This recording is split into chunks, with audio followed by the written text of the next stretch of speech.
Alright, I'm back. Now, I check out this one here. I don't know if you heard about her, but you'll find out now. This one's by Discipline Focus Become. That's whatever channel that is, but anyways, let's check it out. Have different problems than women have, but they don't have. Men are suffering. They have different problems than women have, but they don't have it better. They need our sympathy, they need our love, and they need each other more than anything else. They need to be together. Do you think women understand what it's like to be a man? Not at all. No clue. No idea.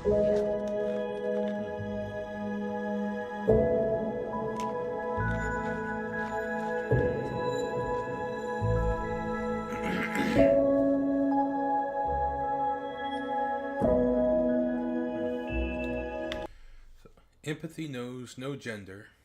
In the symphony of human experience, let women lend their ears to the narratives of men, recognizing that the richness of understanding arises when both voices contribute to the harmony of shared understanding. Huh, okay.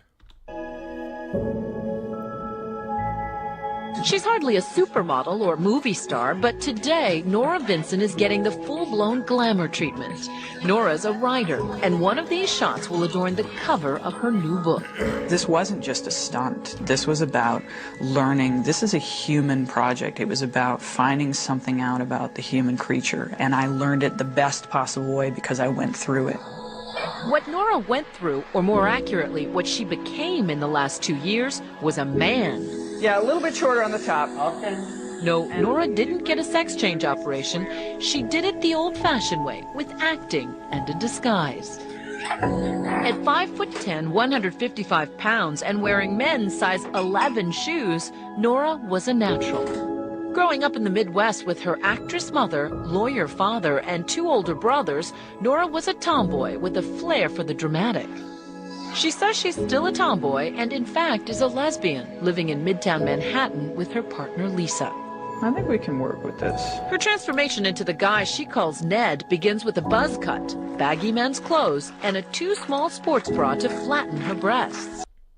It's funny, a lot of the feminist communities and whatnot, they never talk about Nora Vincent, and they get very offended, practically extremely offended and aggressive when if you mention Nora Vincent. They'll try to derail you, whatever they can, just to change the subject. They do not want to talk about Nora Vincent at all. She even wore a little padding and a jock strap. I also tried to think, well, what kind of guy is Ned? And For the rest, she enlisted the help of makeup artist Ryan McWilliams. She just came to me and said, Ryan, I need to turn into a man. The hair as small as you can make it, right? And so they came up with a method of shredding braided wool into whisker-sized bits and gluing it onto her face. Women have much stronger nasal resonance as a And then rule. there's the theatrical component. Ah, so just easy Tarzan out on your chest a little. Ah, good. Juilliard voice teacher Kate Murray coached Nora for months on a program of movement, breathing, and speaking. I want you to be the best man you can be. All to incorporate some of the subtle and not so subtle characteristics of being a guy. Notice what men do. If they need to suddenly grab a taxi, hey, they just do that. Whereas women will ask for a taxi instead of demand one. When all the pieces are together, hair, makeup, voice, posture, style, the transformation is complete. Walk like a man, talk like a man, walk like a man. And Nora Vincent becomes Ned Vincent. Walk like a man, fast as I can. One of these shots will be the second photo on the book cover. The book, Self-Made Man, is out today and is about Nora's 18 months living as Ned. I wanted to enter male spheres of interest and see how men are with each other. I wanted to make friends with men. I wanted to know how male friendships work from the inside out. Ned's first act as a newly minted male was to join that quintessential bastion of camaraderie, a men's bowling team. The only problem was she's a terrible bowler. I probably bowled before this 3 times in my life, and that was, in high school when you do it with both hands, So it was just insane for me to walk into this place without any. And why didn't they just run you out of town when they saw how bad you were? It's an amazing thing because I think that shows you the generosity that they had. It was the first of Nora's many surprises. She thought these guys from a working-class Pennsylvania neighborhood would mock Ned's bowling and reject him as a guy. But from their first meeting, they accepted Ned. The handshake was unbelievable. It blew me away the first time I shook hands with a guy, a strange guy. And I was amazed because you think of women, we're so nice, we're so easy, men are so mean. Complete opposite. Hey, baby. And I felt as comfortable as I could feel right away. They just took me in, no questions asked. This is the first time the guys are coming face to face with the female version of Ned. Would you have known me on the street? No. No. Good, You look taller than I remember. Yeah, I know. You're shorter. What happened? Though they've known about Nora's true identity for months, How are you? Congratulations. Good to see this reunion is their first chance to talk about their friendship. But you guys had said wasn't there that game that, the person who didn't make it to 100 had to wear women's panties at the end of the season? And I thought, I'm going to give you guys the shock of your life, and I'm going to wear The team had bowled together for 9 months, and gradually, Nora gained entrance into the inner sanctum. She found that all the cussing and good-natured ribbing is just how men often show affection for each other. Way to go, Ned. Oh, yeah. Oh, my God, that's right. I forgot all about that. Did you know, based on watching her bowl? I mean, the joke was she bowled like a girl. But Well, we had our suspicions that these guys did. I just maybe thought Ned was gay or everybody something. else. Really? Yeah, everybody has their own style. You know Right, what I But mean? my style was... Her style is this. Near the end of the team's run, Nora decided to reveal herself as a woman. Nervous about how they'd react, she tested the waters with the one guy she was closest to. She took Jim out for a drink. So she sits you down, she's very serious, and she says, I'm going to tell you something that's going to blow your mind. And what did you say? So the only thing that will blow my mind is if you told me that you were a girl and that she was a guy. And she goes, well, you're half right.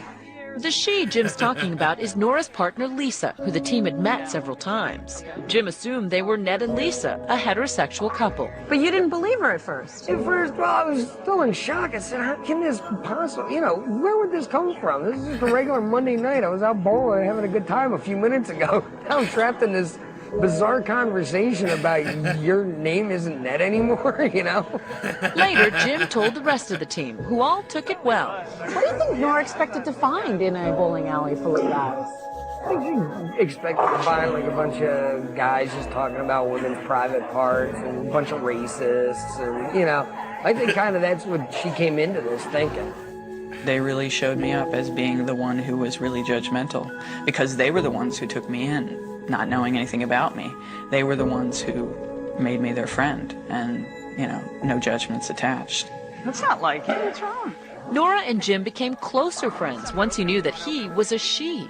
Now Jim was willing to speak more personally and openly, like about his wife's cancer. Nora came to see that between men, intimacy is sadly lacking. There's a tremendous potential for tenderness between men, and I'm not sure that it's always realized, and it's terribly sad. Cracking the mystery of a boys' night out is one thing, but what about the explicit world of a man's sexuality? I really ran smack up against the difference between male and female sexuality, is that female sexuality is mental. It's up here. And male sexuality is a bodily function. It's a necessity. You just have to do it. When we come back, Nora goes to strip clubs in the company of men as a man. Over the 18 months of venturing out in the world as a man, Nora Vincent guesses she put on Ned's whiskers and clothes about 150 times. After the bowling league, she was ready for love and sex.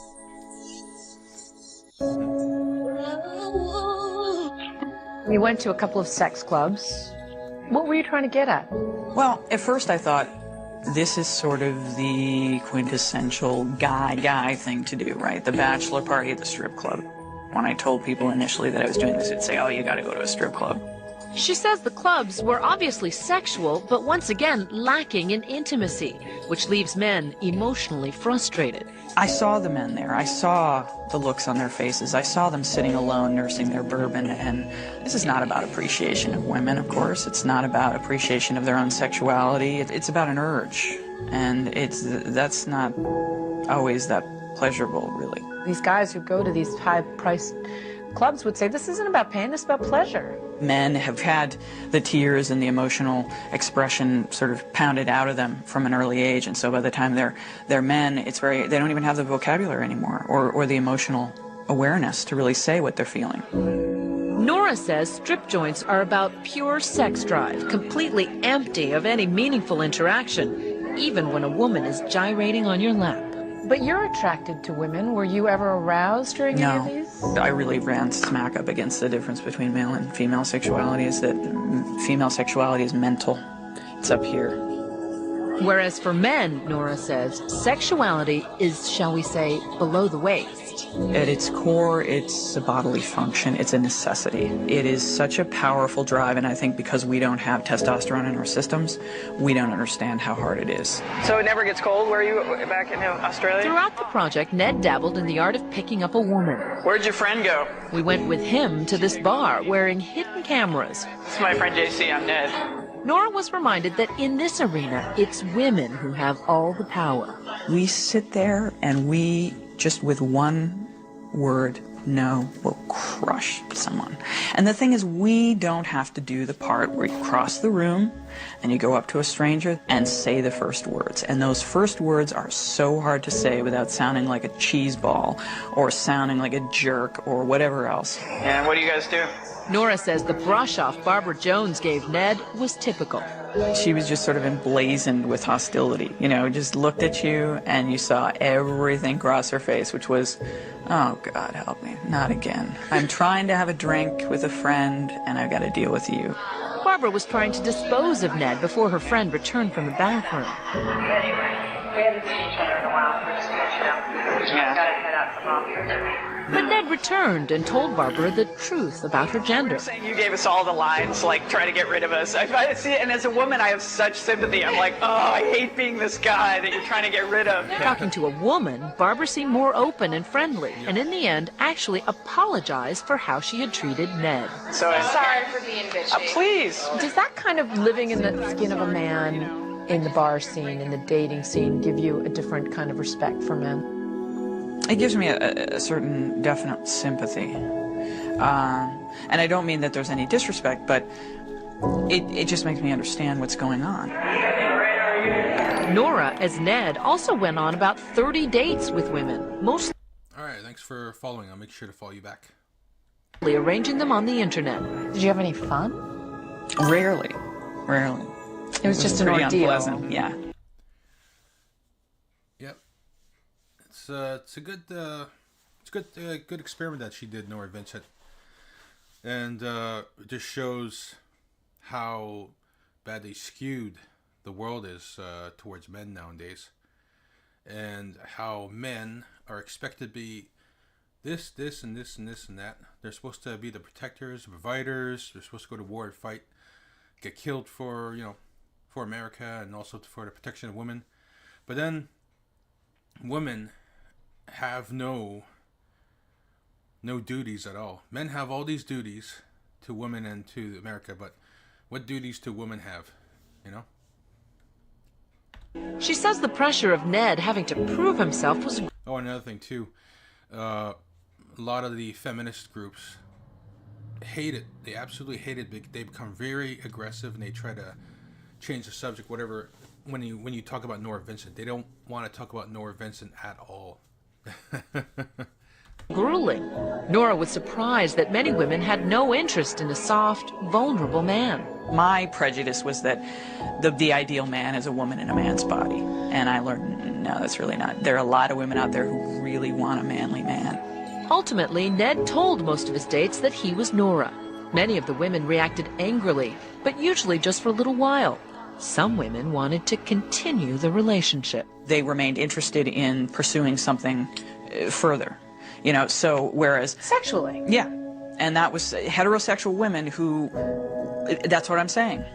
It's all up here because they said, well, we connected and, you know, there's something I really like you and I don't care. How many guys would do that? That's the difference between male and female sexuality right there. Nora says she found differences not only in sexuality and intimacy, but in every walk of life. I'm in the market for a car and... Take, for example, shopping for a new car. Going in as Nora, the sales pitch quickly becomes flirtatious. Any guy that gets in is going to feel like, okay, this girl's... I want to date this girl just for a car. Well, all right, well, I didn't say that. But going back to the same salesman as Ned, the tone was all business, and the talk was all about performance. They have a 3-liter Duratec V6 engine. And in the end, a personal touch for Nora the salesman would never have offered Ned. All right? Thank you. You're so welcome. much. In Nora's final months as Ned, she upped the ante, infiltrating all male inner sanctums. But after 18 months of deception, she was unraveling, and the play acting at a men's wilderness encounter group would begin to scare her. One guy had chopped up a log pretending it was his wife. So I thought, great, you know, we're going to have axes and knives. So I was terrified. Having survived strip clubs, dating, and a bowling league, Nora Vincent wanted Ned's last days to be... I know, right? Redelia getaway. Guys throwing daggers in the wood and chopping wood, thinking of it as their wives. Take that, bitch. Freaking dilly. Among men only, in private and intimate surroundings. Nora, a lapsed Catholic, thought the cloistered inner world of a monastery would be ideal. Ned managed to live for 3 weeks as a trainee. The monks, she says, were pious, smart men, but they were still men. What made it prototypically male? What do you mean by that? The breakdown in communication, the need, the desperate need for male intimacy and the lack of ability to give it, really painful. Nora says the monks were hostile to her feminine side. She says she was ostracized because of the monks' assumptions about her sexual orientation. Ned was really at the center of it because he was an effeminate man, and many of them thought I was gay. As one of them told me in confession, I said, I have something to confess to you. And he said, well, I think I know what it is. And I said, what? And he said, well, you're gay. And I said, well, yeah, but not in the way you think. Loneliness can't hide. Nora thought the perfect end to her 18-month saga was to join a men-only therapy group, a place where guys tried to bond and show their emotions instead of hiding them. They don't get to show the weakness. They don't get to show the affection, especially with each other. And so often... Oh, yeah. I don't do things anymore where people suggest a video or a song. Because most of the time they give me a link and I go to YouTube or someplace there like Rumble, and then there's a video that shows like a little bit of a clip of a song or a video that's supposed to be funny or a cool song, and all of a sudden there's some inappropriate shit on there. Yeah, so I can't do it. Sorry about it. Gotta protect my stream. And all of their emotions are shown in rage. And they kept talking about their rage, often their rage toward women and what they would do physically and violently towards women. Right. A lot of this was blowing off steam. It's sort of talking about the things that need to be said that you know you would never do. I mean, you know, they would talk about fantasizing about chopping up their wives or something. It's not that they would ever do that, but it was a way to get out the blackest thoughts. He doesn't like doing that. Basically the frustration, yeah, that's why those guys go into those therapy camps. They got all this frustration built up dealing with their wives who are very entitled, very egotistical, very demanding, hardly put out for them. And most of the time I bet their wives are cheating in some way or another with another guy on them. So these guys going to these therapy groups are just, they go there to get rid of all that stress. That's why they're chopping wood there and throwing daggers in the wood and, you know, like hitting a tree, trying to get all that frustration and stuff out. All that built up in them over the years, dealing with their wives, their entitled wives, especially Western women. Western wives are the worst. But he can't quit. Nora began to empathize with the fear and stress men feel for having to always be the strong provider. The therapy leader, psychologist John Yeah. Oh yeah, I believe so. Yeah, I definitely agree. Gornishelli saw Ned's shyness as typical of a newbie coming to brave the group. A lot of the guys spoke to me after the retreat and said, talking to him, I felt like I was talking to somebody feminine. Once again, some group members thought Ned was gay, but no one suspected he was a woman. After 8 sessions, the group went on a backcountry retreat, but Nora's 18 months of being an imposter was closing in on her. The pressure of being someone that you're not and being the fear of discovery and the deceit that it involves piles up and piles up. So by the time I got around to doing this men's group, it was... Yeah. Unfortunately, she did. Because after realizing what men go through and whatnot and what women are doing to men, especially with all the entitlement and egotism, and all the very demanding ways of women, modern women nowadays, she started hating herself. She started having self-loathing for being a woman, and she started being more sympathetic towards men and feeling sorry for men. She couldn't stand being a woman anymore, so she unalived herself. Unfortunately, it's pretty sad how that turned out for her. Unfortunately, yeah. Really reaching critical mass. On the retreat, her fear became palpable. And I was out in the woods with a bunch of guys who have rage issues about women, and I was in drag, and I thought, oh God, you know, what am I doing? Nora was unraveling. She felt guilty about lying, as though she should be punished. In the final ritual of the weekend, the men were to act out the problems unearthed at the retreat with a partner. And you asked that he harm you. Yeah, I did. At that point, I was starting to really Oh yeah, like for men, there are statistics showing that a lot of men think about unaliving themselves more so than women, and they do it more so than women nowadays. Yeah, the statistics show that. Of crack up. I was really... You were coming unglued. Yeah. So you were asking this guy to cut you? To cut me. So self-mutilation is very much a female thing, and I think it was my way of paying the penalty for what I felt I had done. Nora was not harmed physically, but she continued her emotional descent, and a week later checked into a hospital with severe depression. Identity, she concluded, was not something to play around with. When you mess around with that, you really mess around with something that you need that helps you to function. And I found out that gender lives in your brain, and it's something much more than costume. And I really learned that the hard way. Nora says she's healed now and glad to be rid of Ned, but her views about men have changed forever. Men are suffering.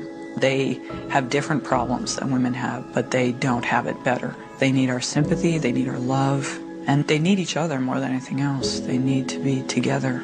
Do you think women understand what it's like to be a man? Not at all. No clue. No idea. John Guarnaschelli thinks Nora's conclusions that men are just as emotionally vulnerable as women are important and will be taken seriously because they came from a woman. I said to her, this is going to be revolutionary because it's been looked at as though men were the perpetrators and women were the victims. This is not And now, one last identity switch. Guarnaschelli has never come face to face with the real Nora. Hi, John. I'm Nora. Hi. Wow. Bruce teaches, so we can never come to the meeting. So. And both John and Nora are happy she is a she. The irony is not lost on Nora that it took a trip into manhood to help her appreciate her own femininity. I'm so much closer to myself than I ever was, that I really like me. I really like being me, and I really like being a woman. Did you like being a woman before, Ned? I did, but I like it more now, because I think it's more of a privilege. That's perfect right there. That's awesome like that.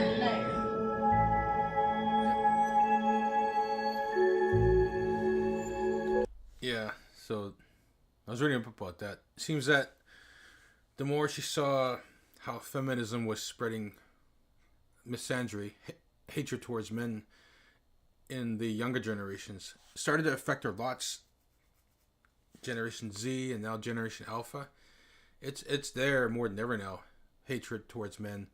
The misandry, the what do you call it? Their negative views of men, thinking men that are less than women, men are useless, men are obsolete. That's the viewpoint that's really taken off among feminist groups, and they're spreading it through social media, and it's affecting a lot of the young generations of women. Generation Z is pretty much influenced a lot, and now Generation Alpha is the same thing. Generation Alpha is being influenced a lot.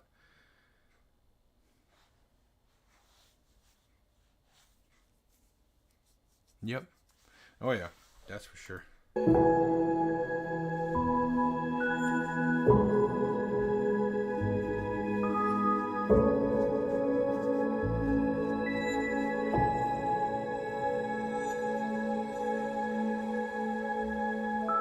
It's too bad. Too bad that she did that. Unalived herself.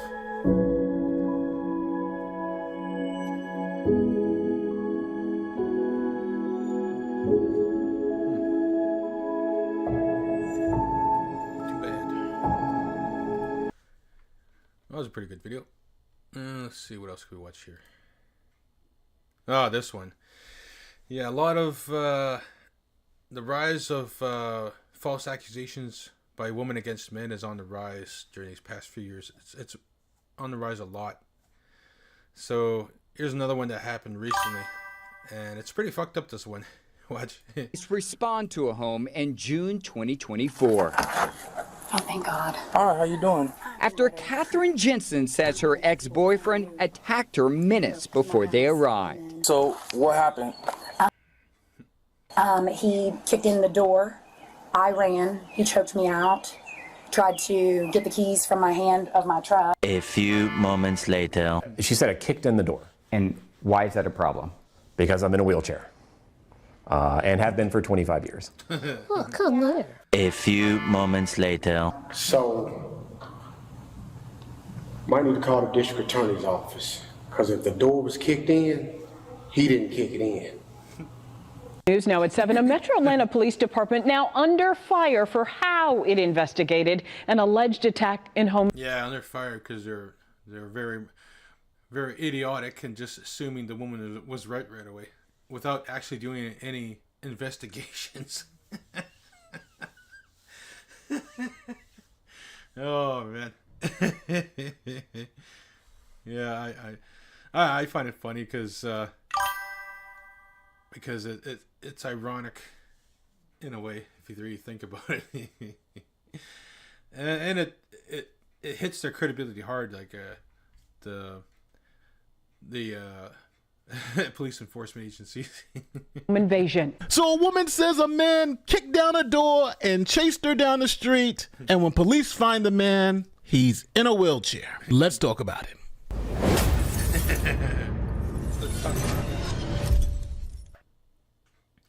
Our story starts on January 15th, 2024. A woman named Catherine Jensen is filing a sworn complaint at the College Park Police Department. Now, she's alleging her ex, Charles Reed, kicked in her door, choked her, chased her down the street in a violent home invasion.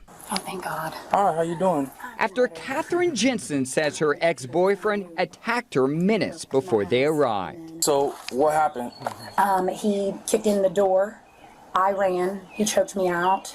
Tried to get the keys from my hand of my truck. So he grabbed you by your neck? Mm-hmm. Handle him myself. I'm too small. You say he kicked the door in? He did. It's so funny because yeah,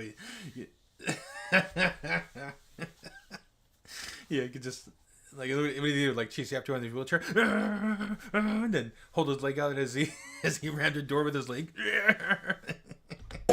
Now, after that interview, Catherine gave police a very, very, very detailed description. I still remember the call. On June 15th last year, I got a call about a lady from 4111 Fredericksburg Drive.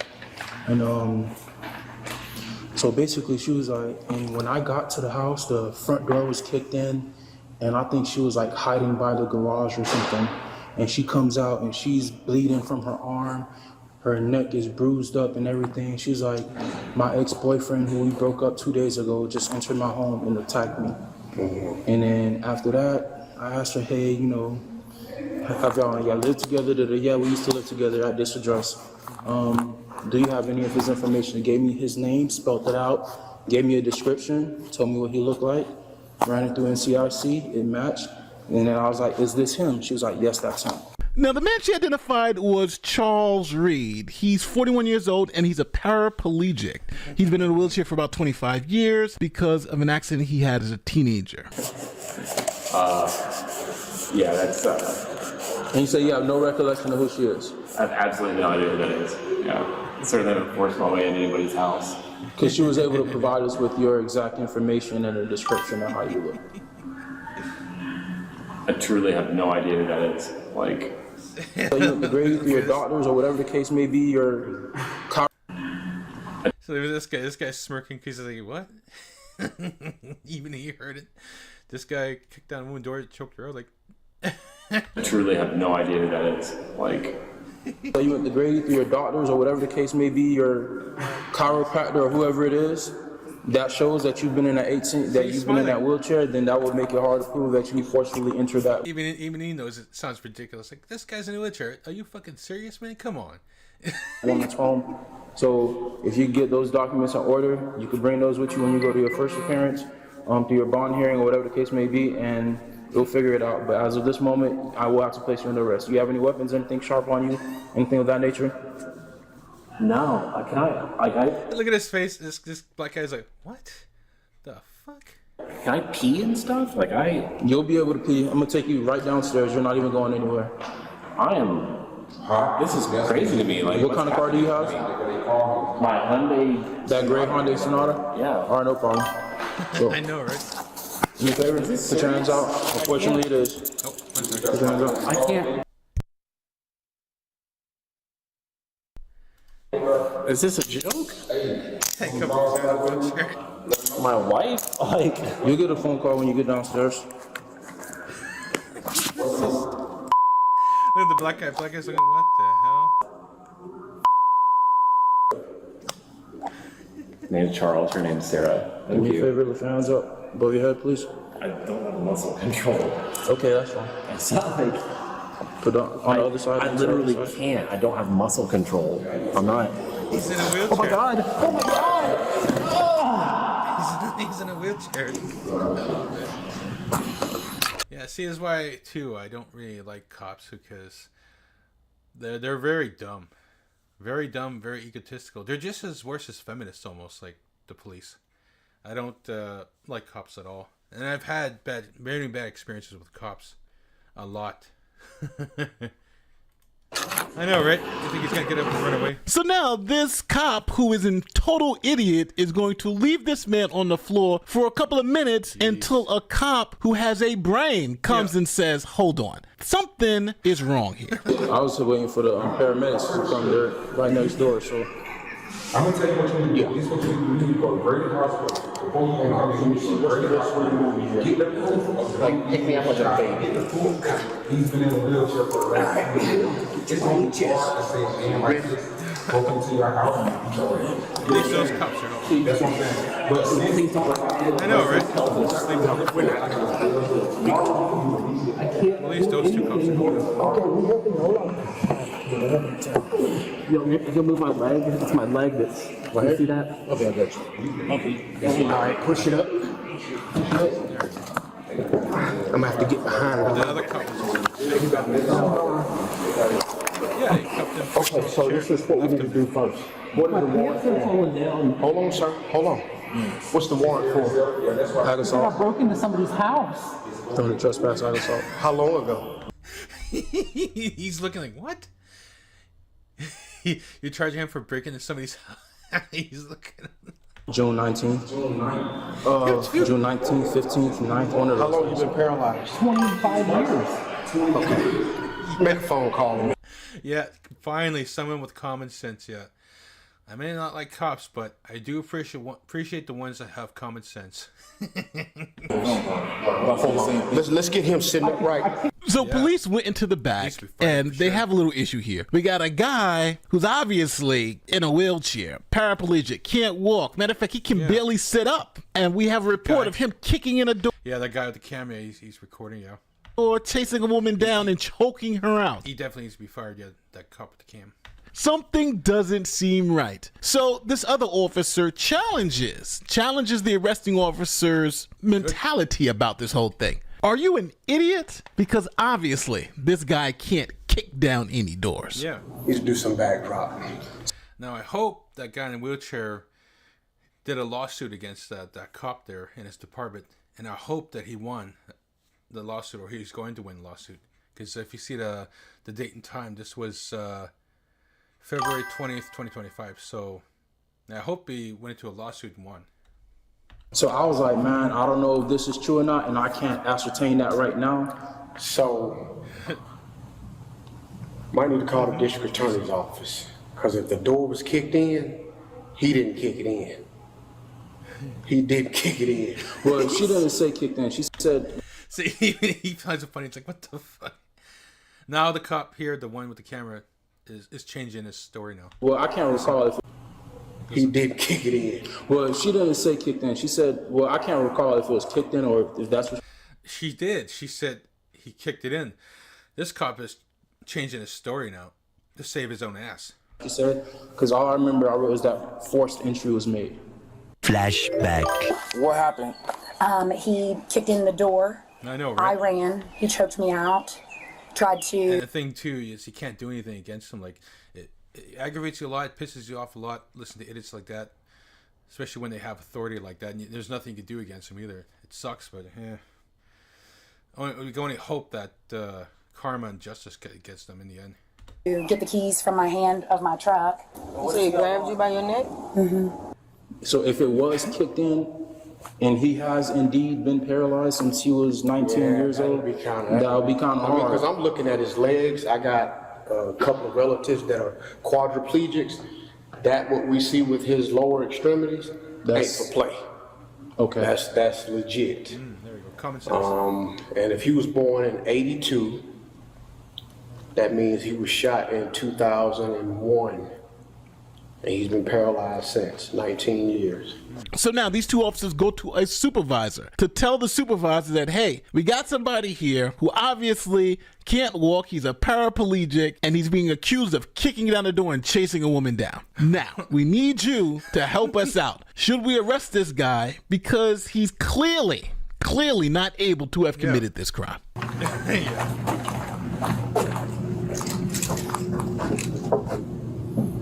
Don't mean to interrupt your lunch.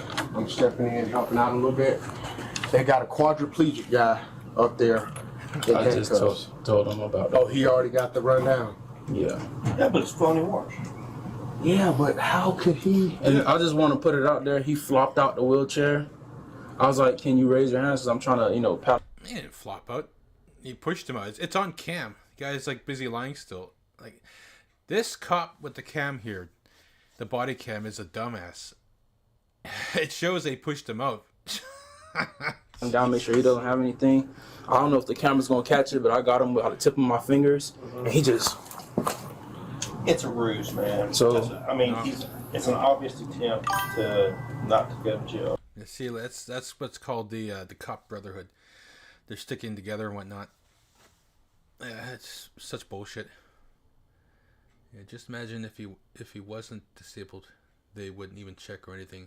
It's guilty till proven innocent when women make the accusations. Yeah, that's true too.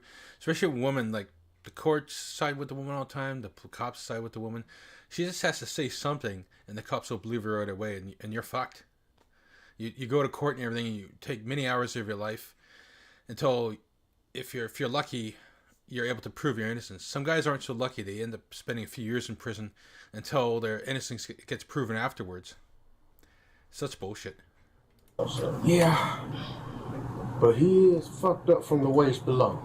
That is pretty. After actually seeing him, I agree.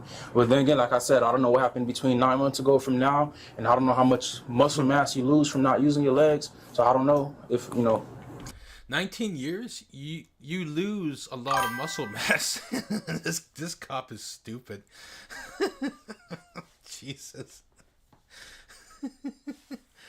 Yeah, it's true. Yeah, even the accusation ruins your life. Yeah, because any other place is not gonna believe you. Your credibility is tarnished. Basically, you're viewed as this woman beater, this rapist, or this guy who assaults women, and it affects you for the rest of your life. That's for court to decide. Yeah. Wife said he's been paralyzed for 19 years. So. Okay. He's making some biological assumptions on muscle by saying, yeah.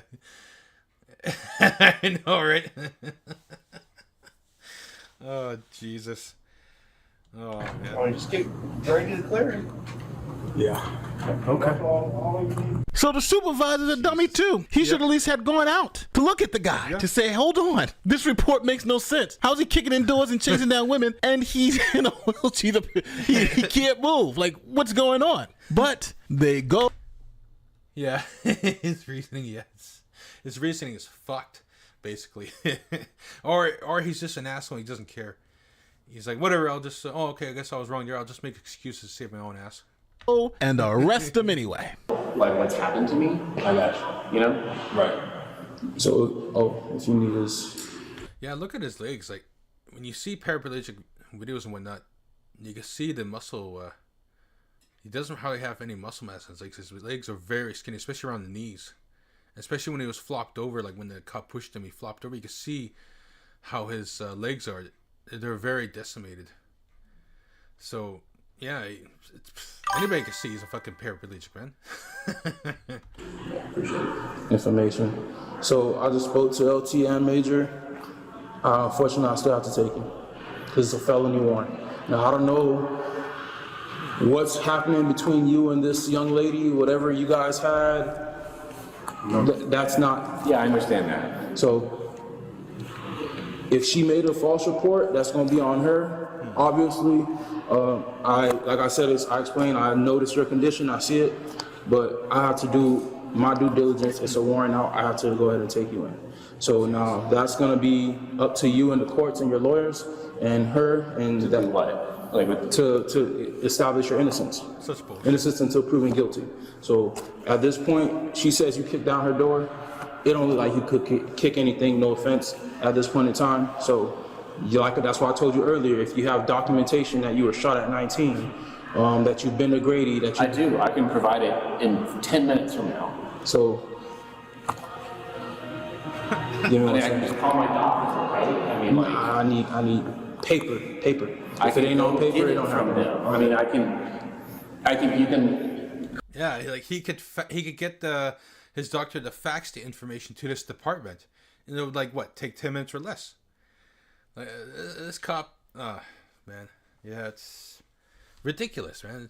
It's oh, damn. Yeah, fucking ridiculous. That's right. It's fucking ridiculous. Jesus. This guy sees too. This guy knows. He looks. He's like, what the fuck is going? What? Even he knows it's fucking ridiculous. This guy here is like, he knows it's ridiculous. That guy too knows it's ridiculous. Everyone but the cop here with this fucking body cam. Well, he knows. He knows. He can't be that stupid. He fucking knows. He's just fucking.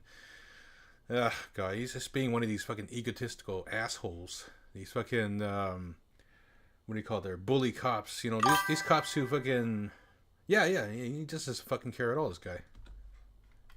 Call the DMV and see that I've needed mechanical aids on my license for the past 25 years. Yep. You can call. We can drive to Grady right now. So even this guy's looking at the cop. He's like, yeah, see, like he could provide the stuff. Why aren't you letting him? Give me 1 second. Let me actually. Yeah. Give me 1 second. I can show you my handicap placard that I got 15 years ago. Give me 1 second. Let me go talk to my major real quick. So you got that right. The cop has now got to go back to talk to the major because he said, you got to prove your innocence. And the guy's like, I can prove it. A handicap talks to the major because he said, you got... Like, So you got that right. The cop is now... This guy here doesn't, this guy doesn't even go check for himself. He's a lazy ass. He's just sitting around in his comfy office, eating fucking gold fucking pretzel chips. This guy fucking Joko's a fucking supervisor. He's a fucking lazy ass. Who knows what he's watching too? He's probably watching some fucking YouTube videos or something on his fucking monitor. He's not even doing his job right. That should be like reason for a fucking what do you call that when they get review? He should be reviewed for sure. I gotta go back to talk to the major because he said, you gotta prove your innocence. And the guy's like, I can prove it. A handicap. I need it in paper right now. Yeah. Clap placard. My DMV license. Hell, we can call my doctor. He can send the paperwork over. I am innocent. I've been in this wheelchair for 20 years. Now the officer says, let me go talk to the major again. I'm so sorry, last thing. Oh, what's that? He hit his chips all of a sudden. He hit his chips. He was chowing down and whatnot on his chips. He's saying that he can prove with paper documentation that he's been in a wheelchair for that long. Okay, but you can still punch somebody in the wheelchair, right? I mean. Oh, come on. You can still punch. Yeah. He probably closed the tabs too. Whatever he was watching, he closed tabs or whatever. Yeah. That doesn't. And now he could punch a wheelchair. Okay, so I guess he's thinking you could roll really fast towards the door with your legs stuck out, and then it's just ridiculous. Mean that he didn't do what he was accused of, right? The main thing, honestly and truly, is the forced entry part. Yeah, he punched the door down. Yeah. From his wheelchair, he punched it fucking down. I think you're still covered under probable cause because that's not a fucking probable cause. Oh my god. Yeah, this guy thinks he's a bloody genius seeing through his life. I don't know if I told you earlier, she gave a description of him, spelled out his name, and gave us his date of birth. So I'm like, unless she's just your mistress and she's just really that pissed off at you that she would go through all these links, it's no mistaken identity. It's yeah, she's doing it out of spite just to fucking get back at him. Like, why aren't these guys doing proper investigation? You know, they should be out there fucking getting a statement from her. They should bring her and get a statement, right? So far, they just got a statement from him, but what about her? Why do they never get a statement from the woman? That's what we gotta be asking here.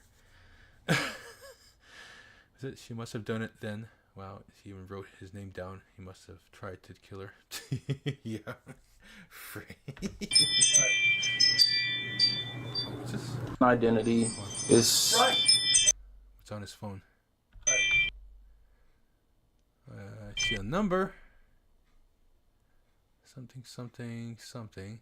There is something at your front door. Oh, it has a ring cam. So I mean, he could have forced entry if he had a tool, or I mean, who? You hear this guy? We kind of forced entry. Fucking idiot. Who knows? I mean, I don't think just. It's these kind of cops right here you want to punch in the head because they're so moronic. Oh God. But you know you can't punch cops in the head. You can't. You go to jail, right? Imagine he checks the ring and the wheelchair guy just punches his door through. Yeah. Because you're in a wheelchair doesn't mean you can't break a door down. Right. So yeah, the supervisor believes that they got enough to arrest this guy who can't walk. So that's what they do. Yeah, so unfortunately, I'm gonna have to take you today, sir. Can I talk to whoever that guy was? Yeah. It's really nothing he can do, and he's the one that's telling me because you still have an active warrant, and that warrant isn't going anywhere. I've even so far. I mean, yeah, we have a lot of pathetic jokes of cops working in a lot of law enforcement agencies, like that supervisor eating his chips, watching whatever God knows what in his on his monitors, and you got this cop right here too. Like, oh God, that's why a lot of people don't trust and actually hate cops because it is bullshit. Or went so far as to reach out to the district attorney and see if there's something that I could do, but they're not answering. So unfortunately, I had to take you in. They told me that I could provide documentation, Yeah. That's not a right here, right now matter. That's going to be a later on matter. Can I talk to the judge? Can somebody like the judge I'm trying to tell you, and even so, you're in a wheelchair that doesn't conclusively prove that you can't force entry into a home. Now, you've watched all that play out, but police then decided, hey, let's actually do a background check on the victim to see if she has any other incidents of filing false police reports. The victim to see. She looks like a fucking psycho. Like, look at those look at those deadpan eyes. Jesus. Oof. If she has any other incidents of filing false police reports. This is what they found. A year before Catherine claimed Charles assaulted her, the Noonan Police Department, about 30 miles away, arrested her for theft and forgery after allegedly filing a false police report claiming someone stole from her. So now... Yeah, right. Yeah, she looks like a crackhead, yeah. Police are in some trouble. They have a man kicking down a door. They have the witness filing false police reports all over the place. So eventually they caught up with her and said, hey, what the hell's going on? Did this guy kick in your door? This is what she had to say. According to this email obtained by Charles' attorney, Catherine wrote to a College Park police detective this week asking to change her statement, writing, my mental state and physical trauma in that moment worked to confuse. Oh, come on. There's that fucking bullshit shit in it. Ugh. This is like, women use this as a stay out of jail free card. Their mental state, their physical trauma, their sexual abuse, whatever. They always use that to avoid jail all the time. And it works for them too. It's fucked. A lot of fucking law enforcement agencies believe this shit. Ugh. So disgusting. So disgusting. Excuse me. Please contact me at your convenience so I can edit the information in the report and clear the name of an innocent man. Okay. How's this impacted you?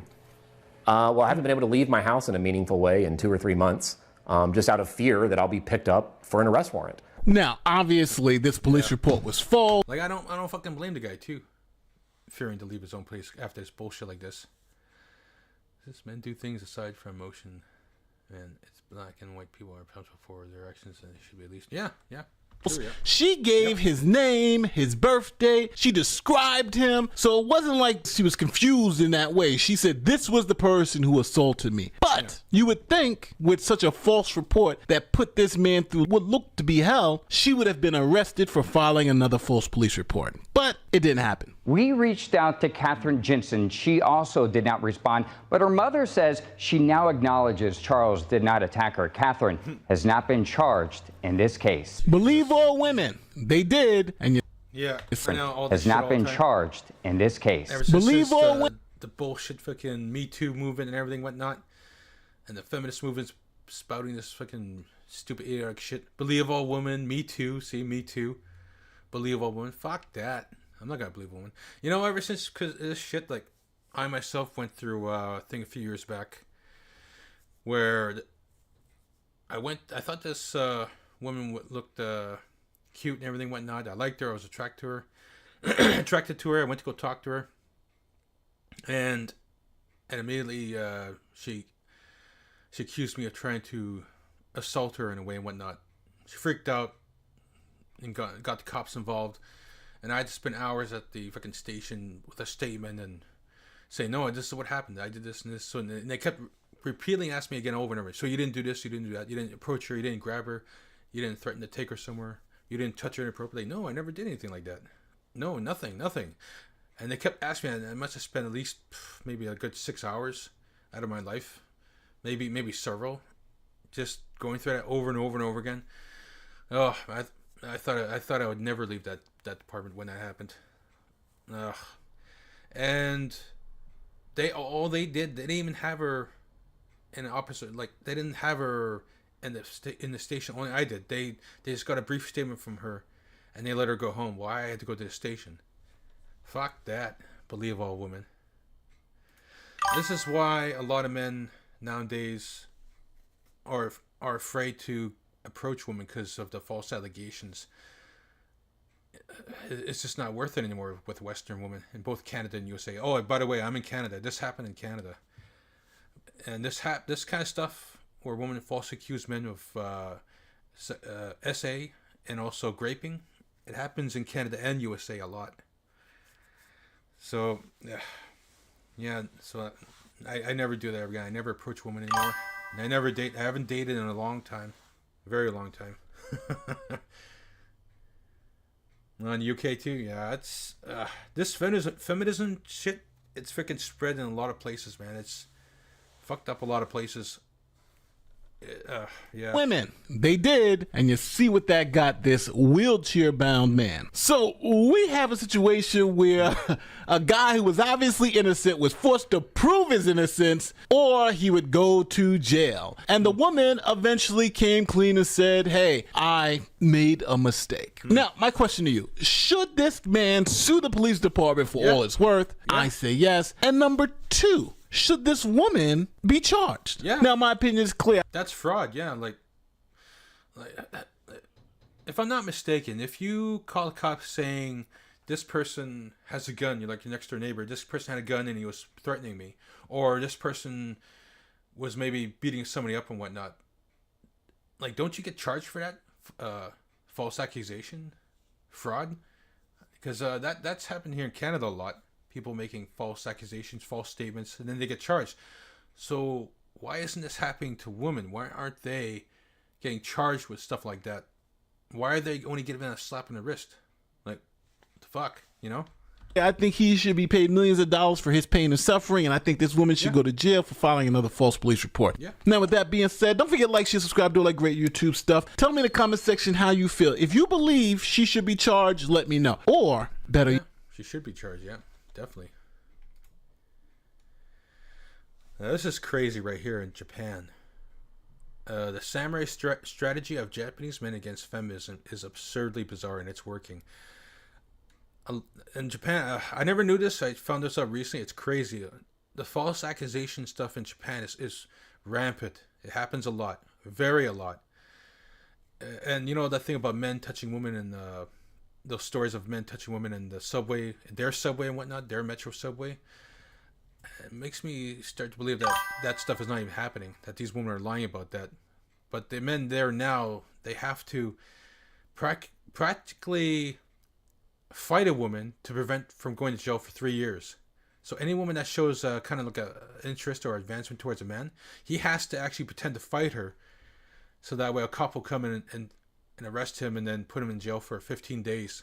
So that way, so, you know, he does that so he doesn't go to jail for 3 years, because a woman putting a false accusation of SA, sexual assault, or grape, you know what grape is, a man in Japan would be sent to jail for 3 years.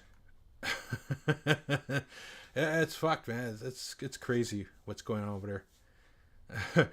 But anyways, I gotta take a quick washing break. I'll be right back, so don't go anywhere, okay? Be right back.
Let's watch how these guys, the men in Japan, deal with this, the feministic problem there, or the feminism problem.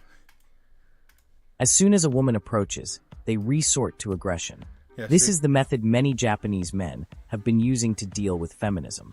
Feminism in Japan has evolved from heated online discussions to physical confrontations in the real world. Faced with extreme feminism, which has turned into misandry, Japanese men have decided to evolve as well, and they've created what they call the samurai duel. In short, many Japanese feminists began accusing men of sexual harassment unfairly, without any evidence. The male response was clear.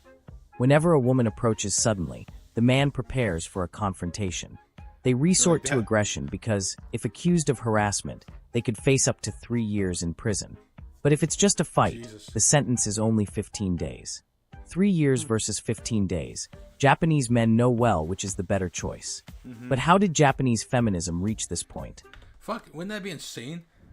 That like happens in UK or even in Canada or USA? That would be insane. Where you'd get sent to 3 years in prison, like off the bat, just from a false accusation. Like, I know false accusations, some of them do result in men going to jail for whatever. And then, but most of the time it doesn't. It just tarnishes their credibility. It's still bad either way, but in Japan, the automatic sentence is 3 years. That's fucked. And how are men reacting? Hello everyone, welcome to All Asian Dilemmas. And today we're going to analyze how feminism in Japan has evolved into physical clashes between men and women. Recently, on a Japanese subway, a girl was so tired that she accidentally bumped into the man sitting next to her. His reaction? He grabbed his phone and hit her hard on the head with it. The girl woke up startled from the pain. A video of this moment went viral, and many people criticized the man. It was just a light touch. Why be so petty? Even if he didn't want to be touched, that doesn't justify hitting her. Others went further, questioning his masculinity. What kind of man attacks a woman over something so trivial? Social media exploded with debates, with hashtags like #ViolentSubway trending for days. But beyond the criticism, many Japanese men understood his actions. For them, the issue is simple. They don't want to risk ruining their lives. After all, in recent years, thousands of harassment cases have been reported in Japan, but more than half were proven false. Many radical feminists make accusations just because a man looked at them or tried to strike up a conversation. There are stories of men accused simply for offering help to a lost woman on the street or for accidentally brushing against someone on a crowded train. Common situations in a country where public transport is cramped and inevitably chaotic. And in Japanese courts, a woman's word is often enough. Even without any evidence, if a woman insists she was harassed, her chances of winning the case are high. And what happens to the man falsely accused? He could face 3 years in prison. Damn, I was thinking about going to Japan as well to visit that place, but not now, not after learning this shit. Fuck that. Pay fines that drain all his savings, and after being released, lose his job and even his family. In a society where reputation is everything, being labeled a harasser is a social death sentence. Japanese companies, known for their strictness, rarely keep employees with criminal records, even if the accusation was questionable. That's why the man on the subway didn't want to take any chances. He couldn't push her with his hand or say anything.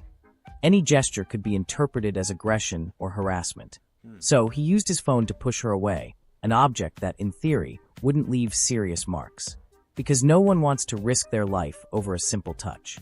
This case wasn't isolated. In Tokyo, a man was filmed pushing a woman with his backpack after she approached to ask something. In Osaka, another threw a water bottle at a young woman who bumped into him. These incidents, though shocking, reflect the growing fear among Japanese men. Moreover, some radical... Yeah, that's fucked, yeah. I'm gonna have to leave for a bit, bro. Okay, yeah, no problem, man, no problem. Feminists in Japan have started using false accusations to extort money from men. Before, men were always at a disadvantage. They had to prove their innocence after being accused, something nearly impossible in a system that favors the alleged victim's word. But now, many have decided to act preemptively. If a feminist approaches to falsely accuse them, they strike first. And they do so while avoiding vital areas so that even if the police are called, the case is treated as a common fight, and security cameras, ubiquitous in Japan, always show that the woman approached first.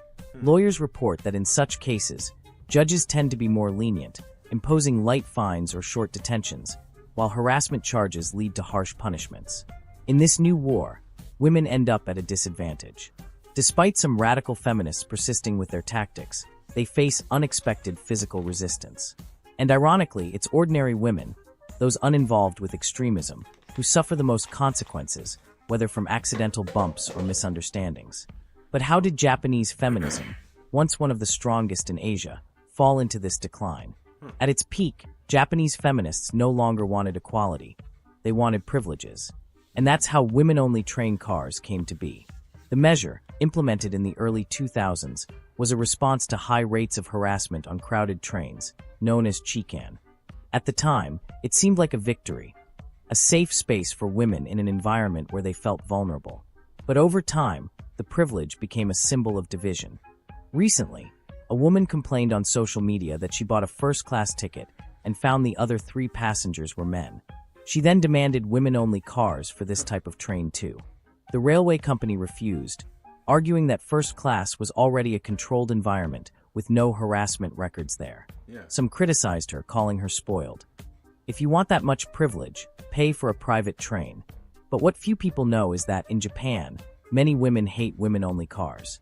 When there aren't enough seats, women in regular cars ask, "Why aren't you in the women's car?" And even inside the women-only car, conflicts arise. Some women attack others' appearances. "You're so ugly you wouldn't even be at risk of harassment in the regular car." Others complain about perfume smells or loud conversations. There are even reports of physical fights in these spaces, like a case in Kyoto where 2 passengers slapped each other over a seat. That's why many Japanese women oppose these privileges. They know that, in the end, these benefits can backfire, creating more segregation than protection. Before the 1960s, Japanese women had a much lower status, treated as their husband's property. Marriage was a social contract, and divorce was almost unthinkable. They had no voice, neither in the family I think it needs to go back to that, for sure. nor in society. But with the economic boom, they gained access to education and began fighting for equal rights, influenced by Western feminism, especially from the United States, where the civil rights movement was in full swing. Back then, women wanted real equality, like the right not to be discriminated against in the job market and to earn the same wages as men. This allowed many of them to achieve financial independence. Then came the economic bubble of the 1980s and early 1990s. Japan grew rapidly, and with that, salaries soared. With more money, consumption skyrocketed. And as the biggest consumers, women began gaining privileges. They not only had their own incomes, but also had men spending money on them, whether on dates or gifts. Whoever controls the economy controls the rules. It was at this moment that Japanese feminism stopped seeking equality and started demanding advantages. Romantic relationships began to be measured by money. If a man wanted to go out with a woman, he had to pay for dinners and give expensive gifts, jewelry, designer bags, trips. And even then, he often ended up as just a plan B. There was even a term for it: ATM boyfriend, a man used as a cash machine. Back then, it was common for women to date multiple men at once, keeping a main one and others as backups. This created a gender imbalance. Less wealthy men, or those unwilling to spend, were excluded from the dating market, while richer ones found themselves exploited. Even in the workplace, feminism reached extremes. If a boss sent too many emails to a female employee, he could be accused of harassment. If a colleague offered coffee and insisted after a refusal, he risked the same. In a Tokyo company, a manager was fired after complimenting a subordinate's hairstyle. She claimed it made her feel objectified. If a man tried to talk to a woman on the street and persisted after the first no, he could also be accused. In some cases, women weaponized this. They'd reject a man publicly, and if he reacted poorly, shout harassment to humiliate him. But this era of female privileges was sustained by women's purchasing power. When the economic bubble burst in 1991, everything collapsed. Consumption dropped, and companies started laying off employees. Even without gender discrimination, the market began valuing only the most productive, and women, who often worked fewer hours than men due to domestic responsibilities, lost ground. A University of Tokyo study showed that between 1992 and 2000, the female unemployment rate rose 15%, more than the male rate. The men who stayed were workaholics, with no time or money to pay for dinners and gifts. Many started living for work, sleeping in capsules, or even at the office. Suddenly, many Japanese women began dreaming of being housewives again. They no longer wanted privileges, they just wanted a husband with a stable job to take care of the home. Surveys from the time showed that in 1995, 60% of women aged 25 to 35 said being a housewife was the ideal, a jump from the 30% of the previous decade. But a small group of radical feminists continued down this extreme path, promoting gender conflict. They organized protests, like the famous Silent March in 2010, where women walked through Tokyo streets with signs calling all men potential predators. They published online articles labeling marriage modern slavery and encouraged harassment reports even without evidence. And the men reacted. Now these feminists face an aggressive response. On forums like 2channel, Japanese men share tactics to protect themselves from false accusations, like recording all public interactions with women or avoiding eye contact on trains. Others go further, embracing the samurai duel as a form of preemptive self-defense. In an anonymous interview, a 32-year-old man said, "If I know she's going to lie about me, I'd rather the lie be about a fight than harassment. At least that way, I'm out in a week." The problem is that, in the end, it's regular women who suffer the most, those who just want to live their lives normally. A 19-year-old student... Well, they should have spoken up against feminism. I mean, it's their fucking fault. They have no one to blame but themselves, so... Student in Nagoya said she avoids crowded trains because she fears being targeted by a misunderstanding. "If I bump into someone, he might hit me, and I can't defend myself." Another woman, a 40-year-old office worker, said she stopped using women-only cars because the other women judge me like I'm weak for being there. Feminism should fight for equal rights, not create divisions. When it began, the movement brought real progress.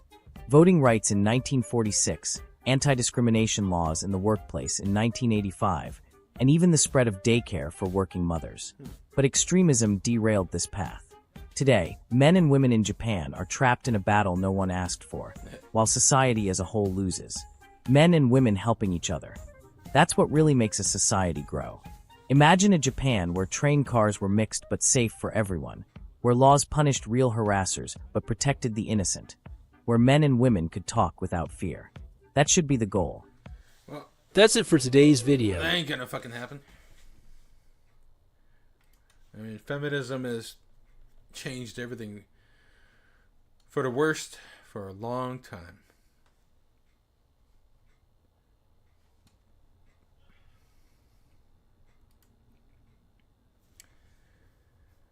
First to lose their jobs, yeah.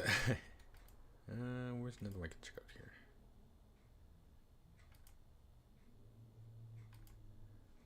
Nope, not that. Nope. After cheating, yeah. Streamers exploding their cheat. Chernobyl, let's back up again.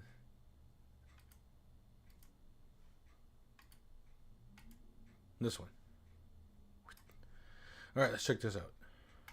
Ever before are saying that they are single. Modern dating is just an absolute shambles. Men don't like women, women don't like men. The whole thing is a mess. Hey, it's Christine Grace. Welcome back to my channel. Today's another reaction video. Like the video on your way in. Let's get straight into it. So this guy, Elliot Bewick, he has gone into the streets to ask the modern generation, specifically Gen Z, which is people my age, which I think qualifies people from ages like maybe 18 to 30, 25, I don't know, the next generation, and he is trying to figure out why modern dating is so broken. So let's see what he found out. Men kind of suck. All of them. The way I dress is very not modest. Slutty. It's slutty. She looks like a hooker. The way she dresses, yeah, the truth is she looks like a hooker. But it's my own journey, and I've got nice tits, So I don't even think toxic masculinity is a thing. It sounds like a garbage term made up by Marxists. There's like a trend, like if you go to the gym, you have to be like depressed and all. Can you give me some motivation, please? We can do it. Okay. That's enough. The year is 2024 and it is becoming harder and harder to escape politics. Wherever you go, on social media or in person to university campuses, the political is the personal now. It's all people talk about.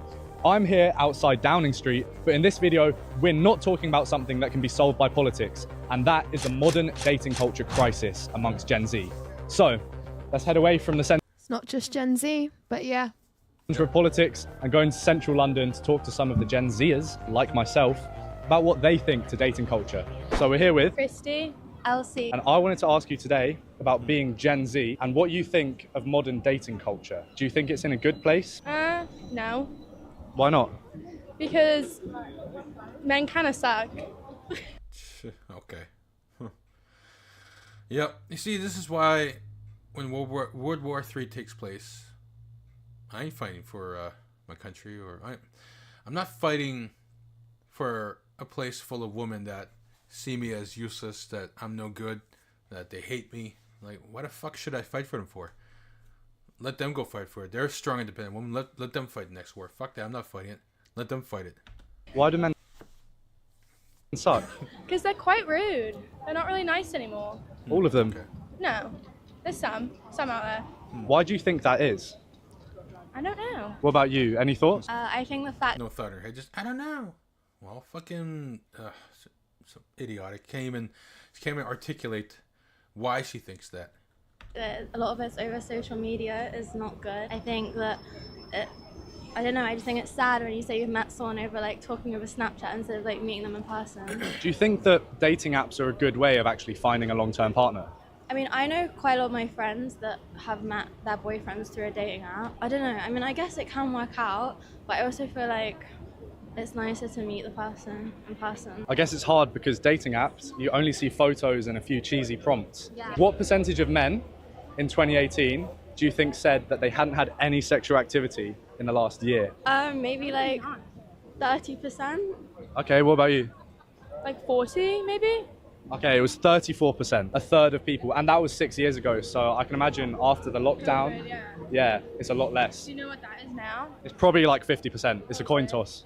It's heads or tails whether men are getting any head or tails. I'm gonna get in the middle of you two, I'm gonna split up the couple. So I'm here with Max. Emily. I wanna ask you, how did you two meet? At a run club. At a run club? Yeah. I've heard about this. There's far more young people now engaging in these run clubs, and it's, you know, it's literally just a place where people meet up and run together. I've heard really good things about them. Apparently it's a great place to meet people.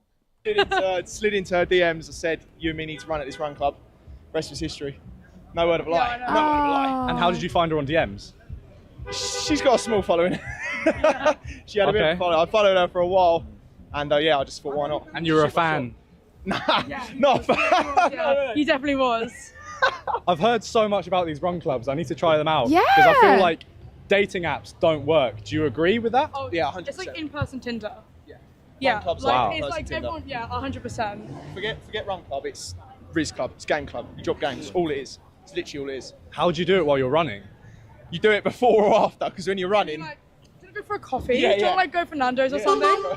That's exactly what I did. Do you feel like people are sort of ditching dating apps for run clubs because it hasn't worked out for them? Yeah, I'd say in London, yeah, definitely. Because I feel like, especially when you get to your sort of early 20s, you kind of want to stray away from the dancing, drinking, smoking culture. Right. And I feel like run clubs, as soon as you hit 22, you're at a run club. So yeah, so definitely. That's good. I like the fact that that's the direction people are moving in. Made you want to stray away from that culture? Why don't you? How old are you? 22. 22. Yeah. So why don't you go out and go clubbing and drinking every night? I think there's nothing wrong with it. It's just when you want to kind of get to that next level, I think that's just the part of your life you've got to suppress. I'd say so. And would you go for a guy if he was really attractive and nice, but if he did go out clubbing every day and smoking, whatever else? Oh no, 100% not. Why not? Most unattractive thing is vaping. Like anything like vaping, drinking, smoking. Not. They don't understand that vaping is not the same as smoking. A lot of people are really dumb on that for some reason. They're propagandized mostly by tobacco companies thinking that vaping is the same as smoking. It's not. It's not at all. Not a bit of me. And I don't do it myself, so like we can't relate. Do you know what I mean? And it's hard to find the balance. Some people can do it. I'd say I'm quite extreme when it comes to fitness, so I don't have time. And What would you go for if you could list like 3 attributes to a guy? Physical, personality. Both. Oh, physical, tall, mullet. Oh, they are so sweet. Okay. That's what I describe you. And what about, That's so nice. what about you?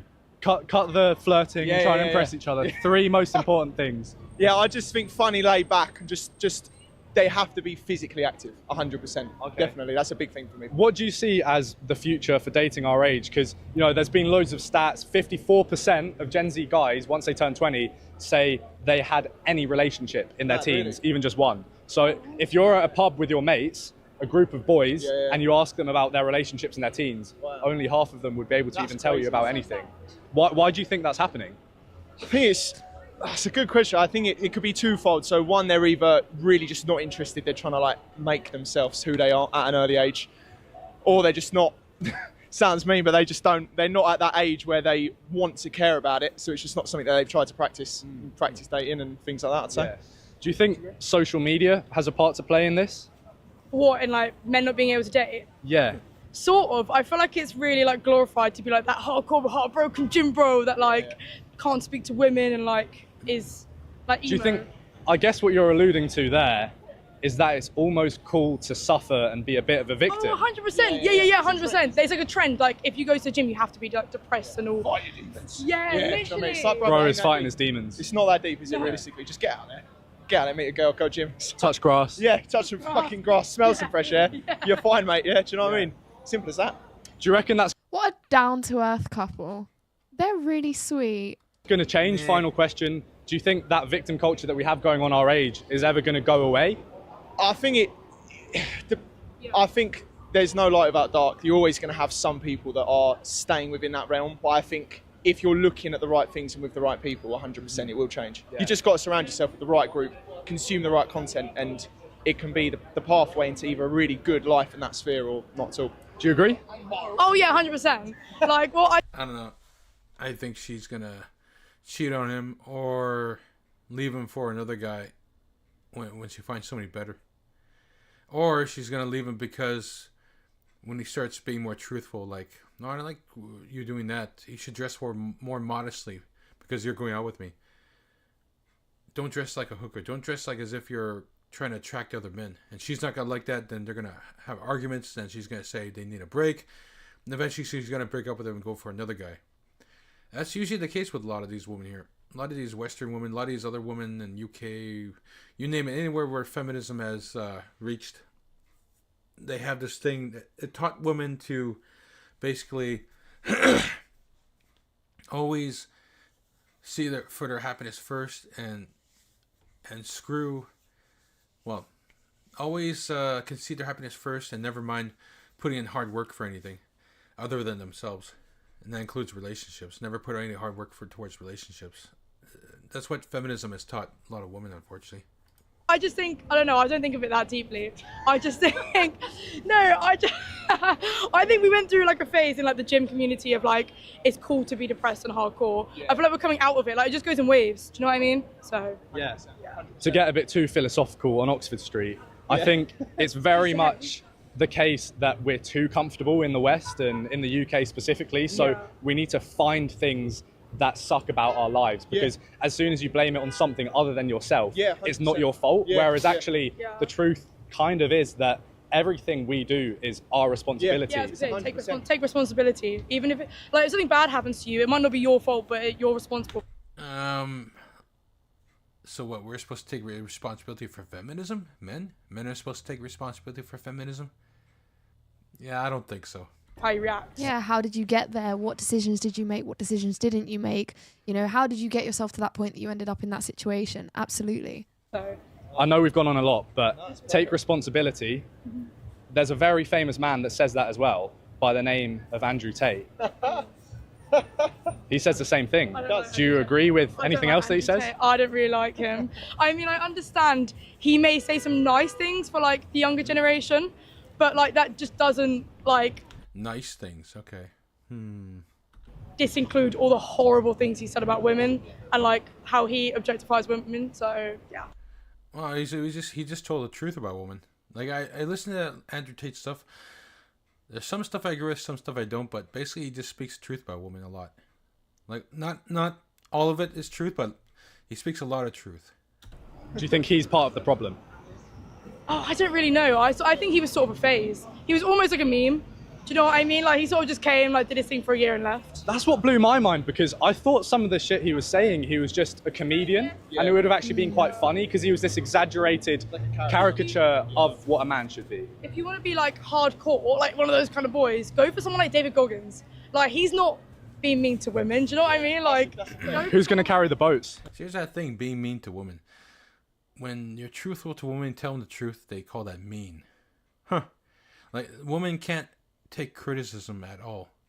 At all. They call it mean. If you give them criticism, whether it's positive or negative, they all take it as negative.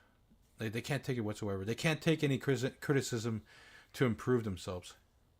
Well, Goggins or Tate? Goggins versus Tate. Who wins, Goggins or Tate? Goggins, 100%. What are we? Is it a fist fight or what? I think Tate wins. Like, just in general, like, Tate could not do the physical, like, endurance or, like, the mental toughness that Goggins has. Does Goggins have hands? Goggins ain't got hands, mate. I don't think. He was a Navy SEAL, wasn't he? He was, yeah, true. Give him that's a good point, actually. But I don't think he'd scrap. Put Goggins and a Tate in a cage. I don't think Goggins will come out. This is how we solve it, right? We get Andrew Tate and Goggins to go to a run club and find some lovely people. Find some love. Yeah, exactly. That's what we need. Tate would walk out with 8 women. Goggins would just walk out with a log in his hand, wouldn't he? All right, we're leaving it there. So we're here with Andres. And I wanted to ask you, Andres, what do you think of modern dating? Do you feel like men and women are getting on better than ever and people are getting into relationships, or do you feel like we're more divided? I think it's more difficult to be in a relationship because, like, today we have like Tinder and things like that. So I think it's more difficult to find love. Do you feel like the standards are too high set by women? They should maybe be brought down a little bit, and their expectations are too high because they see all these influencers on social media who look perfect, so they expect everyone to be like that. Yeah. No, I think like they have high standards because for them, like, you have to be high and maybe perfect. Like, I'm 1.75 and not 180, so it's difficult. You're tall, so you don't say. But for me, it's difficult. Because I'm not tall, they have more expectation, like physique. Do you think that men are being told that it's okay to be less of a gentleman nowadays? No, I will not say that they have to be less gentlemen, because even if the society tell us that we don't have to be that gentleman, I think we have to. So we're here today with... Did you know that UK drivers could reclaim on average £5,318 back if their car finance deals were missold to them? Don't. Ben. I wanted to ask you, Ben, about gay culture and where it's at in 2024. How old are you? I'm 34. Okay, you don't look a day over 26. Thank you very much. What's the state of gay culture at the moment? Do you feel like it's getting more toxic because of social media and dating apps, or do you feel like it's in a good place? Yeah, so I think it certainly has similarities to how straight people have it. Like, there's a lot of hypergamous relationships going on. It's very difficult to find people. Fortunately, I'm not in that position where I'm looking, but yeah, it's very difficult these days. It's been made harder by all of the dating apps. They've actually made apps harder to use. It used to be that they were much easier to use, like OkCupid. It used to be you can match with people from the other side of the country and you could do it for free and you can message back and forth. And now it's very, very difficult to do that. Why have they made it more difficult? They made it more difficult because once people have a successful match and they stop using the service, well, then they can no longer extract money from you or advertise to you. Right. So they've got the incentive to fund their staff, their office space, their other costs. Exactly, and profit. Of course, that's the big one, isn't it? Yeah, absolutely. I mean, you know, I love capitalism. Profit is great. Profit is important. But yeah, unfortunately, it does cause negative consequences to society overall. He makes some great points. Do you see a way around that? Can you imagine an app that's sort of like a charity and it gives really good prompts, lets you work out what people are actually like? I don't think there is a way around it. I think the way we have it now is it's just a natural consequence of incentives due to profit. And so, yeah, I don't think it's likely going to change until there's a cultural shift around it, which I think there's starting to be that. There's starting to be people who are like, they're not using smartphones as much. They're trying to get off of dating apps and start meeting people in person again. So I think that's a positive cultural change. Yeah. Yeah, it's like a rebound to the whole online dating sphere. hopefully it's urging people back out into speaking to people in person.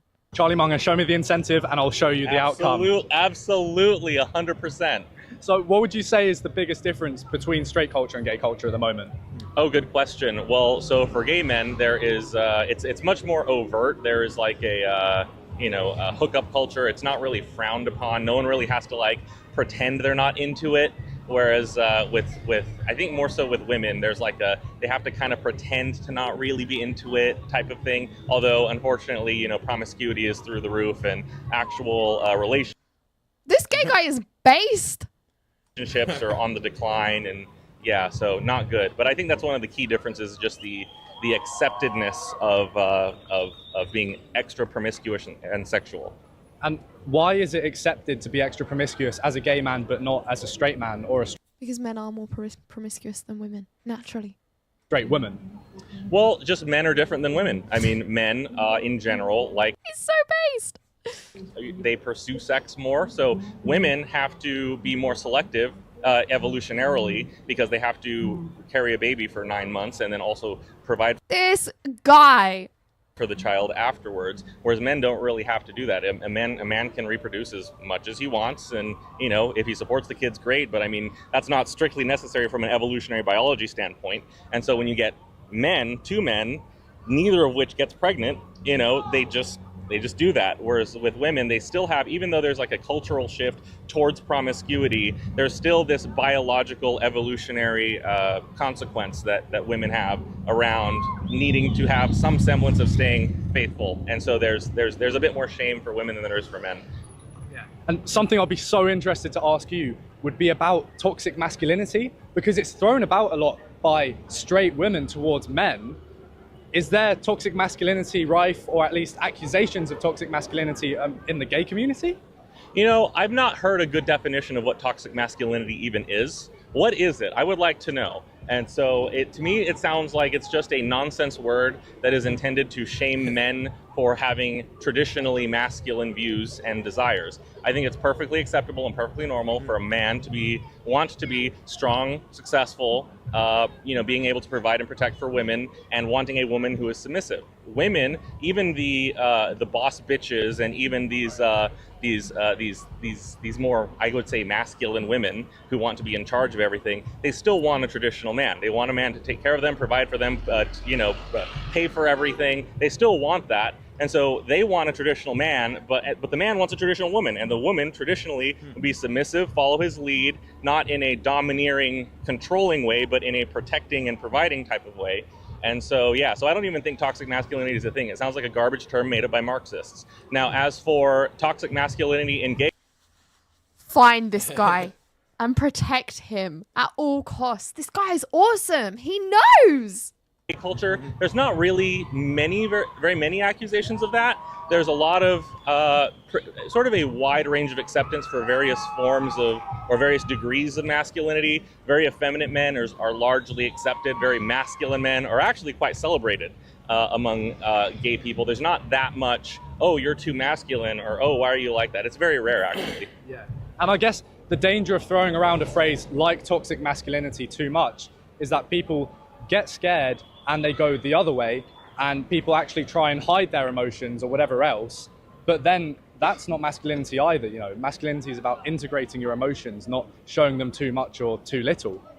Yeah, I think masculinity is perfectly healthy, just like femininity is also perfectly healthy. They're the consequence of evolutionary biology, and our evolutionary biology serves us as how we got here. And I guess the fact that we are here today and we've evolved to this point shows that real masculinity and femininity are healthy, because otherwise we wouldn't have survived as a species, right? Exactly. So for men to be traditionally masculine, it means you take care of and protect and provide for the people that you care about. You take care of your children, you take care of your community, and you take care of your family, you take care of your wife or your woman. For a woman to be traditionally feminine, in my view, is to be a caring, nurturing mother who does a good job rearing children, and also is a good supportive partner to the husband. The husband is the one who has to go out hunting, go to war, go earn money, and provide for the rest of the family. And the woman's job is to bring him peace and to be a sense of calm in his life when he's otherwise dealing with war out in the real world, just to provide. It seems very polarized, and 54% of men that a Gen Z report that they didn't have any relationships as a teenager, which is pretty shocking. If you go to the pub with a group of lads and you ask them about their experience in relationships as a teenager, only half of them could tell you an experience at all.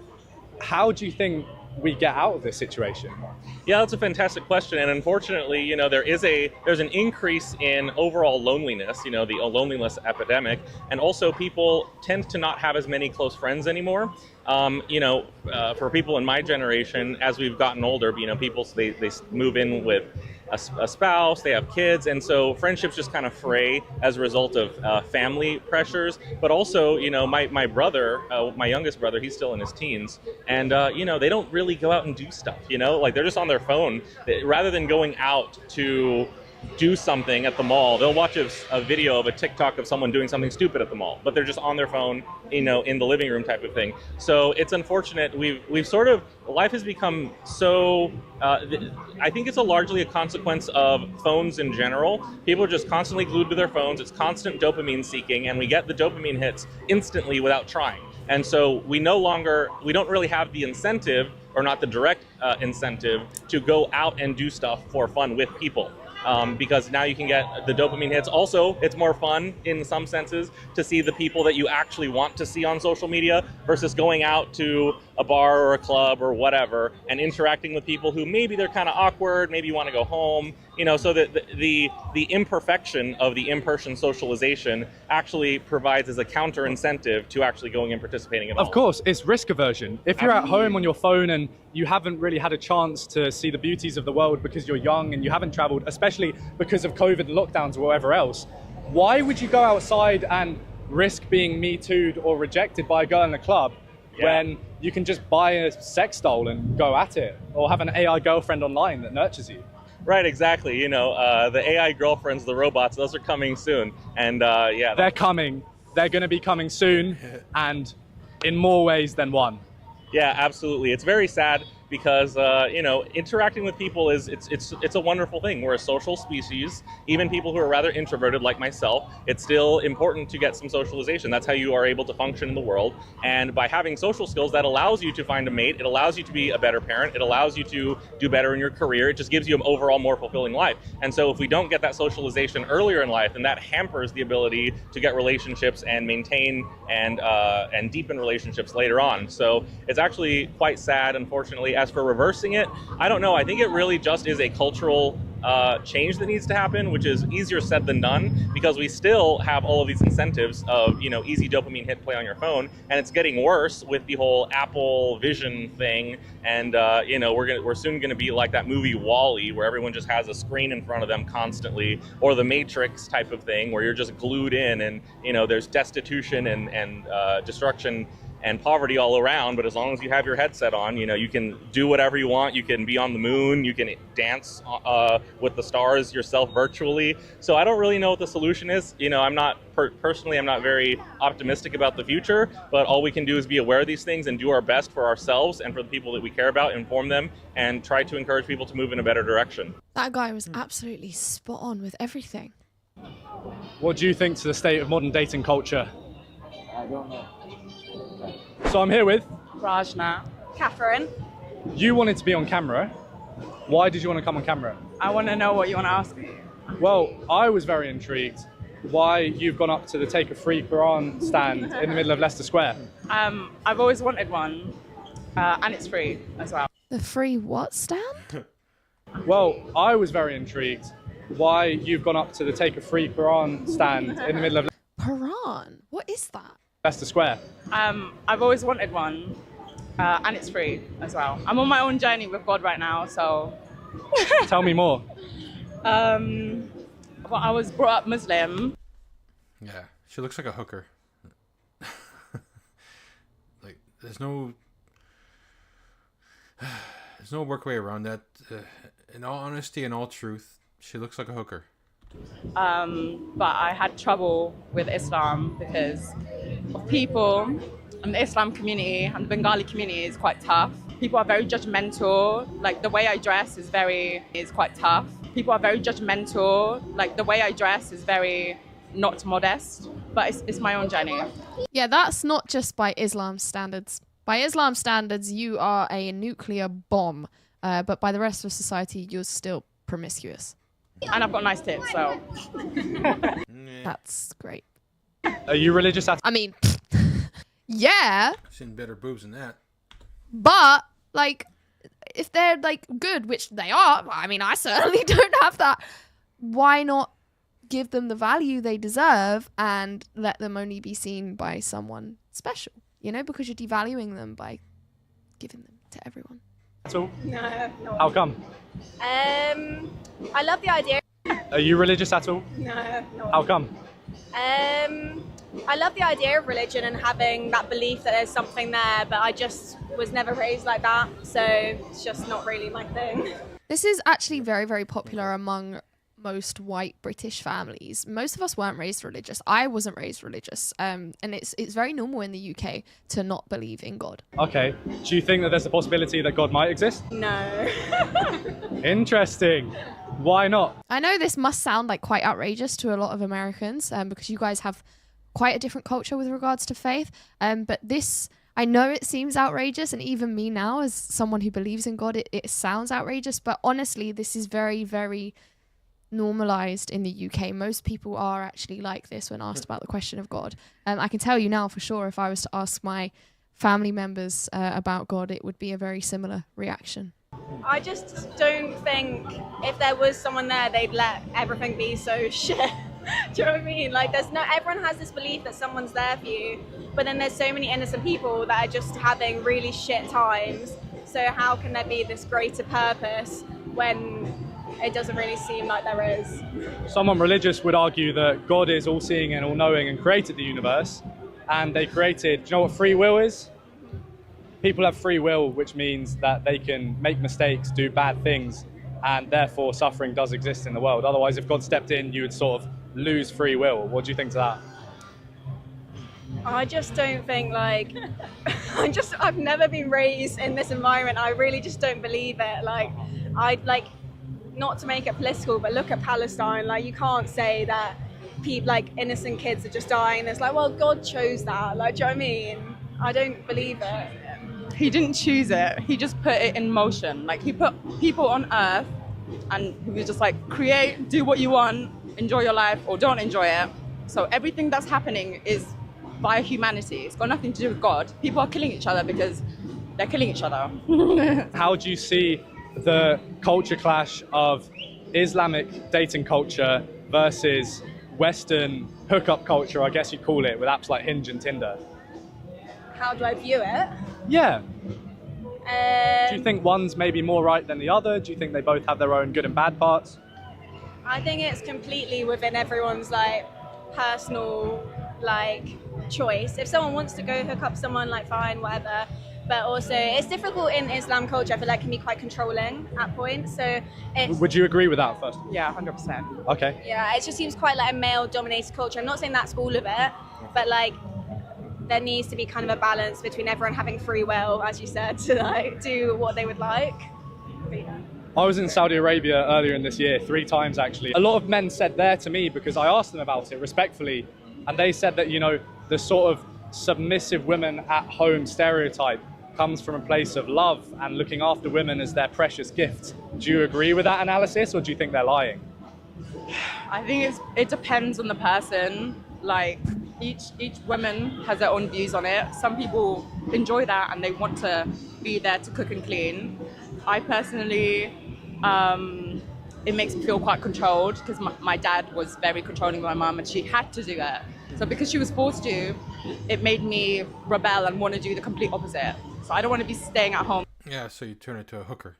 Okay. Cooking and cleaning, but that's my personal choice. So everyone's got their own choice, you know? How do you see modern dating culture in terms of dating apps and social media at play? Do you feel like that's had a good effect on hookups and whatever else, or do you think it's had a bad effect on the relationship between men and women? It's fucking horrific. It's awful. Why? Dating apps are terrible. Hinge is terrible. Tinder is terrible. Get yourself off there. Do you think hookup culture is terrible as well? I think it's terrible, but that's my opinion. Like, people are, you know... Why do you think it's terrible? Because you don't benefit anything from that. It's a spiritual connection, it is. Someone is with you, you're together, you're having sex. It's not just like bash, bash, bash and you're done. It's deeper than that. It's more important. Does hookup culture not make you happier? If she understands the value and the sanctity of sex, why is she advertising herself for sexual encounters? Yeah, not really. It benefits men more than women, I would say. Why? Because sex for a woman, you need to have more of a connection, generally. Not for everyone, but I say most women would say that. I mean, it's biologically proven that women release a bonding hormone when they have sex more so than men do. Yeah, I mean, not everyone, but like some people, I like the freedom of hookup culture if people want to, but I don't think it's majorly beneficial. So to wrap it up, do you look for a masculine man? I do. Why? I want to feel safe and protected and like I can rely on them. And I don't want to use my brain when I'm out with a man. I don't want to use my brain. And can you define masculinity for me if that's what you look for? Masculinity. Someone that makes you feel safe. I just feel like someone big and strong. Okay. I'm getting tired of listening to this bullshit.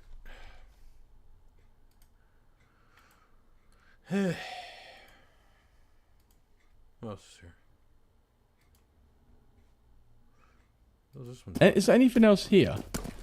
Oh, okay. When he comes in and just lays that thing, yeah. What do you expect me to do? Can't believe out of all the games I've played, this game, this old Lukey boy up here. Oh my god, he can shuffle. This has got a ranking system now. Plus, you can beat this guy up in the demo. Oh my god, actually, I didn't realize you could do that. I was playing on it earlier just to see if the sound would work, and now I'm actually mincing the dude. Oh my god. What? Okay. I didn't realize you could actually batter him. Like I said, we can go up this ladder system to go from beggar all the way up to whatever this thing is. But this is the thing, you've got rank progress. So Carnage gets you 2, Fist Play gets you 1. Let's go 2. I want to try and get 2 points here. So let's just work. Oh my god, he's got a knife. Oh wait, we both have knives. Oh well, he's gone. Okay, you're gone. Oh, no, get him, slice him. Okay, he's out the question. Right, let's get Matey here. He's the one doing damage.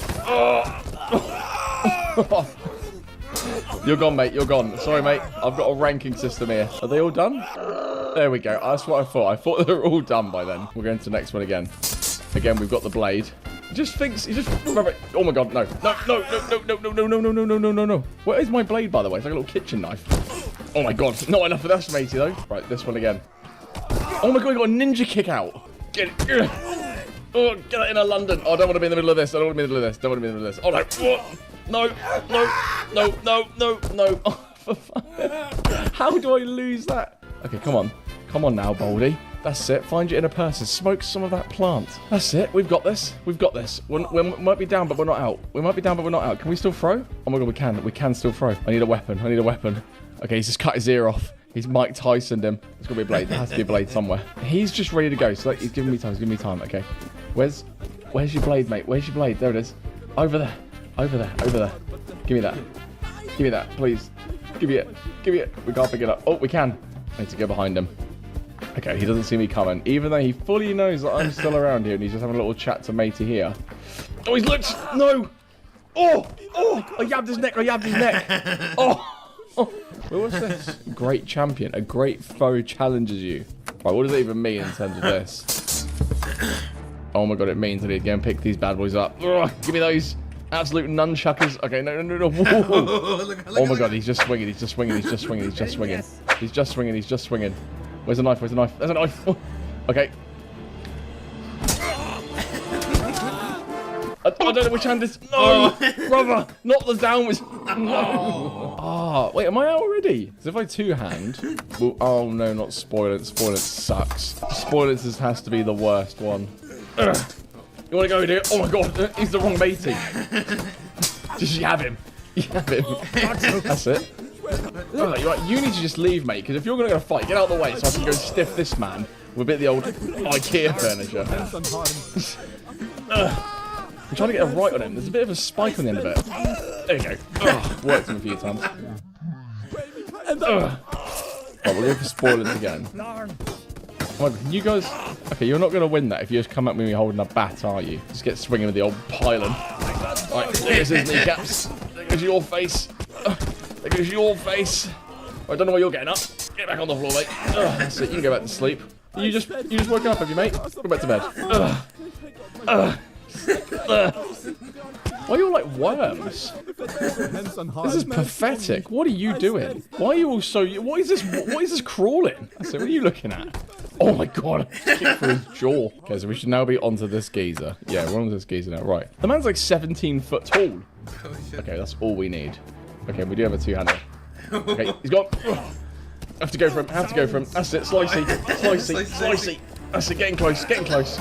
That's it. Attaboy. 7. Have him. Two-hander. Straight down. So what do we go from here now? We get a peasant. Oh, you know, as peasant there, you get some really cool items. There's like shivvy sticks and stuff.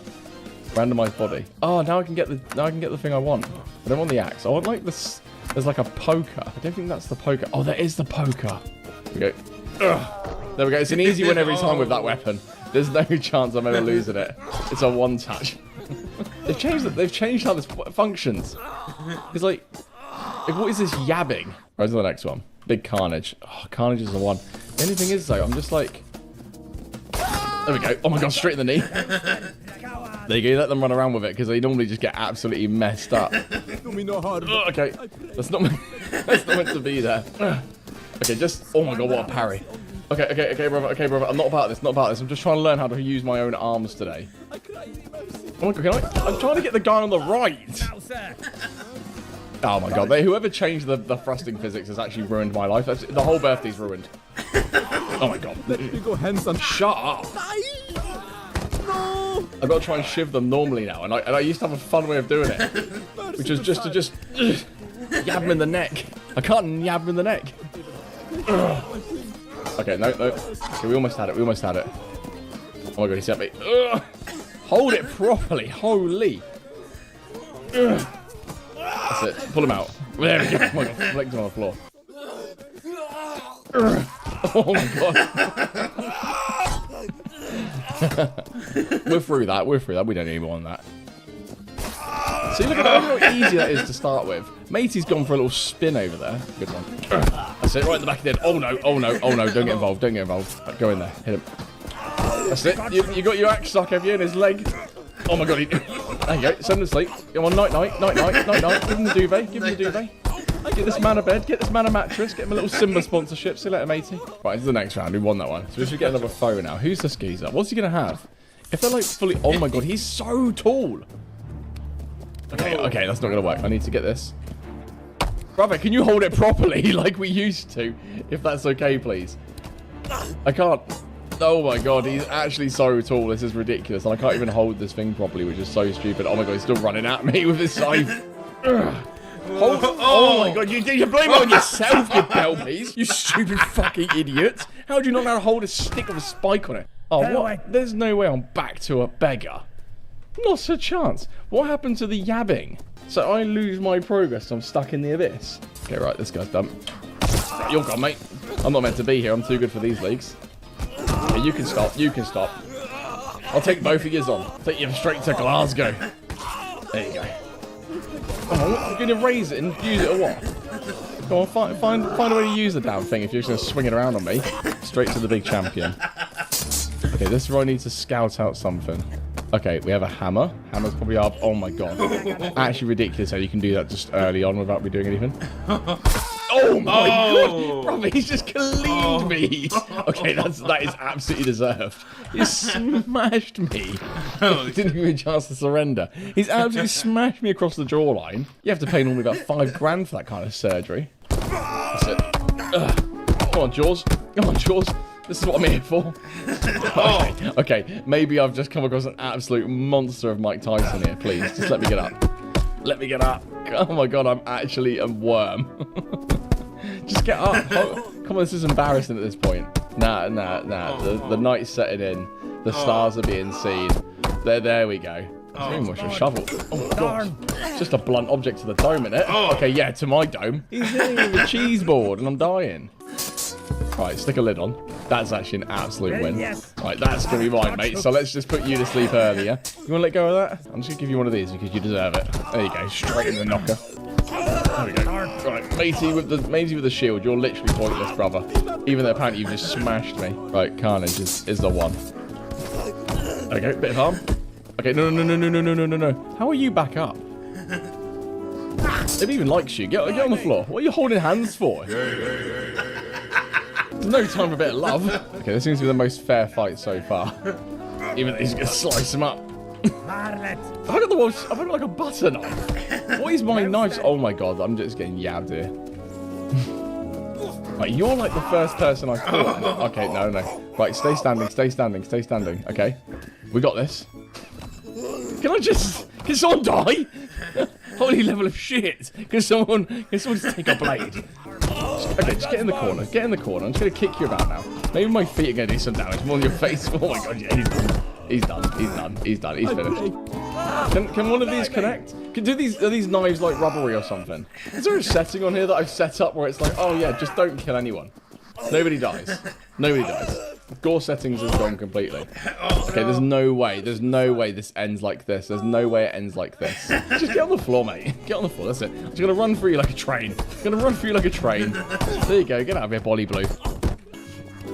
You know what, drop these things. I don't need these weapons. I'm just gonna take these hands and just start slapping. Just get in the corner. Just get in the corner, shut up. Shut up, get out of it. Nobody cares about you, idiot. Okay, now we have to take on this Beta who's actually through thingies does me. Is there anything else here? Okay, when he comes in and just lays that thing, yeah. What do you expect me to do? He walks me around like I'm a fucking dog. Ridiculous that he can just melt me like that. Let's just start going. Okay, right, he's got one in the eye. Okay, right. Is it like 3v1 or like all for all or something? Because Matey over there was waiting his turn to batter me. Right, he's gone. Right, you can hold your face such you want. You guys can hug it out. I want Matey on the right. That's it. Nice, good. What's that? Oh, you're gone as well. Oh, nice. That's it. Who are you looking at? What do you think you're looking at, mate? Oh no, this is one we got cleaned up last time. Oh, not if you're him though. Not if you're him. Not if you're old bloody Chin Laden over here. Come on, Osama Chin Laden. Get on the deck. Right, give me this guy.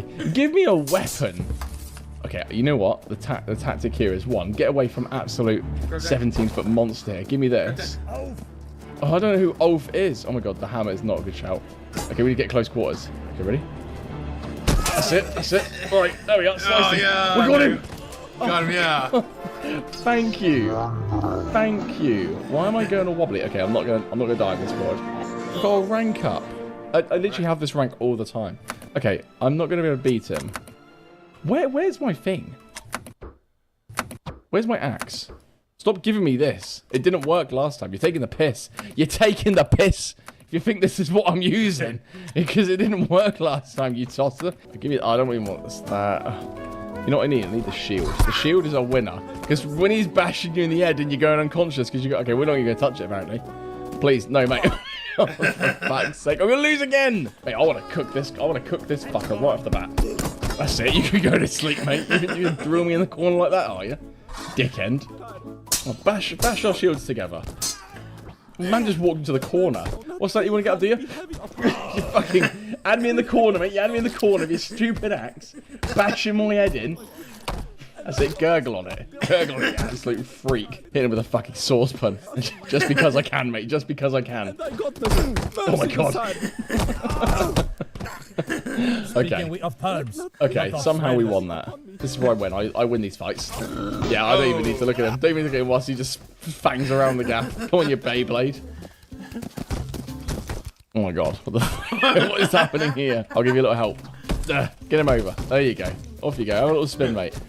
Fight the demons that possess you. Right, give me that leg, and then give me that leg. Or not. No, I want the leg. I want the leg. That's it. Give me the leg. Yeah. Single combat, right? We'll go back into it. This we win our fights. We win our fights in here. This is my arena. Yeah. Oh, not if I miss it. Not if I miss it though. Oh my god, no! Fuck's sake! Oh, if I miss that one shot, my man has no idea how to deal with it. Problem is, I should be winning every single one of these fights. Like, you know what? Actually, randomize. I don't. Okay, my dude's super tall, so his chin never gets hit. I don't want the weapons. What were you guys doing? Little conga line in. I'll just nail everyone. Not a single weapon was held today other than these absolute gauntlets. I don't know what you're doing that, mate. You don't even know what hammer looks like. Right, we're out of here. None of that stupid spoilance play. Here we go. That's it. Oh my god, don't hug me. Don't hug. Don't hug. If you hug, it's actually bad for the game. Because then I can't do anything because I get stuck to you like a fucking joined twin. This weapon I have, by the way, absolutely blows. He's got like a massive bloody beefy meat cleaver, and I've got this absolute butter knife. My God's bones! Right, drop the weapon, drop the weapon. We don't need that in a weapon anymore. Let's just go straight all out hands. That's it. There we go, that's all we need. Oh, you have to fight me from the other side of this, okay, by the way, so there you go. Get out of here. You mutants. Right, I can't lose this one. Oh my god, I can absolutely lose this one. This is ridiculous. Look at him. I've got nothing. Not even my helmet stops me from him bashing me. Look at him walking after me. That's it, we got to get close. Getting close, getting close. That's it, work him, work him, work him, work him, work him, work him, work him now, work him now, that's it. Kick him around like a fucking football. That's it. Off we go, son, off we go. You want to get up, do you, mate? You want to get up, do you? That's it. You can get up on the other side of this wall after I kick you the fuck out of it. There you go. Night-night, night-night. Take your lid off. Take your lid on, actually. No one know you're asleep in the corner, you dildo. You got to get into them. You can't, like, leave them there to let them swing on you. You just get done for. That's it. That's it. How are you going to fight without an arm? How are you going to fight without an arm? Yeah, you're not meant to lose your arm early doors, mate. That's where you'll fail. That's good. Oh, that's straight to the head. That's it. Okay, this guy's done. This guy's cooked. Leave that in your leg. What are you going to do now? I'm going to kick you about. Okay, this one's going to be hard, I reckon. Oh my god. Oh, the combos. Do we have one more to go? Okay, one more single combat and we're through. This is where we need to be. That's where we need to be. Right, okay, this is it. Right across the chest. That's it. There we go. There we go. Work him. Work him. Okay, he's down on the floor. Oh, we're gonna work. Where are you gonna kill to, mate? Nowhere. Right. Great foe in this Grete champion. Give me something good. Oh, we can get him straight off the bat. That's it. That's it. That's it. Work him. That's it. See you later, mate. Yes. Yeah. Actually got him this time. Yeah. Right, now what are we going to do now? Do we actually get something decent? A commoner.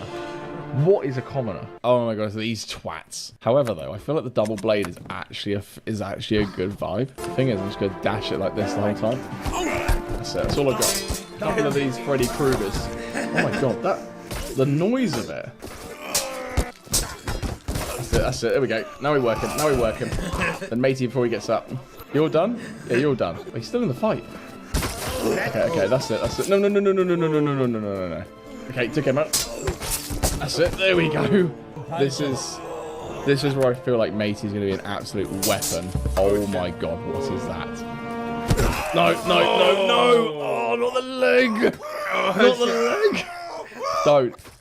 I'm in the head. It wasn't even a fight in the end. This next one, though, I don't know, though, because this is the big matey who starts wearing all the geezer cleaves and stuff. Oh my god, he's actually a weapon. How do I pull this guy into it? There we go. Right. No, not again.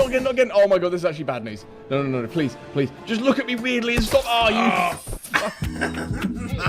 You look like a music lover. That looks like a cool game. What's this one called? Half Sword. Huh. I guess I'll have to check that out. Half Sword. Huh. Half Sword, huh. It's a demo, too. Nice. I'll give him a like. Up in the clout of getting a lot of attention, and therefore they attract the wrong types of women. This is a great episode here. I wanted to pull this up, but this is when streamers expose their unfaithful girlfriends. These are the craziest times streamers broke up on camera. Starting off with Gara, when the streamer's on a date with his girlfriend, but as he borrows her phone to search for a restaurant, things take an unexpected turn. No, we can go somewhere else. No, we can eat this shit. Nah, it's good. It's good. Oh, the beach right there. Oh, we right by the beach. While scrolling, Gara finds out she's been texting other guys. The moment she realizes he's seen the messages, she snatches the phone back and immediately... Bro, if a girl snatches the phone like that, it's a wrap for you, brother. ...ends the stream. What are you doing? What are you doing? Bro! And then it's the gaslighting, bro. What is your problem? Why are you doing that? Why are you so insecure? What is your problem? What is your problem? What is your problem, bro? Bro, According to the streamer, the girlfriend had even called the cops on him after ending the stream. And the girlfriend fought back, accusing the streamer of stealing her money. But Gara cleared his name during a call with another streamer, explaining exactly what he saw on her phone. Are getting clever, gang. You know what they're doing? What? And I noticed this in 1 second. Bro, when they link you, they're unsaving their numbers. So when they call them, it's random numbers, bro. and I'm looking at every in her shit, and I'm looking at, I clicked the message. She said, I miss you so bad. This is a real conversation, gang. And it's all like 2 hours ago, bro. 2 hours, like, you feel me? And I'm realizing this all in 1 second. I'm like, I swipe down to the notifications. I see the same number. Texted her. Unsaved number. Straight messages through that, man. But that was nothing compared to That's crazy work. So I've seen people save a number and put their profile pic as settings. Let me put you guys on game. You want to cheat on your girl? This is horrible. This is horrible. Save the person that you're. This is I should not be given this. Okay, I saw this. I'm not saying you should do this, but I've seen this happen. Right? Let me backtrack a little bit. I've seen where women or men will save the person they're cheating with on their phone as settings and change their picture as the gear icon. And then so they think they just get a notification from settings. Or you could do Domino's or Uber or DoorDash, whatever it may be. And it's just like, don't have it where the message shows up, just shows you got a notification, and it'll look like you just got a push notification. It's crazy work. You got to be careful out there, though. Flight, who breaks up with his manipulative girlfriend on stream. It all began when Flight tweeted that he's single, finally fed up with his toxic and manipulative relationship. And his girlfriend immediately pulled up to his residence, trying to confront him. Bro, who the f is at my door, bro? Bro, why is she calling me? Open the door. No, I'm not opening. I need something. I know you know. What do you need? What do you need? You're what? Open the door. No, go home. No, hurry up. The girl refused to leave him alone and kept knocking non-stop for that's insanity right there. 10 minutes, until Flight eventually let her in. You're crazy. You've been knocking for 10 straight minutes. You gonna tell me I'm crazy? Stop the cap. You're wasting your time. I'm not. I'm not gonna force you out. I'm not gonna touch you or nothing. I know you're not. She then demands him to delete the tweet, laughing, giggling, and gaslighting him the entire time. Delete it. End it. Delete the tweet too. Nah. You're not single. Yes, I am. No, you're not. You don't know how to act. You don't know how to act. I've been know how to act. I'm sorry, Daddy. Delete the tweet. You don't know how to act. I'll act like for you, Daddy. Delete it. Nah, I don't know. Yes. The manipulative girlfriend acts like his the giggles and the smiling, bro, huge red flags. Opinion isn't a big deal, even manipulating him sexually, calling him daddy to gain control. Come on, Daddy. Delete it. Yes. Hey, chill, Baby, don't touch, delete don't it. touch. Nah, chill. Yes. You don't know how to act. It's disrespectful. I didn't call you Daddy, out. I'm sorry. The girlfriend then begins cursing at his chat and prompts him to end the stream so she can freely manipulate him. Look, I didn't call you out. Your chats suck. I hate them. I'm sorry. No, they don't. Yes, they do. No, they I'm don't. sorry. Hurry, end it. Why do you want me to end it? Because I'm trying to talk to you. Yeah. Bro, if anybody talked about my chat like that, you catching the fisticuffs. I love y'all for real, man. My chat's full of real ones. You gonna let nobody dog my chat? Let's be out of your mind. Look, hey, chill. No, hey, no, hurry. look. Hey, what you not gonna do? Don't touch my equipment. Don't touch all this off limits. Don't touch. Keep back up. And as he eventually ends the stream, things take a dark turn as she locks herself in the bathroom and starts raging at him. That's when Flight pulls out his phone and starts recording the entire thing. Delete it. Come out. Delete it. Delete what? You're stupid. Wait. But I don't want to be with you no more. Bro, what the bro? Stop hitting my Bro, stop hitting my Bro, you're weird, bro. Bro, you shouldn't have let her in, number one. But that was nothing compared to this streamer, who goes live with a new girl after claiming he'd broken up with his ex. But as his furious ex saw the stream, she immediately lost it and even shows up at his house, banging on the door, demanding to be let in and trying to kick the new girl out. I'm single as hell. Go. Alright, bro. I'm leaving, bro. No. Chill. No, chill. I'm leaving. For real, chill. Turn it off. Baby. The streamer quickly sends his new girl upstairs, trying to defuse the situation. Trying to pull a little Houdini action. You go up in the closet, I'll go handle the situation. The moment he opens the door, his enraged ex storms in and charges straight upstairs after her. She's a track star. No, let me go. Let me go. Let me go. You stupid! Hey, listen, I didn't know he had no. Can you please leave? Can you just leave? I don't even want to do anything to you, but can you please leave?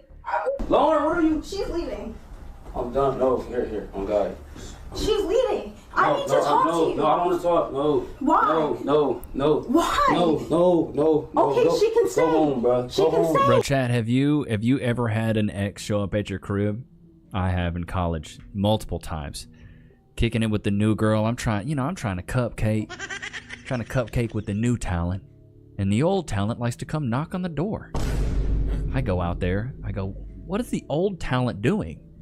They've aged out. It's good. They're Dunford. It's over, right? I go out there and check it. Go out on the porch. Tell this girl, you got to leave. She shows up drunk, of course. I'm like, you got to go. You got to get. Finally get that situation handled. Get her out the door. I go back in. The new girl, the new talent, is swooning over me now. Absolutely loves it. Women love to see another girl liking you. This is why I say, being a high-value man, you have to be, typically women want 6 foot, 6-pack, six figures, and other women want you. No girl wants to know that she's the only one that likes you. I don't know. Don't shoot the messenger here. I don't make the rules. I just enforce them. But women like to know that other women want you. It brings your market value up. This is a point blank right here. Like, look at it. This chick is going nuts because another girl is over there, which validates that he's worthy of another girl's attention, which women cannot stand this. And so it makes women want you even more. I don't. If you go home, bro. I don't know. Can I talk? No.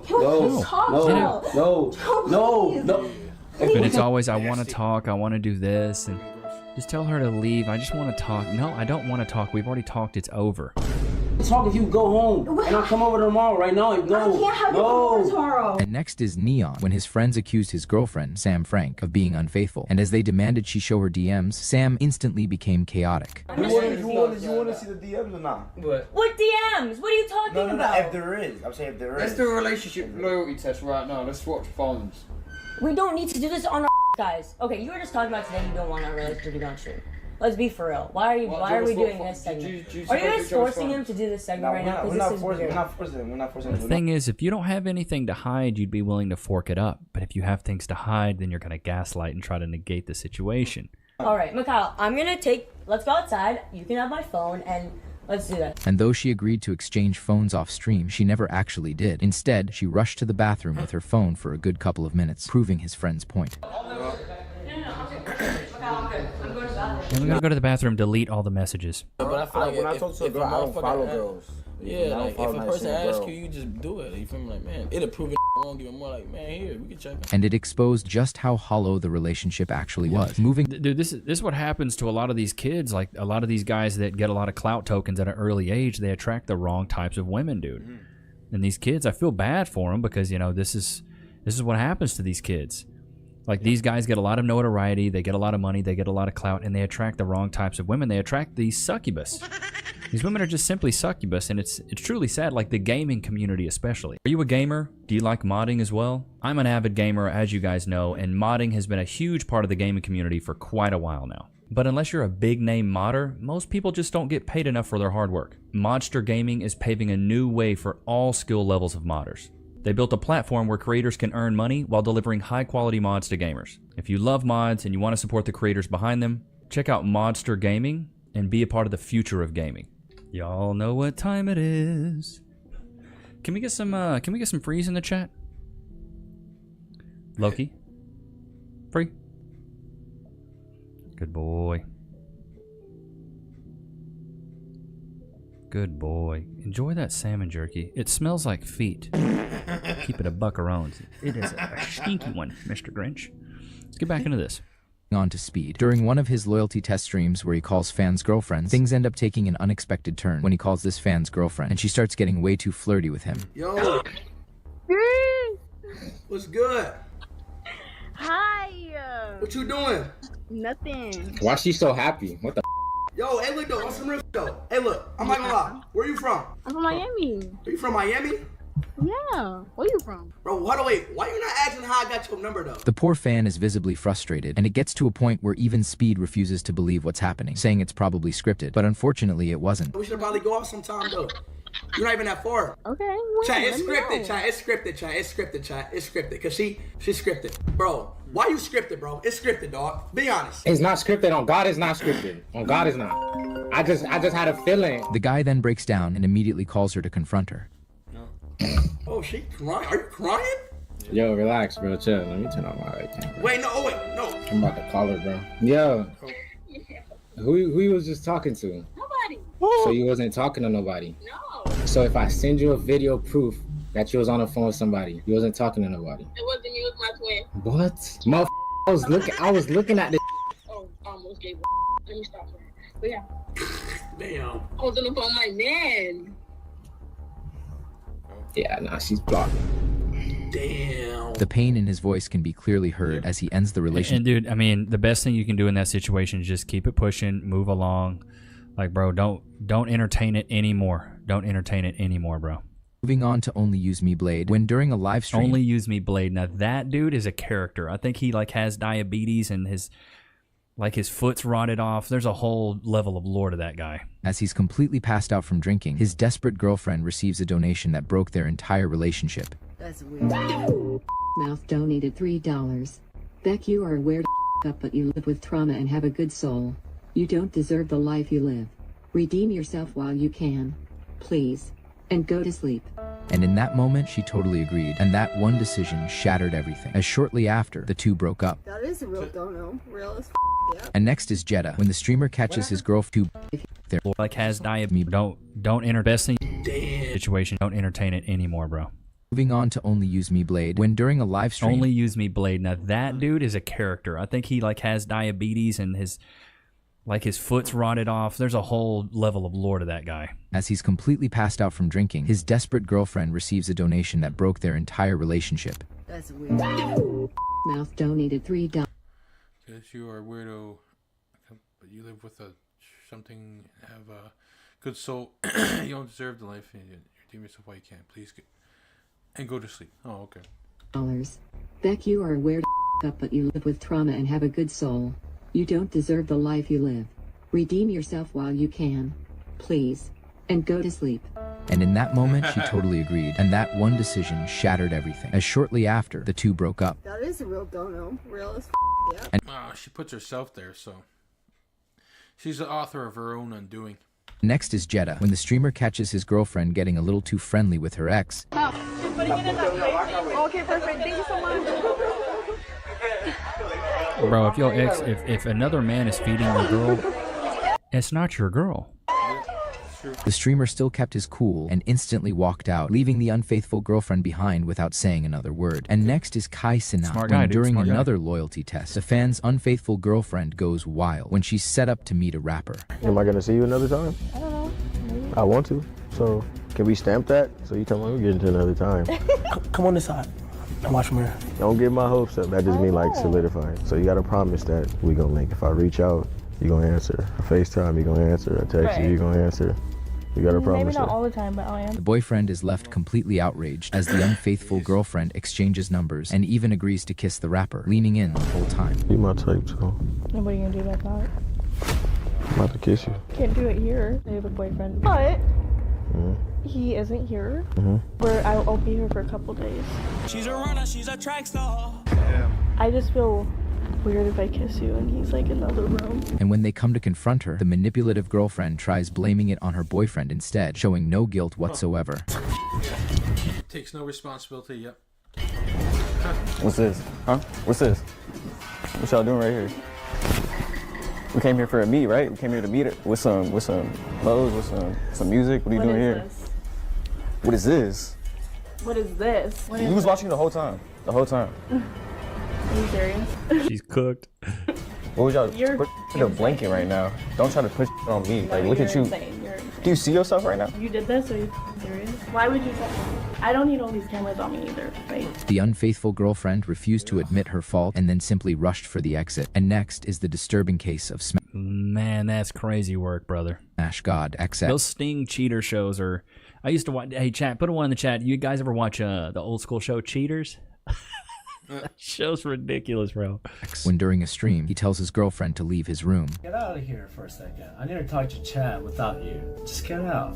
I'll open the door for you. Just please, please, leave my stream and me alone. Get out, please. Why are you telling on me now? No, I'm not. But I need to talk to chat without you here. And as she refuses to leave, the streamer immediately starts being rowdy and chaotic, telling her to bring him a beer. Why are you acting like that? For real.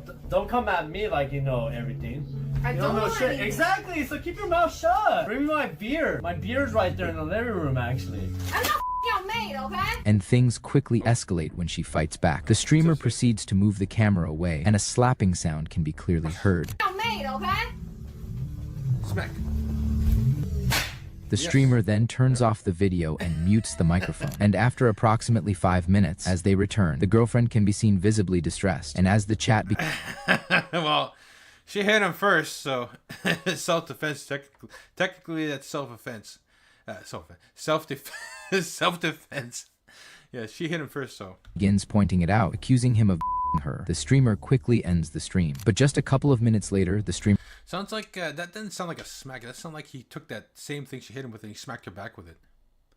comes back, with the girl appearing stressed. And as the chat starts accusing him again, the streamer responds, saying the chat was being weird to even think like that. Obviously, me and my girls over here together.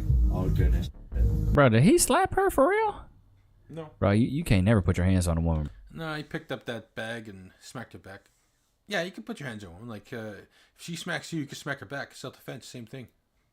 Same amount of force. Bro, you can never do that. Leaving the streamer in Come on, don't be a simp. Like, if a woman punches you in the face, you're just gonna take it? Fuck that. Just punch her back with the same amount of force, self-defense. total disbelief. Why would I lie? What is that? It's too mean. What's that? Why would I lie? Like a pilot, I'm fly. Well connected Wi-Fi. Come on. What does that mean? What you think it mean? I don't know. You said bad news, so what does it mean? It means I'm. Yo, bro. No, not right now, bro. Not right now. But everything changed when one of his friends walks in on the situation, and the unfaithful girlfriend breaks the news. Oh, shut the up. Are you trolling? Not right now. It's his. Oh. No. She's a runner, she's a track I can't tell if she's joking. Are you joking? No, listen, okay? It's the truth. Initially, the streamer refused to believe them, but as reality sinks in, he's left devastated and ends up kicking them both out of his house. I need that bag and I gave you. I need this bag and I gave you. Where's the other ones? That's why we set you up. See, these streamer kids, man, they turn out to be like simps. Yep. It's sad. They get taken advantage of by these girls because these girls. Yourself too, a little bit of a simp. Like when he said you should never hit a woman, fuck that. Only if she fucking hits you first. If she smacks you, smack her back with the same amount of force. That is self-defense. If she punches you, punch back with the same amount of force she gave you. Self-defense. Girls, dude, they're conniving. They know what they're doing. When his enraged girlfriend calls, saying she's breaking up with him because he never calls or texts her. You, all right? And the fact that you keep. Oh, yeah, this kid's a kid. I'm not even going to react to that. But yeah, a lot of these streamers, man, they attract the wrong types of women because these women are typically money hungry. Yep. And they want guys with clout because they're going to use them to leverage for their lonely fans. Yeah, and they got basically, they're all messed up with feminism. So. On today, I'm going to be reacting to some more Jennifer Molesky content. Hey, it's Christine Grace. Welcome back to my channel. Today is another reaction video. Like the video on your way in. Let's get straight into it. So I'm working on a bigger video, but I've been hearing some... Before I get into that, I gotta go wash my hands, get something to drink and stuff, so I'll be right back in a bit. Don't go anywhere.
complaints about women lately from men. Go figure. Men bitch about women, women bitch about men. I just saw YouTube comment, not on my channel. You should be commenting on my channel. But it wasn't on my channel, but a guy was talking about he wanted his wife to, on her way to run an errand, to stop at an auto parts store to pick up a part, okay? And he had already called the auto parts store and had it all set up. All she had to do was stop and grab it. If he were to do it, it'd take an hour to get there and an hour to come back. He was already saving the family $400 by doing this, see, I'm a girl, I don't even know what it's called, an auto part transfer repair. He was already going to save the family money by doing this, and his wife kvetched that why should she have to stop and get this auto part? Okay, so she was a big, poopy, stinky fart. Okay, fine. And he said he was just really getting sick of her treating him like that. Right? Like, okay, you've been married for a long time. He's trying to do a nice thing, and she's being a poopy, stinky fart. Yes, that's exactly right. So I said, what are you doing telling me? Not even on my channel. But why aren't you telling her? Okay, so let's put this on the shelf. Okay, it's in the shelf. Now, I have something to say, and I don't think a lot of people are going to like it. I think my YouTube channel is going to be a lot of things that people don't like, but I say it in real life, so why not say it here in the goddamn digital world? Women like and respect boundaries. I think when women hear me say that, they're going to hate me. She is correct. She is correct. So women do like and respect boundaries, but immediately it might not seem like that. Women like it when you have standards because it shows you're a leader, and that's attractive. Women like it when you say you can't do that. For example, in this case, if he was to say, you need to do it or else. Not or else, but like, or else, like, I have a boundary. Obviously, I am like really bad at it because I'm not a man. But hopefully the men watching, you guys get the gist. Women like boundaries, women respect boundaries. And when you initially say something that is very respectable, you will know it is because the initial female reaction will be like, oh, you're telling me what to do? Oh. And then obviously if she's a good woman, she will take that on board and like actually listen. But the majority of the time, it will probably just be like complete outrage and just like, oh my gosh, you absolute misogynist. Can't believe you said that. But it's all just a projection of her fragile ego. Women really like boundaries. We don't want a man that's just a complete pushover. That's so unattractive. They will say they want that, but there's a reason that those marriages don't work out. It's a reason that when men have been listening to what women want for the last 20 years and becoming these ultra femboy, soy boy types that just kind of are at the feet of women at their every beck and call. There's a reason divorce is so high in the aftermath of that. Unless they've done some really deep evaluation about the relationships that they've had historically that have been the brightest shining stars, are usually with the men who say, don't pull that shit on me. Okay.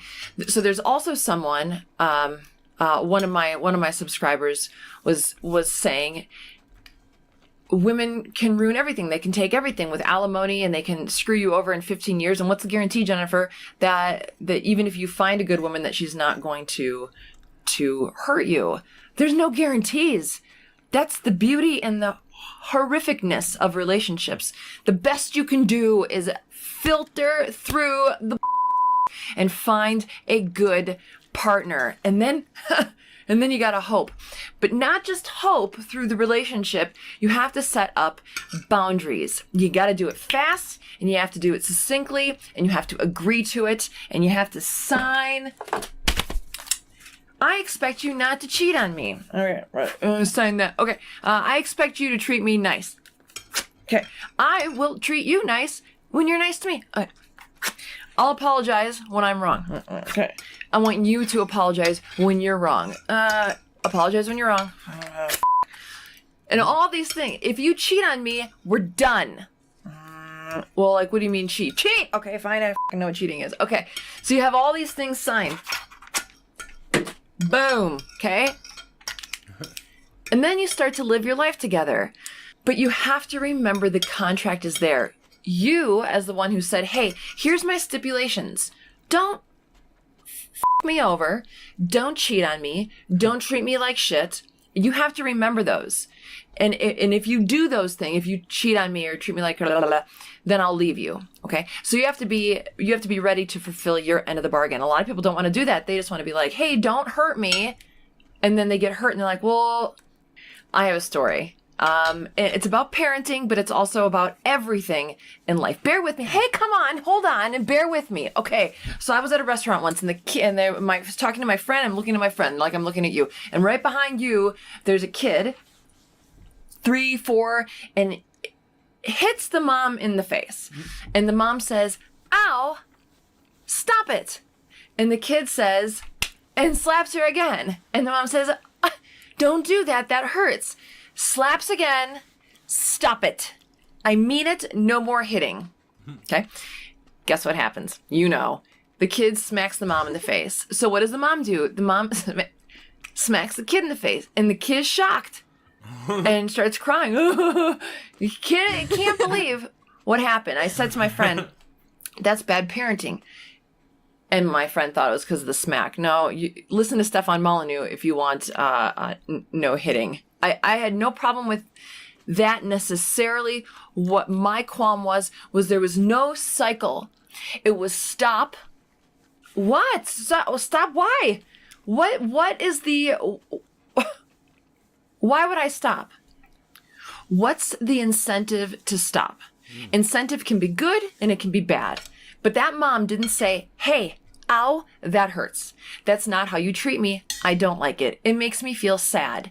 If you do it again, I do not want to hit you, but I'm going to so you can understand that it hurts and it's not fun. And then the kid can at least process that and make the decision. Okay, so let's all grow up. That 3-year-old is going to be 40 at some point, and that kid is going to be in a relationship. That mom is teaching him that once I say something, the consequence of not fulfilling the obligation or the request, there's no conclusion. So when a man says to a woman, hey, don't cheat on me, and the woman's like, okay, and then she cheats and the guy's like, oh God, I don't know what to do. Yeah, you don't know what to do because everything was great and muddled in your head. What are your conditions? I don't like the whole love is unconditional between a man and a woman. Bullshit.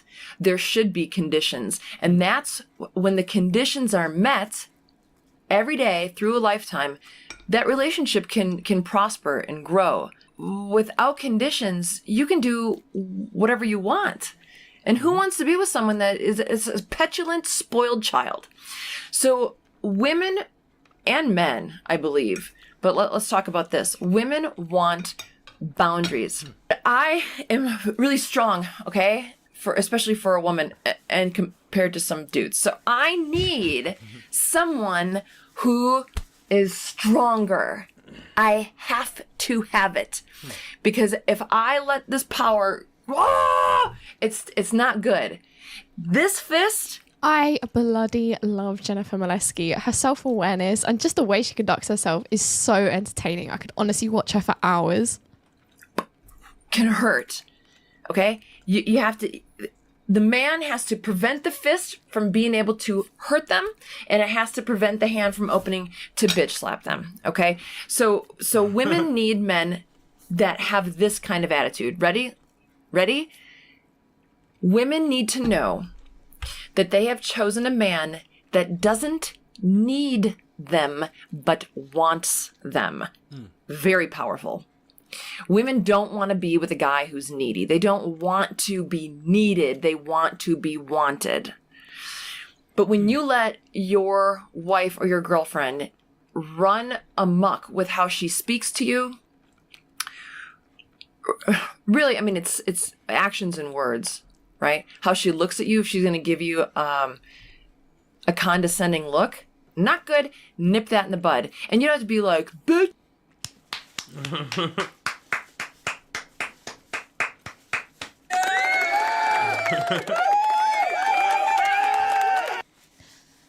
It literally boils my blood when I hear the way some women talk to their husbands, when I hear the way that they like will make these snide little comments, and it's so condescending. And the looks, it really annoys me. I see it a lot. I really do. And I'm like, why are you looking at him like he's a piece of poo on your shoe? Why are you doing that? Yeah. Because not only like does that not make you look good because it makes you look like a bitch, it makes your husband look like a bitch too. And why do you want to be that girl that has a bitch for a husband? Like, ew. Why don't you want your husband to be like that guy? Like, why are you portraying your husband like that? It's just disrespectful. It's gross. It's just not nice. And I love that she's saying you gotta nip that in the bud, because you absolutely do. And you actually earn respect by nipping it in the bud. And if you don't earn respect, then like just get rid of her anyway, because she doesn't know how to respect men. You don't look at me like that. No, that's not a man. But a man would say, listen, I don't know what's going on in your head, but I saw that look of contempt and I don't like it. I don't like to look at the woman that I love and have her be looking at me with contempt or disrespect or disgust. I can't be with that. Honestly, I'm like smiling so much because if you said this to a woman, like you would witness a woman's brain explode. Because you're not saying it in like the way she said, like, you need to not talk to me like that, and like a whingy kind of way. Like you're not meeting her on that female level of, you know, having to play the game of like power, like. But you just clearly and concisely point out the issue, point out that you didn't like it. A woman's brain will explode. And either she's going to go into an absolute femcel rage and therefore you've just dodged a bullet, or she's going to learn. And she's going to respect you way more. Like I literally, she will be like, glued to you. She'll be like, oh my gosh, like, wow. I'm telling you, Jennifer Molesky, she just gets it. She really does. I don't want to be with that. If you're going to look at me like that, I can't be with you. Now, I'm here if you want to talk, instead of being a shit, if you want to actually talk about it and say, hey, I mean, whatever the situation is, you have to speak to me and then we can work through it. But if you're just going to look at me rude, no. If you're going to speak to me rude, no. So the importance in a relationship is setting up the criteria. Now, a lot of us find ourselves in relationships that it's like a runaway horse, and you got on the saddle and you're like, this is going to be an awesome ride. And then that horse it's out of control, galloping. There's been nothing taught to it. So you have to get the reins. You have to, and it's not going to be easy after 17 years of marriage or 5 years of marriage or whatever, but you have to get the reins and say, okay, look, I know that we've been galloping along, but it's not working for me. So I need to reset the boundaries. And this is going to help you too. Look, I will do this. You do this. I expect this. What do you expect? Okay, blah, blah, blah, blah. And then we communicate. That's it. That's my video today. Oh, I love her. I just love her. You didn't like it, did you? No. So let's just remind everyone, I am very much about... Like, it sounds all good on video and whatnot, but with today's woman trying to put that into practice, that's not really going to work, especially with the Gen Z. Yeah. There's so much of them that would just, if not all, that would resort to calling the cops on you, accusing you of SA or grape, accusing you of assaulting them in a way, or trying to grape them, trying to assault, like SA them, and then grape them, whatever. So that actually won't work a majority of the time. If you're lucky, it might. Depends. But I don't know. I doubt it. I doubt that it'll work. She's not looking at it in a reality base right now where feminism has messed up a lot of Gen Zers, millennials as well, and that see men as useless and obsolete. That's the truth of it right there. Yep.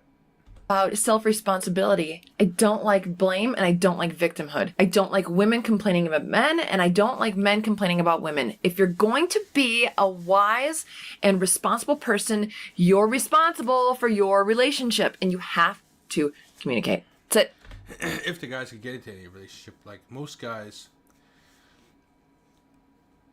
7 below, it's hard for them to get relationships nowadays.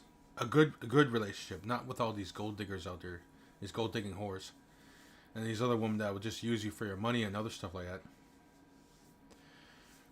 The guys who would get relationships a lot are the ones that are 8 and up on the attractiveness scale of 1 to 10. That's the truth of it. That's the reality of it. That's the world we live in today. I think she's out of touch with that a little bit. She doesn't quite understand that. And if it's not working, I don't want to be the condoner of leaving a relationship. Not easily. But if the contract can't be signed, remember the one I threw? This one? If you can't, if you're with someone who can't go, this is all bullshit. If you're with someone who can't agree to not cheat on you, or look at you rude, or hit you, you know, because this goes both ways, then it might be okay to leave. Who's that blonde woman who had that call-in radio show, and she got fired and taken off the air for saying the N-word? Help me. I can't remember. She said there's 3 reasons to leave a marriage. Dr. Laura, I have looked into her work. I did not know that's what happened. Addiction, affairs. That's where I got that from. Oh my gosh. I literally say this all the time. I knew I got it from somewhere. I'm 24 years old. There's no way I just came up with that. Dr. Laura. I've checked her out before. Why have I checked her out before? I'm sure I've reached out to her for an interview, but I don't think I realized how big she was. She didn't get back to me. But she's good. If you don't know who she is, you should go check her out. She's really old now, but she's still going. So abuse, you get to define the terms of what that means, but you have to say it out loud and you have to get the signature. Because abuse could be don't look at me. I don't want to look over and want to see a loving wife or a loving husband and have them staring at me ugh, what have I done? Oh God, who have I chosen? You don't want that. Okay. Or maybe that's fine with you, but you don't want to be punched in the face or in the kidney. Okay. So you come to those terms. What does an affair mean? Listen, I don't even want you talking to guys. You don't even talk to men. I wouldn't sign that contract. I have a lot of male friends, but someone might. Okay. So it's that's a red flag. That right there is a red flag. She has a lot of male friends. That's a red flag. When your woman has a lot of male friends, that's a red flag. When some of those men are her exes, huge red flag. Huge red flag. So even with this woman right here, the one that's talking to her, she says she has a lot of male friends, and she's married, or is she married? I don't know. I don't see no ring. Maybe not. But if she's in a relationship and she has a lot of male friends, that's a red flag. And if she's married but not wearing a ring for some reason, or is just in a relationship and she has male friends, yeah, that's a huge red flag right there. Coming to terms with. I'm just saying the same thing over and over and over and over and over. Here's something I've said before. You should subscribe. Why, Jennifer? You're not that great. Hey, you know what? Screw you. You don't have to subscribe. Get out of here. No, I'm just kidding. I think everyone should subscribe. Do you agree so far with what I've said? If you do or if you don't, you should put it in the comment section. Jennifer, you're so stupid. Jennifer, you're the best. Well, it's good advice for the simps out there, yeah. The ones that have no dignity or self-respect as men. It's good for them. Yeah. Or somewhere in between. If they ever learn from it. Between there. So, that's it. That's my video today. Figure out your contract and then talk to your partner. Listen, I've dealt with this for a long time. I mean, you change your cell phone provider, you change your cable provider, you change your jobs, you move houses, and you renegotiate terms. Why can't we do this in a relationship? Even to have a weekly audit meeting in a relationship. People don't like to communicate. I know. I wish things were easier. They're not. That's it. I want you to have a good day. Figure out what you want. Communicate it with your partner, and hopefully it works really well. All right. Until then, don't have an affair. Oh my gosh. I always finish a Jennifer Molesky video feeling great, feeling equipped and empowered. I love her. She's so good. What do you guys think? Do you think that you should have, as in the Big Bang Theory they call it, a relationship agreement?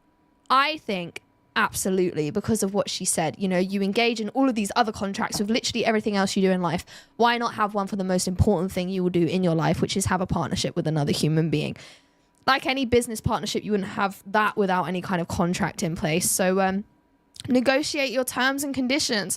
Hold business meetings. But like she said, people don't want to communicate. I, for one, am all for communication, but that's just what I think. Why don't you let me know what you think in the comment section below? As always, if you like this video, please do give it a thumbs up on your way out. Be sure to subscribe to the channel and hit that notification bell. Click the drop down arrow and select all to make sure you're notified of all of my content. And if you would like to donate to the channel, you can do so by clicking the link at buymeacoffee.com in the description. And if you have a video suggestion for me, you can reach out to me on my various social media platforms. The links to those are also in the description. And on that note,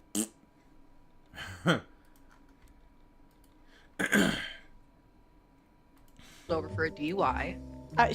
Thank God I was 21. I'd gotten pulled over for a DUI.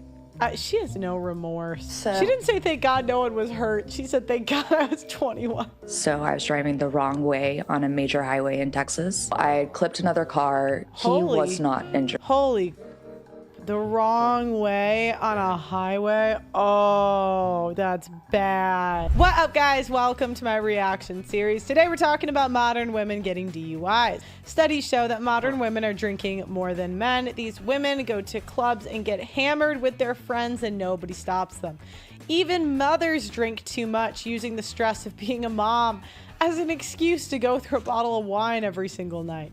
That has led to an increase of women getting DUIs. Let's look at some stories of modern women getting DUIs. Yeah, if you look at the statistics, yeah, women DUIs is pretty much rising up fast, and it's pretty high. Thank God I was 21. I'd gotten pulled over for a DUI, and then after that I got pulled over for driving on a suspended license. To be fair, didn't know it was suspended. No, I mean, even if you did, it wouldn't have mattered. How the hell are you going to get where you need to go? Exactly. I mean, okay, you were drunken driving. This was like such a step down. It didn't really matter. Damn. She has no remorse. She didn't say thank God no one was hurt. She said thank God I was 21. So not many people know this, but I lost my license last year. And not many people know that January 18th of 2021, I was arrested for a DUI. It was at about 5:30 in the afternoon. I had been at Dave & Buster's with a couple sitting next to me. We were taking lemon drop shots and I was drinking beer. I went up to go to the bathroom, left my drink on the bar, came back, drank that drink. When I stood up, I don't remember anything after that. Yeah, okay. I remember standing up and I don't even remember grabbing my stuff. And I was gone. I made it 20 minutes down the road when I went to get off the interstate. And I got over a little too far and went over the line. So, of course, a county sheriff pulls me over. I pull in behind a Burger King, and he pulls in behind me. He calls for a backup car and then comes to my window. He's talking to me about license, registration, insurance, all of these things. Then Sheriff number 2 pulls up. They pull me out of the car, and I had gotten so nervous about the cops being behind me that I sobered up pretty quick, and I threw up all over my car. So she threw up when the cops were... One sheriff took me to the back of the car. Another sheriff completely ransacked my vehicle, which I really wouldn't want to do through somebody's puke, but to each his own. He was doing his job, so good on him. Then before I... See, again, the kid, like... Why are the kids always like yelling in the background? Or they're like, women love TikTok more than their kids. You will not convince me otherwise. I know it.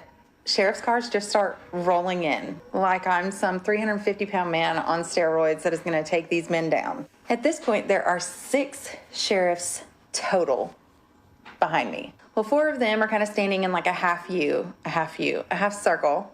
And I'm standing there freezing my butt off. The cop asked me, he says, "Can you do some field sobriety tests?" I said, "Honestly, sir, I'm not going to waste your time or mine. I can't do those stone cold sober."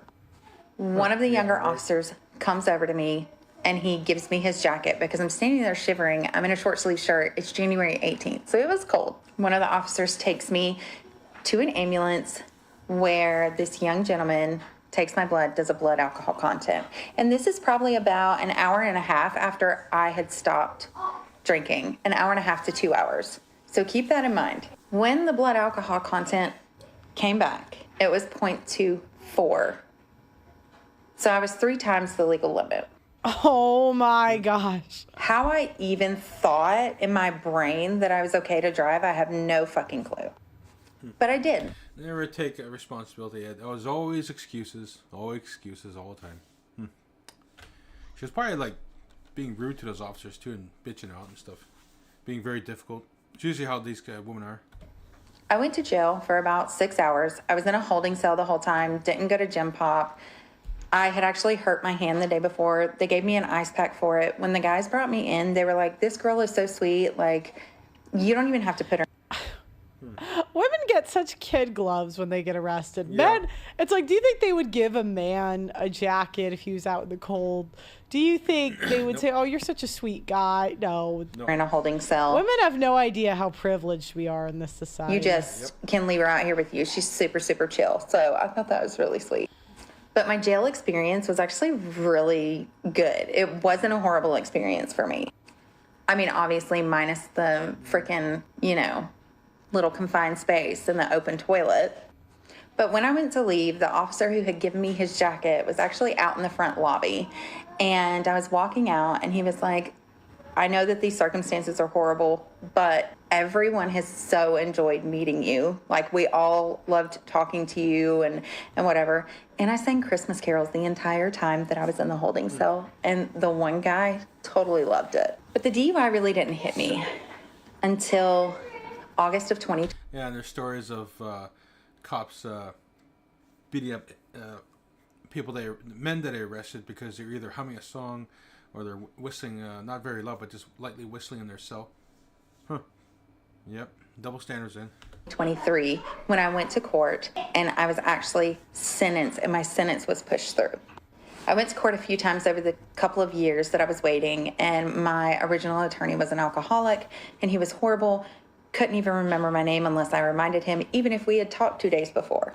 So I found an amazing attorney who was also a sitting judge as well, and he went to bat for me. I had 4 charges: DUI per se, DUI less safe, failure to maintain lane, and driving on a suspended license. Which I'm not sure where the suspended license came from, because I pulled my motor vehicle record, brought it into court with me, and showed them that my license has never been suspended. So at that point, in August of last year, they dropped that charge. My attorney went in, he went to bat for me. He got 2 more charges dropped, and I had to take 1 DUI charge. Another condition of that was that I lost my license for 12 months, and I was on probation for 12 months. I had a lot of fines to pay and a couple of classes that I had to take. I am not complaining. You do the crime, you do the time, you pay the fine. That's the way that I look at it. I'm not complaining. I'm just saying I made it hard on myself by making the mistake that I made, and I swear I'm never going to make that mistake again. But when I got sentenced last year, it really hit me in the face because I was on a restricted license and I couldn't go anywhere but to work and to drop my kids off at school and pick them up and to the doctor. And that was it. There were no vacation trips where I could drive. There were no, going to see my family. There was no any of that. I'm going to give her credit for a second. She didn't give any excuses. I at least appreciate that. Well, she did about those lemon shot stuff. It sounds like it was kind of like bullshit there, so. There was no excuses, and she at least seemed semi-remorseful. My first DUI at 19. So I left the bar. I do not remember this, so this is all told to me. So I was driving the wrong way on a major highway in Texas. I had clipped another car. He was not injured. Holy crap. The wrong way on a highway? Oh, that's bad. And I wasn't going very fast. I think I was only going like 35 miles an hour. He had... I don't care if you're going the wrong way. That's a head-on collision. Pulled aside, and cars had already been calling about me driving the wrong way. And then a police car came and hit me head on to make me stop because I was not stopping. And then whenever they opened the car door, I had peed myself and threw up on myself. They took me to the hospital because they thought that I had been drugged. I had no drugs in my system. I was literally just that fucked up. So I woke up in the hospital and there was a little like yellow ticket paper for your DWI, like sitting on the side, like on top of all my stuff. Also, my BAC for that one was a 0.28 and 0.07 is legal limit. 0.3, they say you are dealing with toxicity to death. Yeah, man. These women, they said treat us like men, and we can't take it. We're drinking. We're drinking. So I'm glad no one was hurt in these. I'm glad nobody died, but a lot of people, you know, I saw a clip on TikTok the other day of a woman who actually killed somebody, and she had no remorse. She did not care. She was just asking if she could go to school the next day. It was insane. But let me know if you guys personally know somebody that has gotten a DUI, that is a woman or a man. I mean, hell, put it in the comments. Make sure you guys like the video on your way out. Subscribe to the channel, and I'll see you guys next time. All right.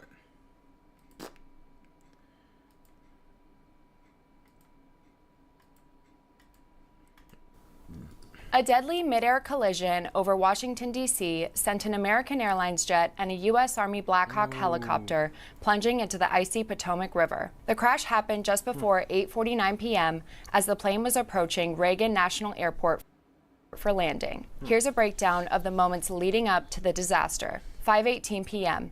American Airlines Flight 5342, a CRJ 700, departs from Wichita, Kansas, bound for Washington, D.C. 8:39 and 40 seconds, an Army UH-60 Black Hawk helicopter takes off from Fort Belvoir, Virginia, with 3 people on board, flying up the Potomac River.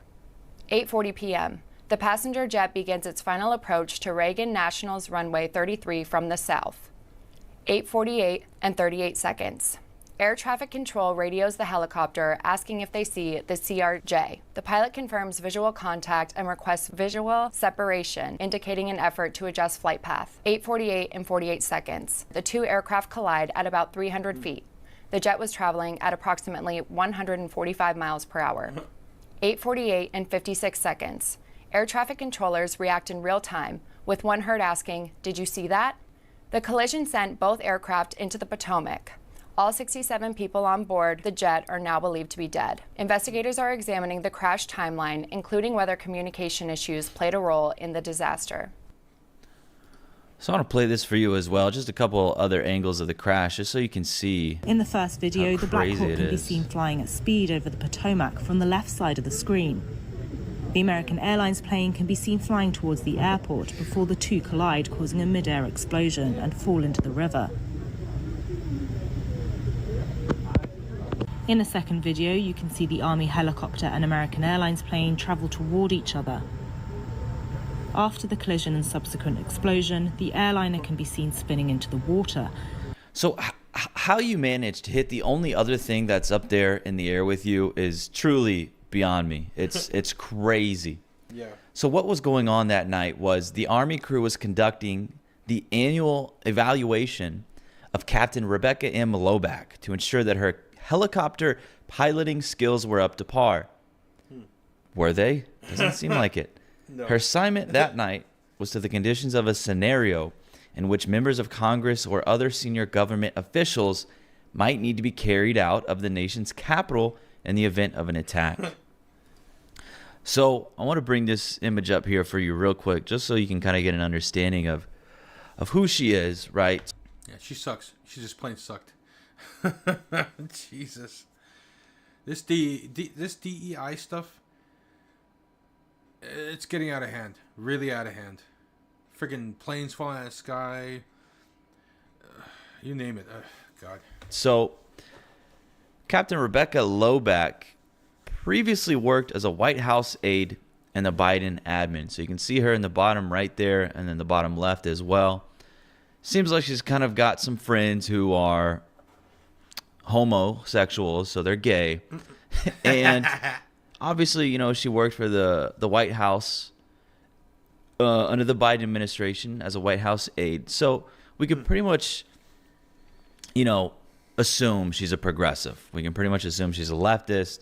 Looks like she, you know, fully supports pride and LGBTQT, all this. So the chances of her also being a feminist quite high. Actually, it's pretty much certain. Okay. Yeah, pretty much. Like I said, DEI is affecting a lot of stuff from video games. They're releasing a lot of shitty games because of that DEI stupid bullshit. Same as with movies. Movies are suffering now because of including that stupid DEI stuff and other woke bullshit.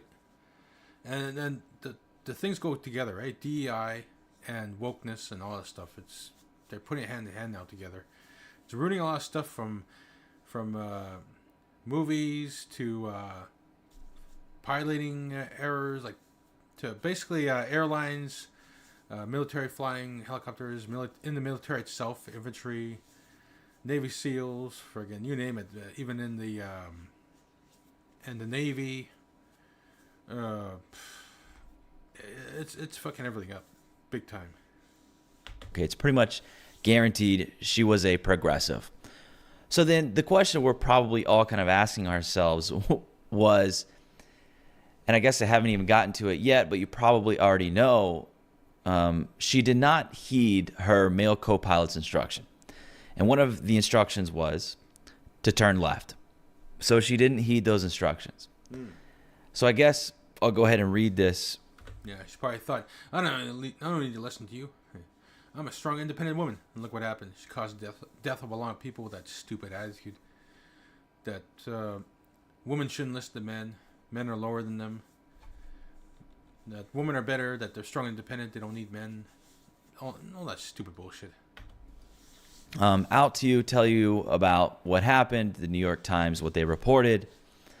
So her name, right, Captain Rebecca Loback, as said in the New York Post video that I just played in the beginning, she requested visual separation 15 seconds before the crash. So visual separation means that you're going to go ahead and take personal responsibility to see and avoid other aircraft without relying on air traffic control. And keep in mind, right, she did this in a very busy Class B airspace over DC. And that is something that you would think you only do if you're truly competent at operating a helicopter. So according to New York Times, she then failed to turn left to avoid the incoming commercial plane, even after her male co-pilot, Chief Warrant Officer Andrew Eves, explicitly warned her to maneuver left. Yeah, so again, what we're probably all asking ourselves, did she not listen because she didn't want to listen to the toxic mansplaining going on? Yeah. You know, is that why? Is it because she's a feminist and she didn't think? Yeah, it was because of that, exactly that. I don't care what people say if they say, "Oh, you need proof and everything." Well, no, it's obvious. She wasn't fucking listening because of that fucking stupid bullshit, fucking feministic ideology crap. She needed to heed to a man's instructions, specifically, you know, a privileged white man. She's like, I don't need to listen to you. I'm a strong, independent woman. I'm up here. I'm the captain. Don't need to listen to you. Don't need to listen to your mansplaining. That's the question we're all asking. Is there a reason she didn't listen? She didn't think she needed to. So, again, as mentioned earlier, this was a direct evaluation of her competence. And clearly it wasn't there. All right, there's no way around it. It clearly was not there. And so, of course, you know, they did a lot of investigating and they found out that there were, you know, a bunch of opportunities along the way that they can improve on or they could have avoided to avoid this entire thing. But at the end of the day, this comes down to pilot error. She held the position of captain. She was deemed competent enough to operate in that very, very busy space. She had full responsibility here to act on her supposed merit. Yep. Right? You don't get into a position like that without the merit, surely. But what ended up happening, she requested visual separation and then failed to visually separate. It really doesn't get worse than that. That's as bad as it gets. That is a full, undeniable pilot error. Yep. Yep. She was given full responsibility, full control, and she failed. Yep. Which led to the deadliest crash in decades. So keep in mind, right, in military aviation, women make up around 3 to 5% of pilots. Kind of just depends on the branch. That is a microscopic minority. And so with that number, you would pretty much expect that most of these crashes that happen, it's not going to be a woman. Statistically speaking, because they make up such a microscopic minority, surely you're not going to see a female pilot contribute to one of the deadliest military air incidents in recent U.S. history, right? Because there's so little of them. There's so few of them. Here we are. It is brutal optics, and it only validates the DEI detractor. And just like the last plane that went down, landed upside down, because these female pilots, like, who knows what the fuck they were doing. And I'm one of them. And the worst part is, with all of this, is that we're still going to see people jump through hoops to avoid admitting the blatant or the obvious truth. And that is that someone was put in that seat in that situation who just simply was not ready, simply didn't have the competence, simply didn't have the merit. Yep. All true. Senna. Fuck you, Senna pals.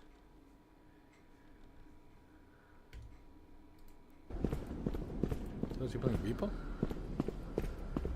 That's not Repo. What the game is this? Oh, yeah, FNAF. stop that noise, bro. This is wild, bro. Alec. FNAF and Repo. I'm playing. Oh, okay. Oh my god. I can't even explain how this looks, bro.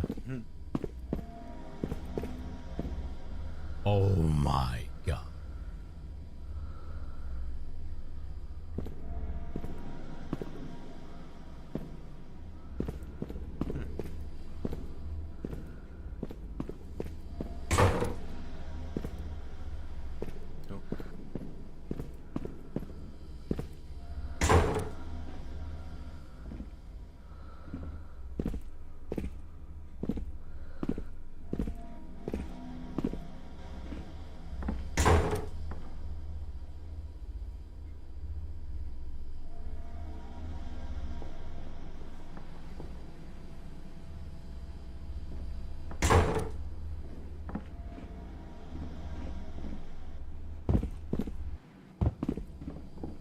No way.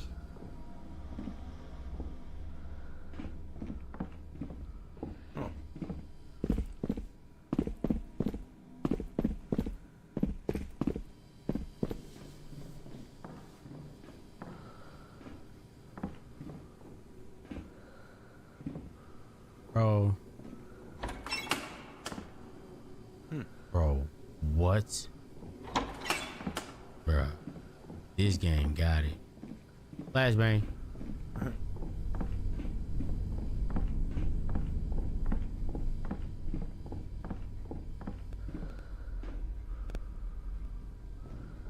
Okay, I need to turn it around. Yeah.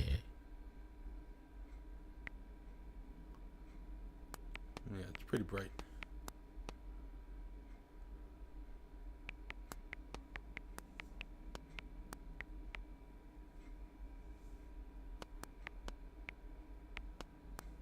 Oh geez. Oh geez.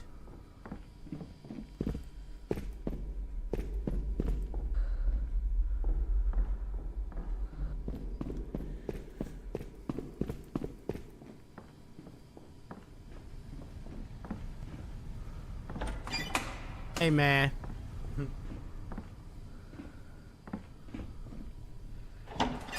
Oh my. Yeah, bruh.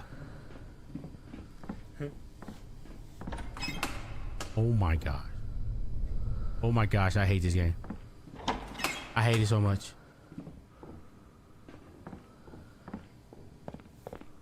course. Oh.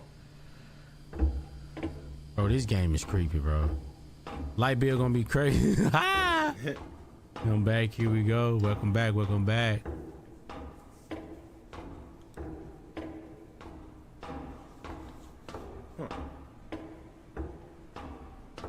Too bright is scary. Alright, man, let a clown pop out, bro. Let a clown pop out. I promise you I'm going to end stream. I promise you I'm going to end stream. Here we go. I'm about to vomit. I can't even go. Yeah, here we go. I can't slide. Boo. Boo. Boy, you almost fell. Wow, you really just played me. I thought those were steps. You really just played me. I thought those were steps, bro. You really just played me. I thought. So that means this is a floor, right? All right, I'm done. I'm about to get off. Oh. W-Dev. W-Dev. I thought that was an illusion too. Bro, there's no way.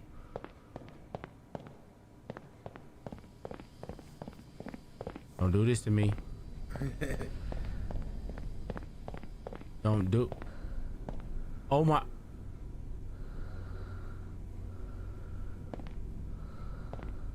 Oh, down there.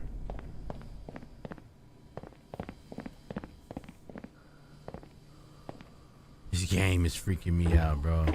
They're breathing heavy like a big bag. OMG, I hate tunnels, bro. They're annoying. Especially in VR, bro. You have got to be kidding me. There's no way you brought...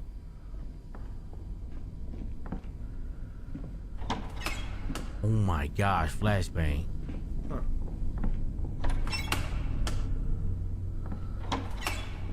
What the...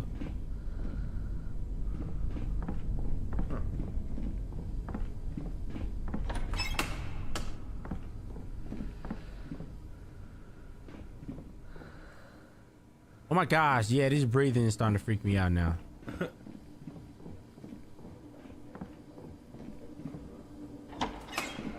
What the? I'm out of there. Nope, I'm out of there. Why would you stop as soon as I enter the room? Yeah. I hate this game. Yeah, I'm about to get off. Oh, oh, oh, be baby.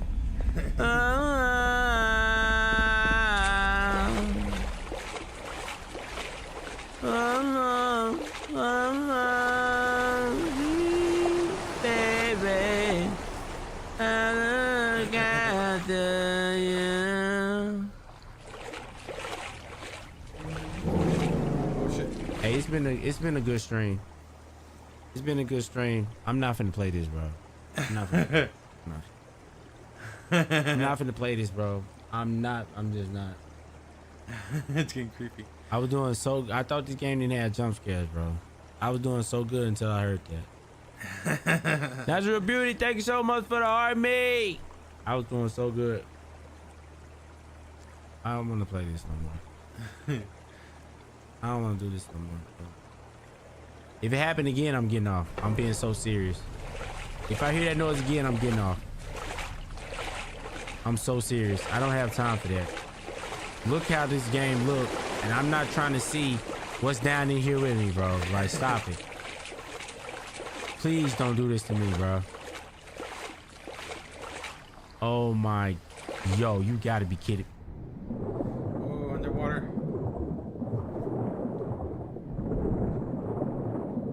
Bro, Chad, I'm off. No, I'm off. I'm losing it. No, I can't do this. I'm losing it. I can't take this. No, I can't. No, I can't do this. I'm freaking out. No, I can't do that.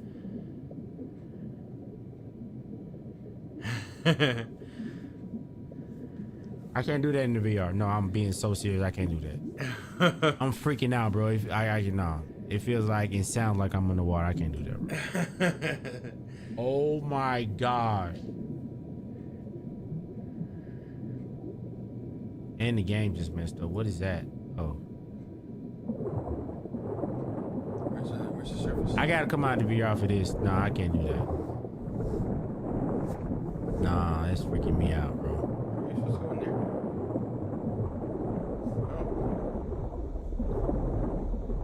Bro, what? Yeah, I can't. Nah. I'll lose my mind. I'm good.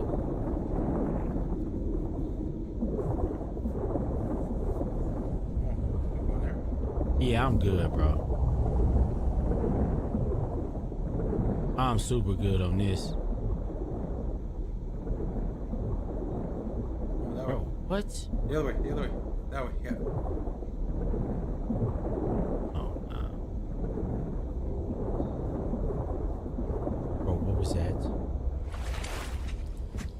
Yeah, that just stressed me out, and I wasn't even in VR, bro. Never back down, never give up, nah. Get going, man. Oh my gosh. I am so good on that. I'm in the stream. I'm in the stream. Chat. Bro. Get going. Alright. Alright, man. I'm so close to ending it. I'm so close to ending it, man. I don't know what these noises are, but they need to keep it out. They need to keep it out of my ear. They need to keep it out of my ear, man. I'm being so serious. Alright. Keep on. I guarantee I'm gonna shut this game off. I guarantee I'm gonna shut this game off if you keep doing that. Get going. I don't wanna hear that, man. I promise you. Oh.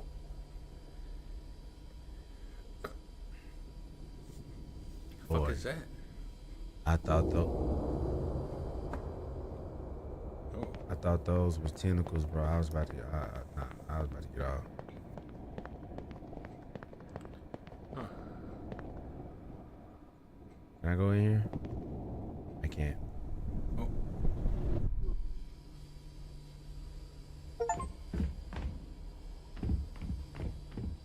Bro, where do you want me to go? Yeah, check back over there. Look around. No. Bro, I'm not getting back in that water, man. I guess you have to. And you.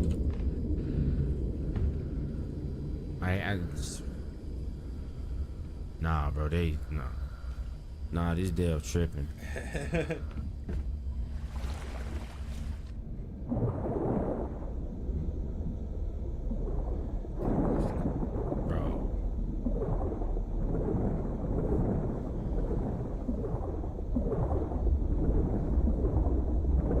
What just happened?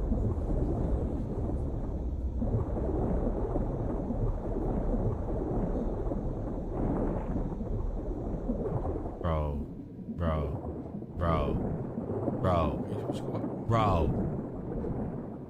Man, where do y'all want me to go?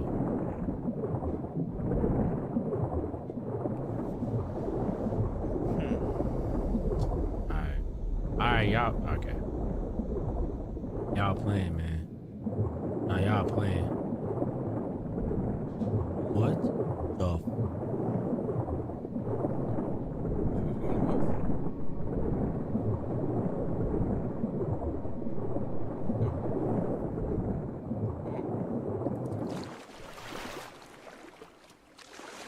Alright.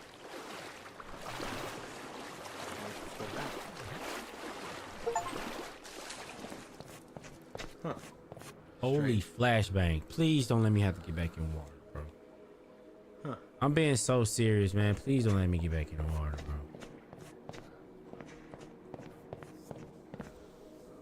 Holy flashbang. Oh, yeah, it's pretty bright.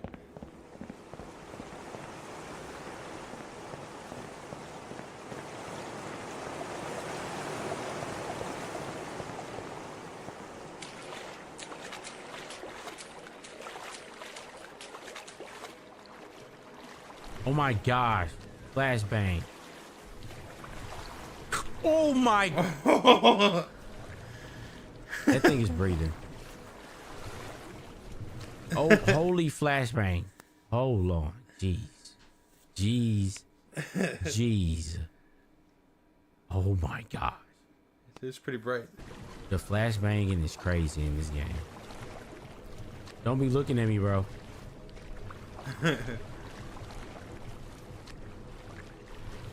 I need blinders. Bro, I'm sorry. Hey man, where do I need to go? Thank you. Stop it. Stop it. Stop it. Stop it.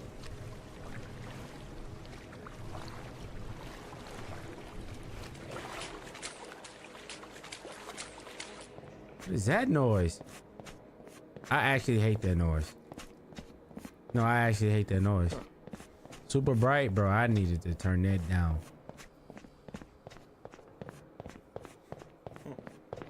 I'm about to vomit.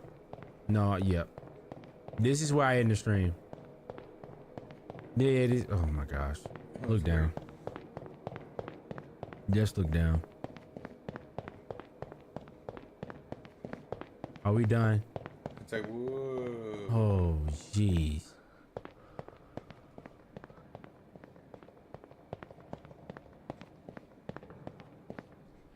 They flexing that power bill.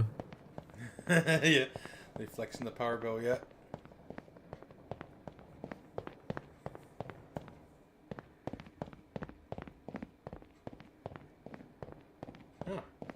Hey man, please tell me that's it. Hey, please tell me that's it, bro.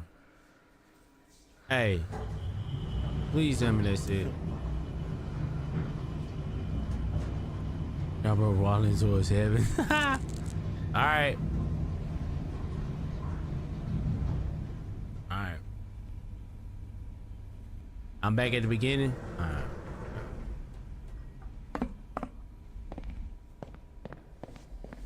Bro, what is that?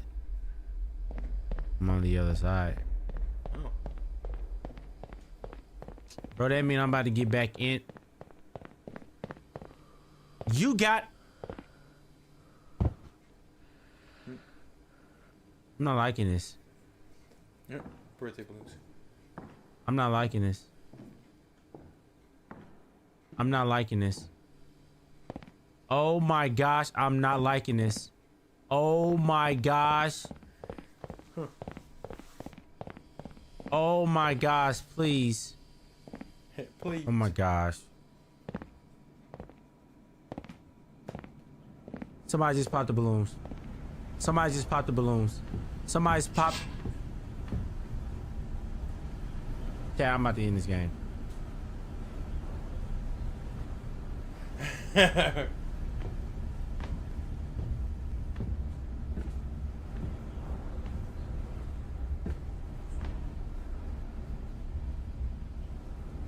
No, I'm about to end this, bro. Yeah, I'm about.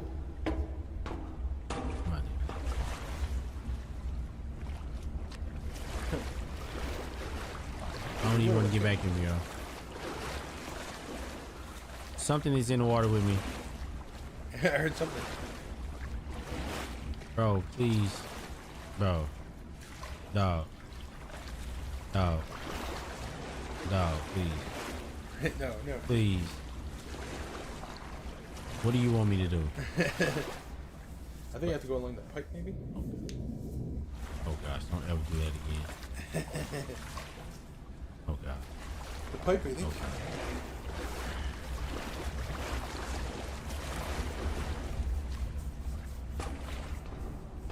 You have to jump off, I You think? doing fine? I mean, you doing great? No, I'm about to leave, man. This is really freaking me out.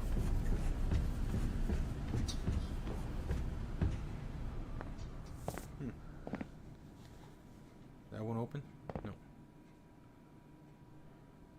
What is that?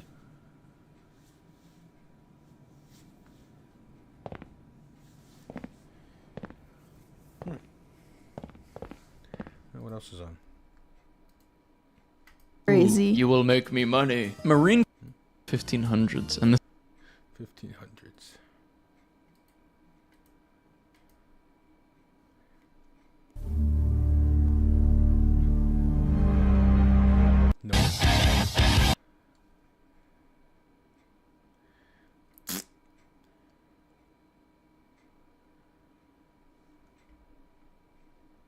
It doesn't matter how high I get up. It's just fighting half swords.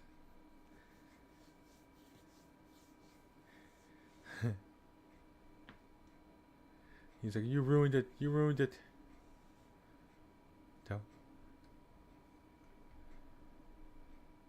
Oh, you shouldn't have. Huh? There's nothing in here. I will not tolerate the forces of evil! Just headbutt her. Nowhere. Women are evil, eh? Have you ever wondered why certain truths about men...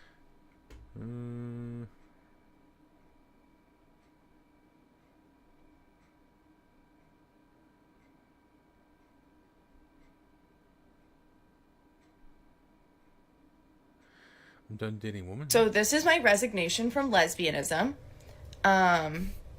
Even the lesbians are not being lesbians anymore. Oh, jeez.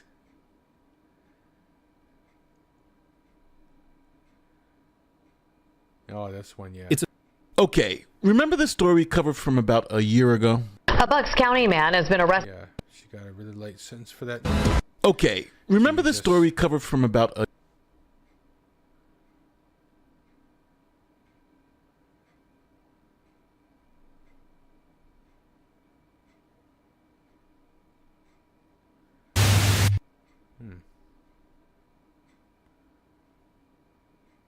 The internet is littered with ridiculous woodworking hacks.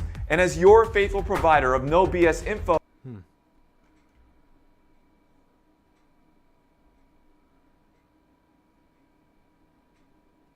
That looks like a vagina.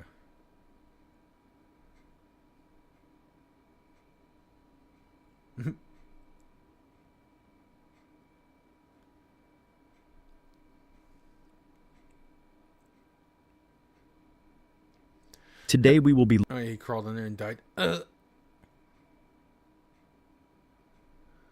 what happens.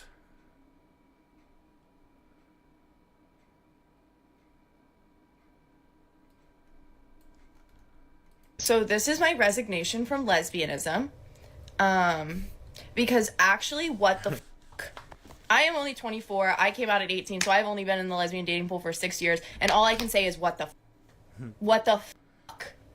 I have been through so much bullshit because I wanted to kiss girls. Because I needed to love women and kiss girls. So my life has been an absolute shit show for the past 6 years. And all I can think to do at this point is resign. I mean, if there's another solution, let me know, but... And you're probably like, oh, she's being dramatic. She's being dramatic. It's not that bad. It's not that bad. It's not that... Okay, let's just go through some of the shit that's happened in the past 6 years then, shall we? I have had a breakup song written about me and posted on the internet. I have been in a throuple. Did I seek out a throuple? No, I did not. No, I didn't go on Tinder and look for throuple, unicorn looking for couple. No. It's just a situation I got fucking roped into, right? I don't... Oh, I'm so sure. Take some accountability. Yeah. You're still a woman, aren't you? Yeah, take You're still a accountability. woman, clearly refusing to take accountability for getting involved in a throuple. Here, hey, if you didn't want to get involved, you know what you could have done? You could have just exited. You know, with all due respect, you don't seem so stable yourself, but let's keep going. All I really have to say is, yeah, welcome to a man's world. I can tell you how we got there, but it you know? And that also blew up in my face, by the way. That was horrible. Shocker. I have had my car chased down by someone's ex, like literally running on the side of my car, jumping in front of a moving vehicle and trying to fight. Yeah, again, like, am I supposed to believe she's not a red flag herself? Yeah. Of course she is. You know, typically they are. I mean, you saw it right there. She's got the forearm tats. Me. Yep. What the f***? There's a red What flag the yourself. f***? I've been cheated on and then lied to about it. I have had someone tattoo my entire body, ass and all, on their body just to get it covered up, just to cover up the whole thing. Okay. Need I go on, like, at this point, like, Do I need to even say more? Like, I feel like that's enough dating drama for at least a decade. At least a decade. Every serious relationship I've had, I've only had 2. And I lived with both of these people, have blown up in my face. So dramatically, too. Just each time I'm left. So I never want to live with someone again. Also, I need to just resign anyway, because you know lesbians love to U-Haul, love to move in. I'm never living with any of you ever again. I've had someone threaten to take me to court. Oh, that's funny. Need I go on? Need I even go forward any farther? Like, honestly. The drama is insane. It's unprecedented. It's unnecessary. Well, you woman wanted that freaking female liberation stuff, that quality and all that stuff. You wanted to be like men, so you wanted to be strong, independent woman. You wanted to explore your sexuality and be liberated with your sexuality and whatnot. And there you go. It's unnecessary. It's unnecessary. So if you need me, I will be sat in my house, not talking to nobody, running my business and minding my damn business, because y'all. Y'all. I'm so over it. I'm so over it. Unless you're, like, really cute, then, like, maybe we can talk. I don't know. Yeah. Okay. Yeah, so, what I think is funny is she says, like, somehow she found herself in a throuple, refuses to take accountability there. Yep. And then also here she is, clearly she is a massive red flag. You can already tell she is not as innocent as she's making herself out to be. Yep. So we've got classic female, avoiding accountability. Seems like she has a lot of ego as well and entitlement going on here. So I'm really not shocked, and she's pointing the finger at all the other women. And look, I'm sure they were crazy, but you're crazy too. I can tell. Yep. And this is why lesbian relationships are, in fact, so chaotic and in so many different ways. Yep. But ultimately, she lasted 6 years. 6 years dating women. I don't believe her that she's like completely checked out, because there at the end she's like, unless you're cute, hit me up, basically. Yeah. We can try again. I'll try again. So like, yeah, you're a crazy bitch yourself, but yeah, I mean, couldn't even make it 10 years and she's already throwing in the towel. Welcome to the highest difficulty, young lady. That's what it is. Dealing with women in terms of relationships, it is. It's you gotta be operating. You're gonna be operating at the expert level. You're not an intermediate anymore. Yep. This is the big leagues. But again, like I already said in the beginning, just welcome to what men have been dealing with since the beginning of time, ultimately. So she said she became a lesbian at 18. I guess that's when she started getting involved.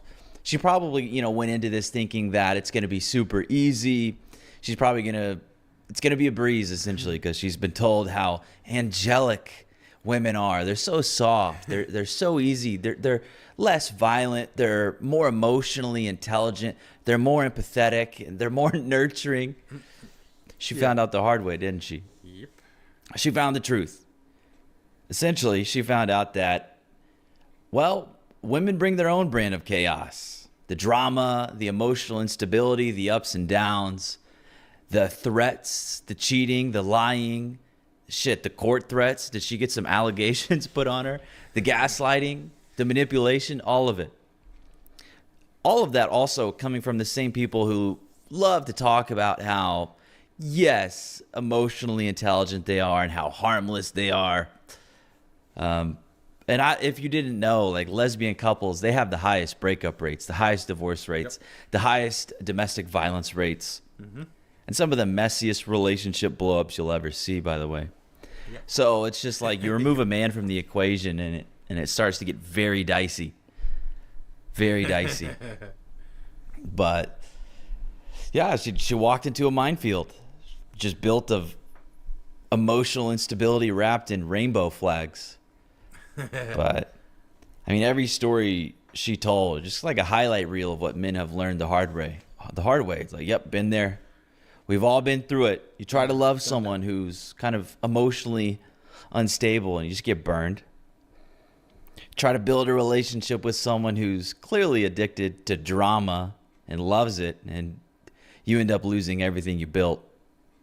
Many such cases for men.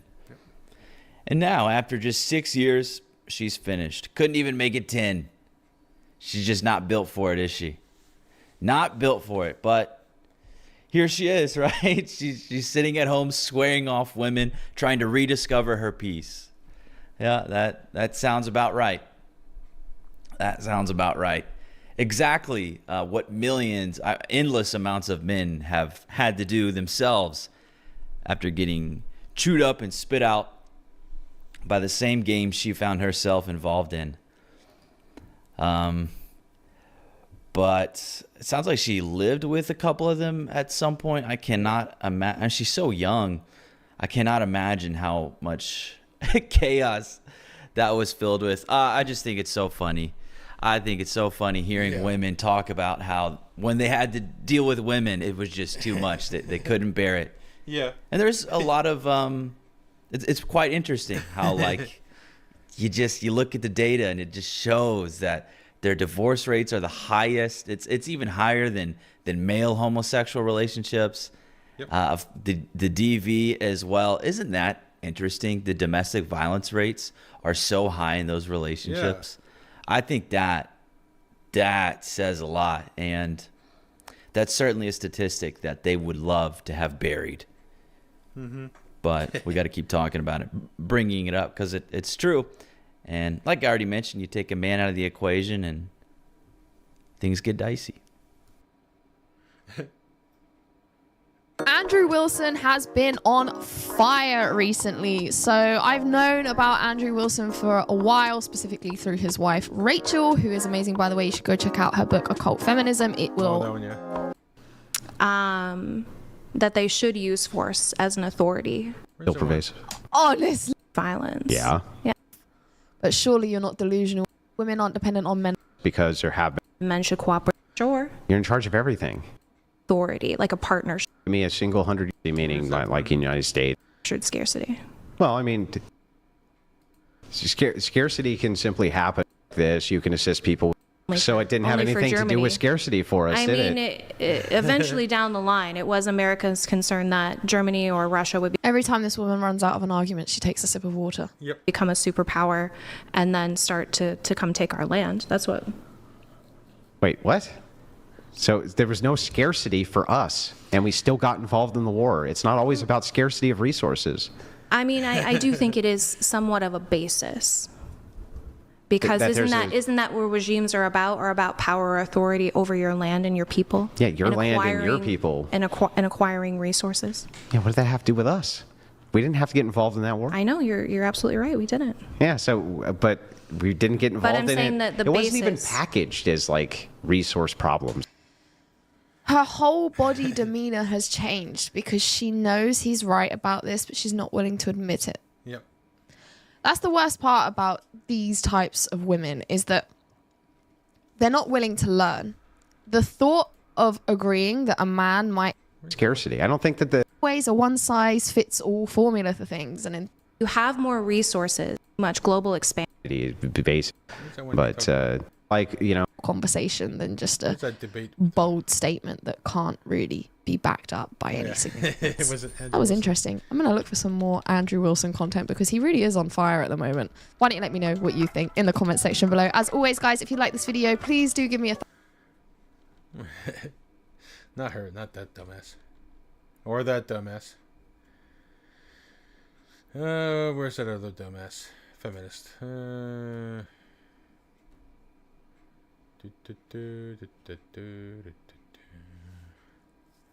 Was it this one?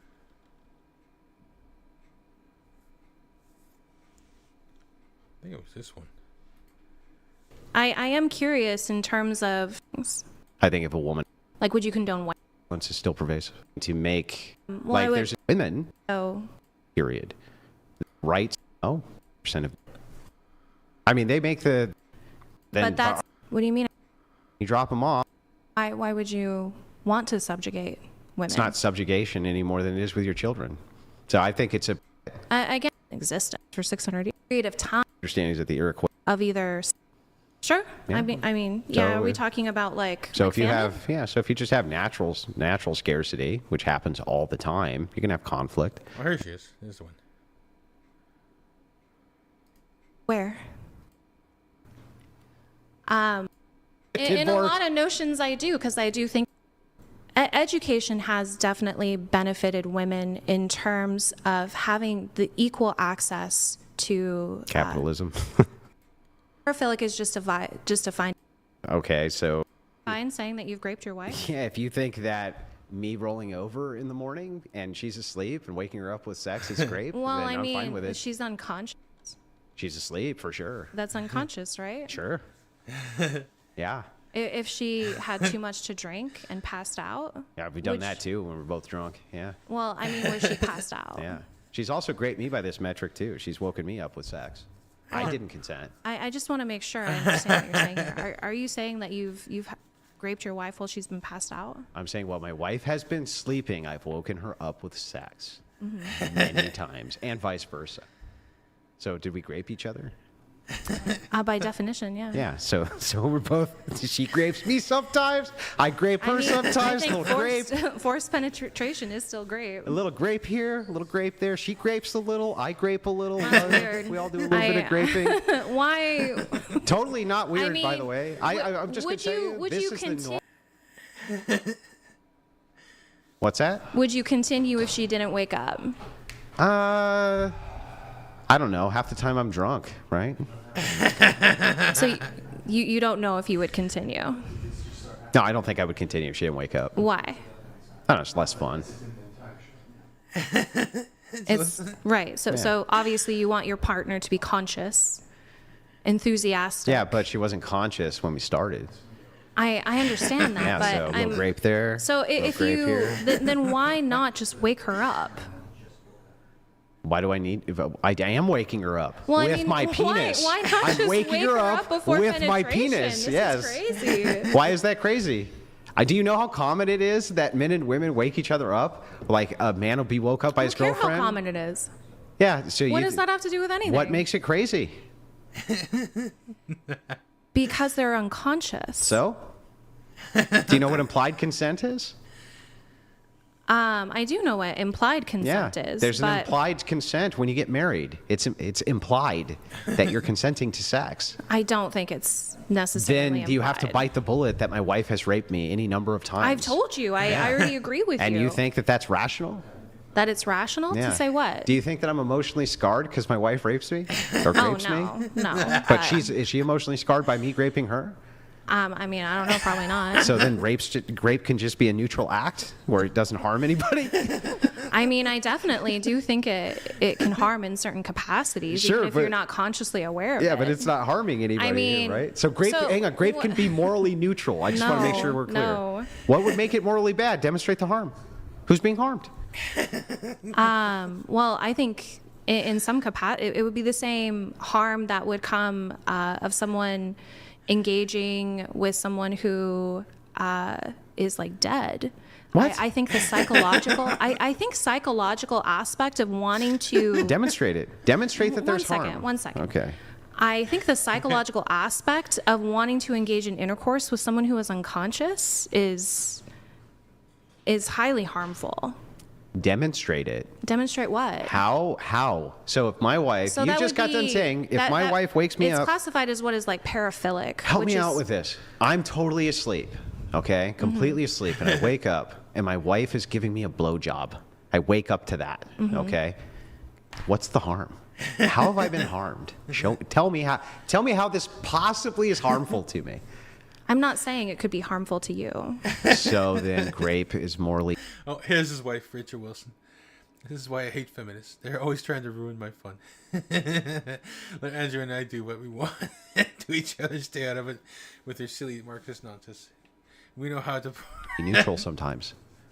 No, I don't think it's morally neutral. Like I don't think like Then what's the necessarily immoral part harm. here? I don't think harm necessarily has to come to the victim in order for it to be. Then what would make this morally bad?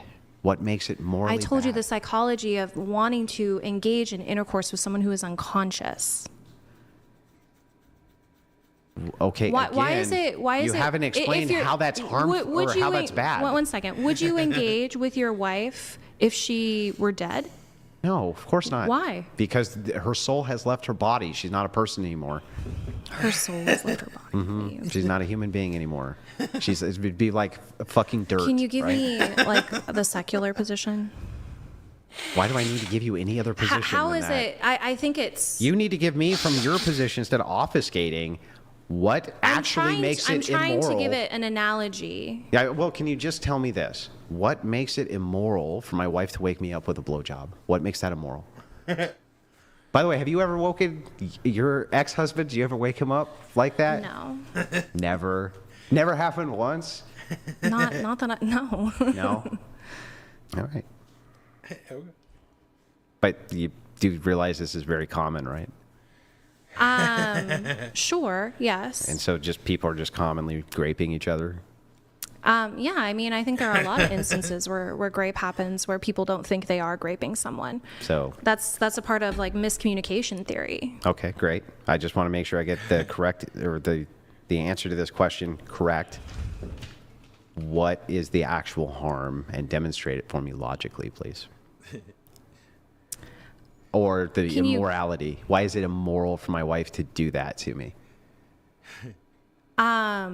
Well, I mean, obviously, if we're talking about consent, I think the basis for that is the Fry's model, which is freely given, reversible, informed. Where is that one? Well, pre-Canaan, if women don't sign up for the draft, they get to vote.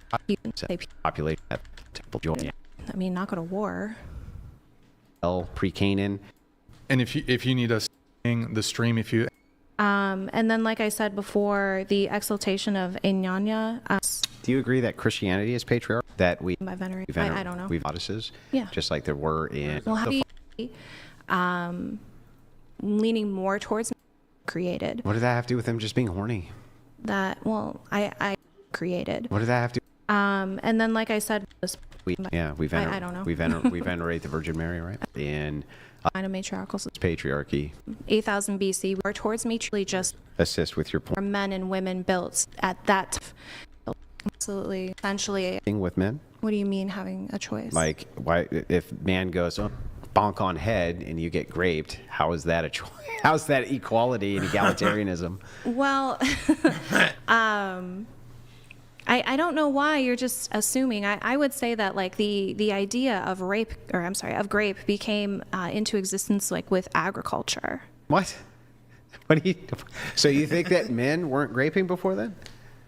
No, I don't. Oh, and because I don't. What's your evidence for that? I don't think they understood men's role when it came to how women became pregnant and how children were created. What did that have to do with them just being horny? I don't think men grape because they're horny. What? Why not? What do you mean? So wait a second. Because let me get this right. grape is an act of humiliation. And so primitive man, right? You agree with me that Homo sapiens have been around for about 100,000 years?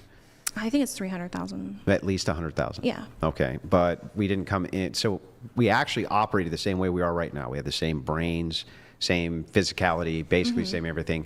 Differences in height, differences in smaller things like that. Sure. But we have the same capacity. So you're saying within that 100,000 years, this, let's just say, for the sake of argument, but you know what? We'll do the 300,000. Within this 300,000 years, only 10,000 years ago, men figured out the technology of grape. I don't think like if you don't know that sex creates children, then your whole theory is that men are graping so that children can come into existence. That's not my theory. That's your theory. Hold on. I think men. That's not my theory. Hide it in the sources. Go to the StreamYard. Click the eyeball. No. Stay in OBS. Look at the sources tab. Just hide StreamYard. Just hide it. I apologize. We had a technical difficulty. You guys continue. Yeah, I think that men grape because they're horny too. I disagree. One sec, guys. Oh, you disagree. Hold on. Can you hide it here too?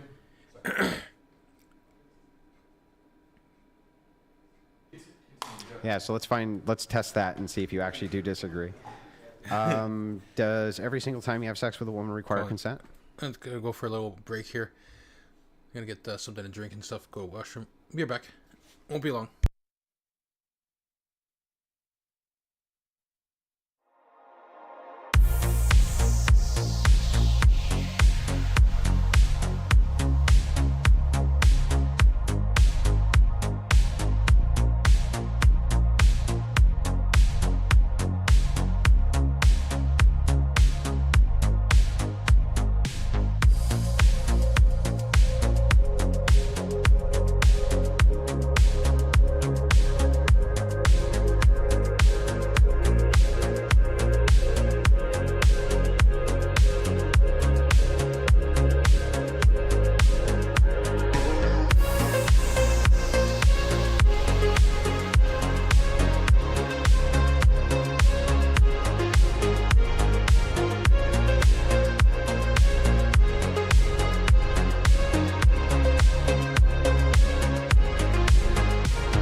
Yeah, we watched. Okay, remember the story we covered from about a year ago? A Bucks County man has been arrested on charges of attempted and kidnapping of a woman in a grocery store parking lot Tuesday night. A few moments later. And the big story in Action News is attempted charges dropped against a man wrongfully accused after he spent more than a month behind bars.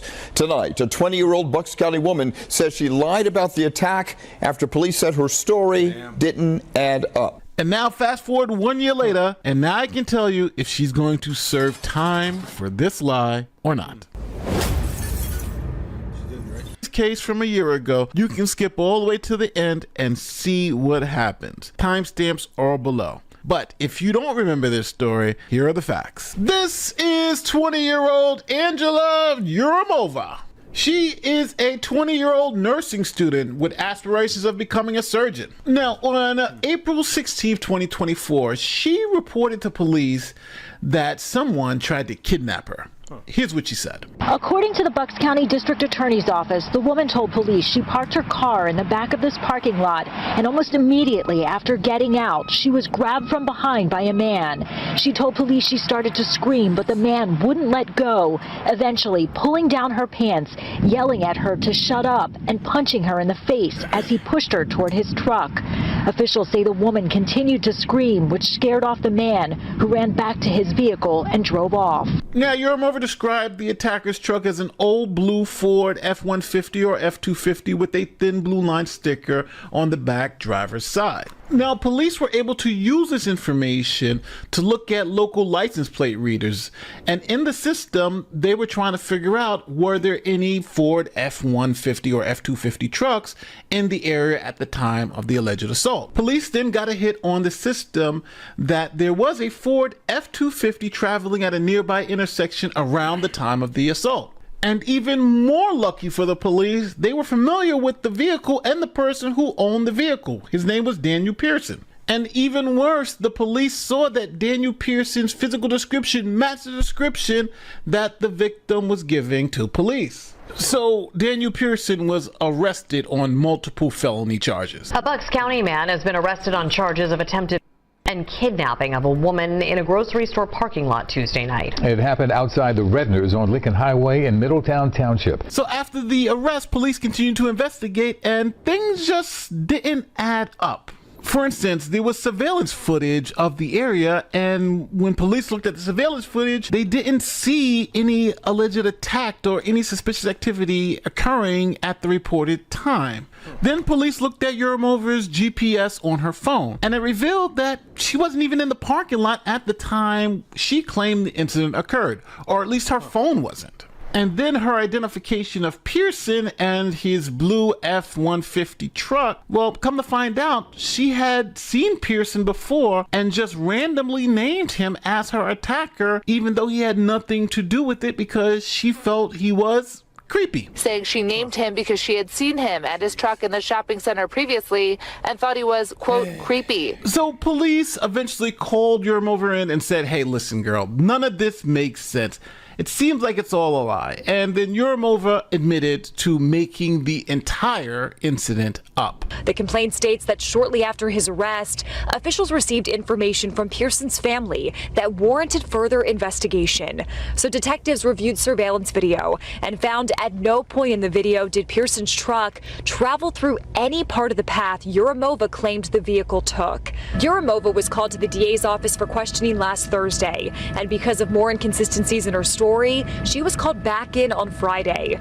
That's when the complaint states Yuramova admitted that she had lied about the entire incident and that no assault occurred. Yuramova said she had seen Pearson and his truck before in the parking lot of her old job and that he was, quote, creepy. All charges against Pearson have been dropped. Now, even though Pearson was eventually released, he had spent over a month in jail. He had spent a month in jail over these totally made up false accusations. The harm's already done to him, though. His credibility's ruined.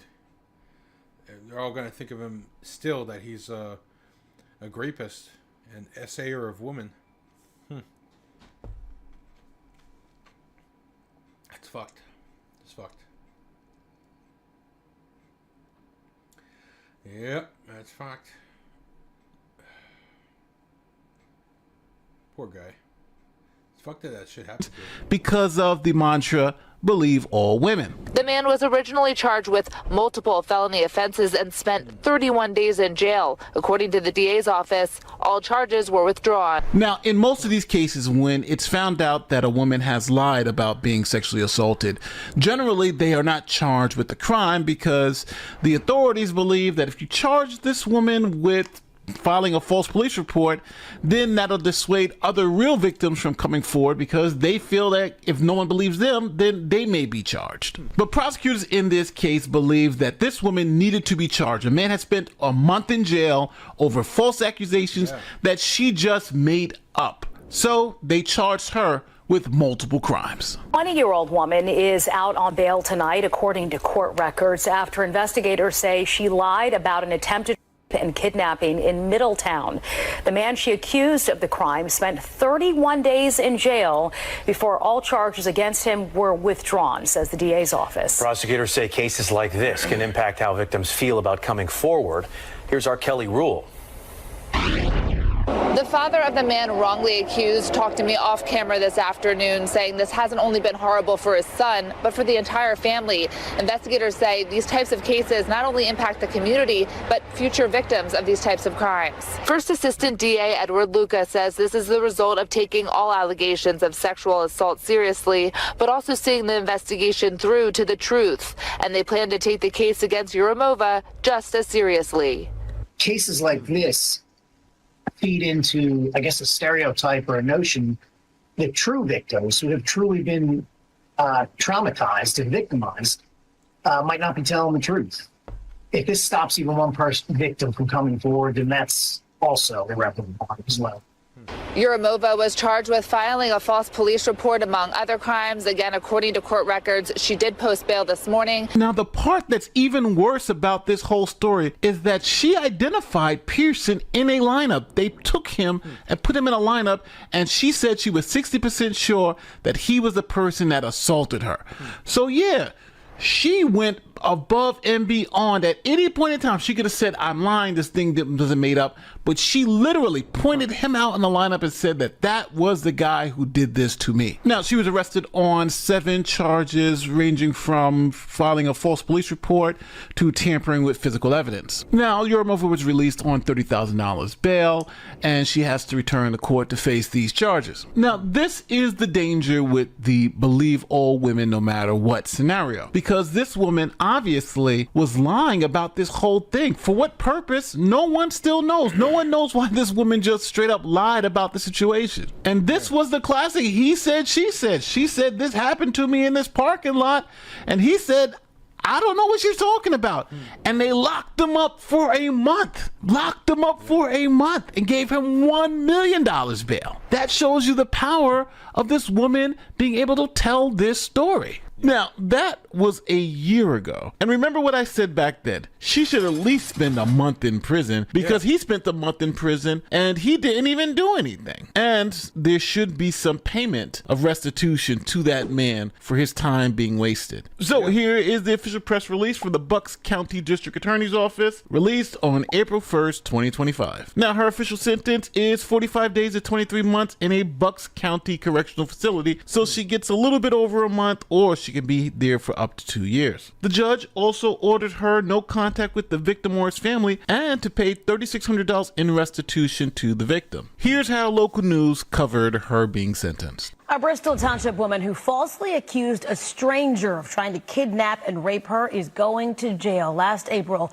20-year-old Angela Yurimova told police a man grabbed her in a parking lot, punched her, and tried to drag her into his truck. Police traced the man down and arrested him in front of his wife and kids. He spent a month in jail before detectives questioned Yurimova about inconsistencies in her story.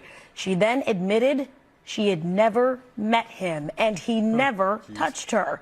Yurimova will spend at least a month and a half in jail for the false claims. All right, so now to the comment section. Do you think she got enough time? Remember, this guy was facing life in prison, and she got maybe 45 days if things go well. She could serve up to 2 years, but 45 days. I honestly think she should have gotten more time, but I'll leave it up to the good people in the comment section to tell me where I'm wrong. With that being said, don't forget to like, share, subscribe, do all that great YouTube stuff. My name is Nate the Lawyer, and this is the closed case of Yurimova and her lies for who knows why.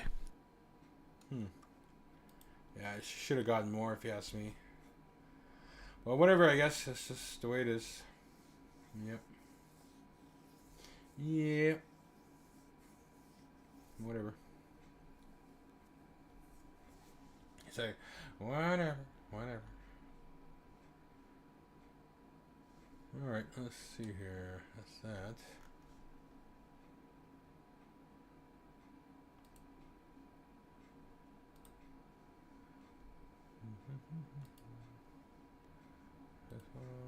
It is 100 days. Following. Saw that one too. Fucking bitch. You're following.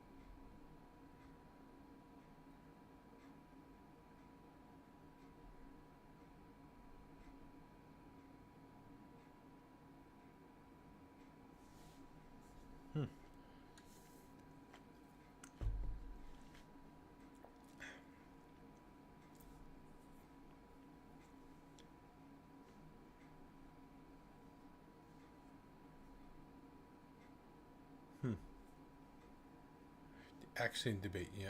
When?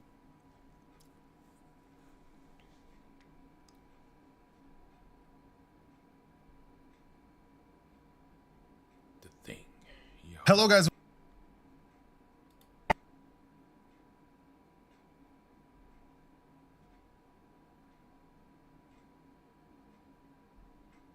Sorry you had to find out like this from me. So the charge is vehicular homicide? Died? Yeah. I killed him, right? Yeah. It was all good, man. I'm sorry, no. It's all my fault, bro. I can't help. Where? Silva. Anthony. Mr. Silva. Hey, man. To the fire department.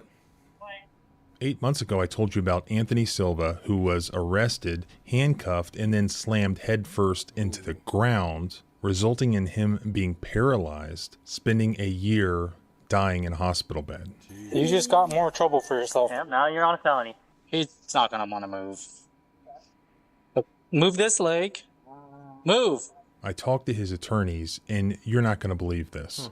We now know the officers' names and the fact that their employer did not even bother to even do an investigation, even though a man was paralyzed and died. From what we can tell in the depositions and the paperwork they've turned over during discovery, there's been no investigation whatsoever. Damn. So it always gets back to they're more concerned with money and covering their backside than doing the right thing. And the crazy thing is that it was all caught on body cam footage, and there's no reason why they still could not today perform that investigation. Yeah. But they'd rather defend their police officers and avoid having to pay any money rather than see that justice is done. Let's go through it, and I'll tell you how you can help. And even though that they acknowledge that he's... That's fucking...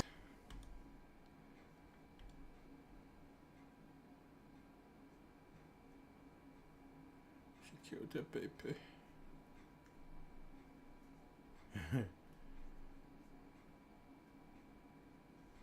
Kurchki Saj T, he posted this video about South Korea, and the title is South Korea is over, and it already has 9.8 million views. I wanted to kind of watch it with you guys and kind of like let you guys know what I think as a Korean woman.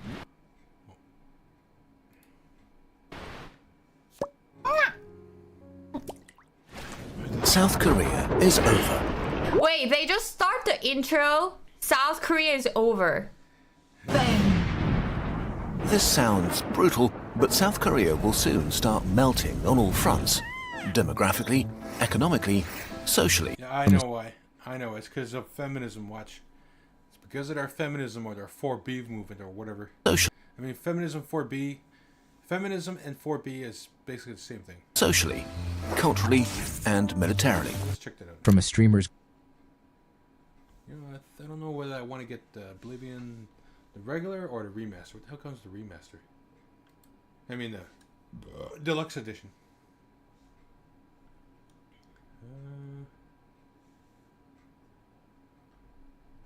There's a remaster, and there's a remastered deluxe edition. What's in the deluxe edition? Does it say?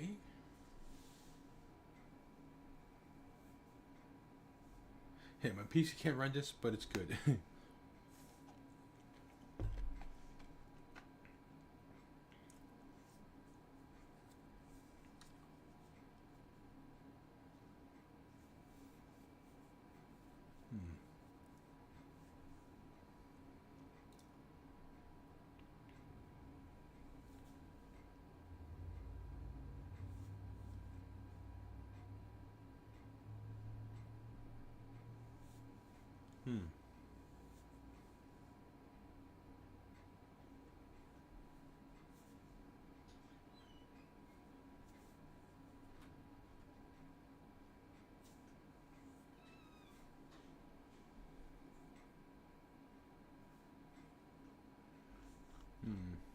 Well, I guess deluxe, I guess.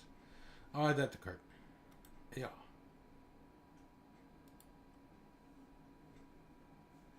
The hell's Inos?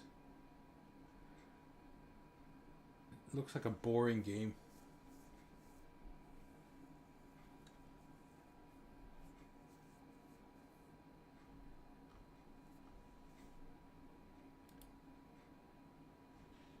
Alright. Socially. Back to this. Kurchki Saj T. He posted this video about South Korea, and the title is South Korea is over, and it already has 9.8 million views. I wanted to kind of watch it with you guys and kind of like let you guys know what I think as a Korean woman. South Korea is over. Wait, they just start the intro. South Korea is over. This sounds brutal, but South Korea will soon start melting on all fronts. Demographically, economically, socially, culturally, and militarily. Because for decades, the country has been experiencing a fertility crisis unprecedented in human history. And we've probably reached a point of no return. Wow. Yeah, I was right. It's because of feminism and that 4B movement. They're one and the same. It's ruining South Korea, it's ruining Japan, it's ruining America, it's ruining Canada, UK, and other first world countries. True, because like my mom has like 4 siblings and I have like 1 sister, and now there's a lot of like a lone child. By 2060, the South Korea we know and love today will no longer exist. What will the collapse look like? And why is it now almost impossible to stop? To have a stable population, you need a fertility rate of about 2.1 children per woman. In the 1950s, South Koreans used to have 6 children on average. Whoa, how did they raise 6 children back then, guys? How? 1980s, the rate fell below 2. And in 2023, it was 0.72 kids per woman, the lowest ever recorded in history. But USA is pretty low too. In Seoul, fertility is even lower, around 0.55. On average, about half of the women here won't have any kids, and the other half just 1. A lot of my friends who got married and have baby, they have like 1. I see some of them like with 2, but they mostly average 1. If fertility stays as it is, then 100 South Koreans will have 36 kids. When they grow up, they will have 13 kids, who will then have 5. Within 4 generations. That is feminism. This is the negative effects of feminism. Look what it's doing. 100 South Koreans will turn into 5. If we look at today's South Korean population pyramid, we see this is pretty real. In 2060, South Korea's population pyramid will look like this. The population will have shrunk by 30%. 16 million... Like a cobra. A cobra's... Its folds, when it puts it out and it splays out its folds on its head. The population will have shrunk by 30%. 16 million South Koreans will have disappeared in just 35 years. And it'll be the oldest country in human history. 1 in 2 South Koreans will be over the age of 65. Less than 1 in 10 will be under 25. And only 1 in 100 will be small children. I feel like Korea is definitely following Japan. Like, not only about this like demographic or population, culturally too. Like, a lot of things are very alike with Japan. But I know a lot of people in Japan, especially a lot of men in Japan, they don't date women. What I've heard is they just like date anime. And they decided to just stay single forever and watch anime, right? And I feel like Korea is also following that. Economic collapse. In 2023, a breathtaking 40% of South Koreans over 65 lived below the poverty line. But in 2060, this number may seem lovely in comparison. So, this is based on Korean news that I think it was around 40 people per month that commit suicide in Korea. And I heard it's mostly a lot of old people. I think it's because of poverty. Today, South Korea has one of the largest pension funds in the world, worth about 730 billion US dollars. But it's projected to stop growing in the 2040s and be completely depleted by the 2050s. So in 2060, pensions will have to be paid by the working population. Estimates vary, but for a pension system to work, the minimum a society needs is between 2 to 3 workers per retiree paying for them with their taxes. But even if we assume that all South Koreans over 15 will be working in 2060, the country will have less than 1 worker per senior. Workers will be unable to stem the incredible costs. So not only will poverty among the elderly be common, but a big chunk will be forced to work. Except they may not be able to find jobs because by 2060, the South Korean economy may have collapsed. Broadly speaking, the size of an economy is linked to the size of its workforce. To have a big economy, you need a lot of workers to produce a lot of things and a lot more people to buy them. Today, South Korea has about 37 million people of working age, generating a GDP of about 1.7 trillion US dollars. But by 2060, its workforce will have shrunk to less than half, to about 17 million. I switched from due dates to due dates. Sorry, I don't have Prime, guys. Significantly fewer people working also means way less tax for the government, which will be trapped between a rock and a hard place. On the one hand, having to provide for half the population that are seniors, on the other, seeing its income diminish. It will be forced to shut down or cut essential services like hospitals or social benefits. Wait, really? Wait, how come they will close the social benefits if there's going to be more people who's old? Because they don't have enough fund? Infrastructure only works at scale. Smaller communities may be abandoned as the country contracts into its metropolitan areas. And of course, there won't be enough money to invest in the future. This is bad. But what will happen to South Korean society and culture may be worse. Societal... No more cheerleader! Beep, beep, beep. No more peeky, guys! Societal and cultural collapse. Speculating on how societies will develop is extra hard, but there are a few pretty unavoidable trends. Today, already about 20% of Koreans live alone. Also, 20% report having no close friends or relatives. By 20... That is so sad! Even though you have friends, they're not responsible for your life. I guess, like, when you have friends... So I always say, feminism. And you feel a little less lonely? Young adults between 25 and 35 will only make up 5% of the population and typically have no siblings at all. This leaves the elderly with almost no close family and young adults with little family and few potential friends, especially outside of big cities. A loneliness epidemic of epic proportions is all but guaranteed. On top of that, South Korean culture will probably experience a huge decline. In 2000, there were 17.5 million South Koreans between 25 and 45, and they made up 37% of the population. This was the generation that brought us K-pop, K-drama, K-food, and many other trends that spread around the world.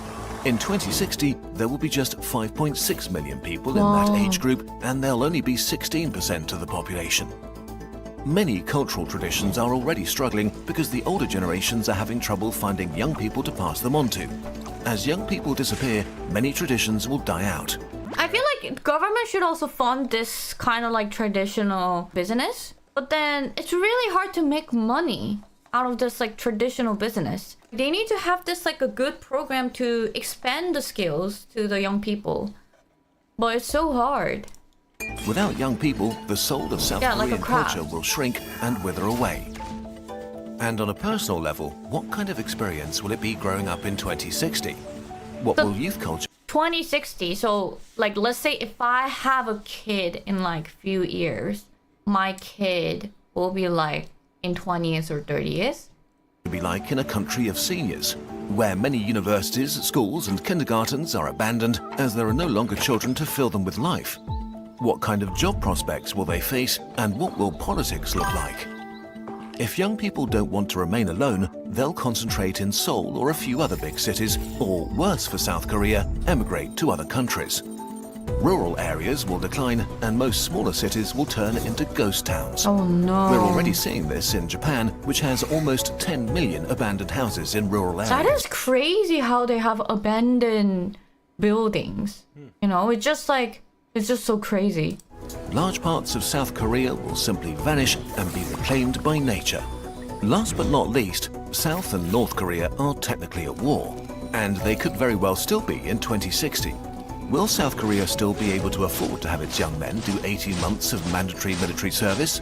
Today, 5% of men of combat age are enrolled in the military. In 2060, it would have to be 15% just to match today's numbers. Okay, wait, this is all a bit much. Is there no way back? Why, there really is no way back. The problem with the demographic freight train is that once it hits, things No way back. become irreversible. Let's say fertility in South Korea magically triples to the replacement rate of 2.1 children per woman and stays there. In 2060, it will be an inverted pyramid on top of a barrel. And there would still be only 1.5 people of working age per senior over 65. Even in the best made-up scenario, South Korea has to pass through an unavoidable bottleneck before it will recover. But there is also a kernel of hope here. Yes, the situation is grim, but at least in the long term, recovery is possible if South Korea enacts rapid and societal changes that make its population want to have kids again. In 2024, births rose for the first time But I don't think so because of feminism. Yeah. in 9 years, 3% more than in 3%. 2023. But for that to continue, South Korea needs to face the music and ask how they got to this point. Feminism. How could it get that bad? In general, as societies get richer, more educated, Yeah, it's because of feminism. That's why they keep avoiding that. It's because of feminism. I'm gonna put that in there.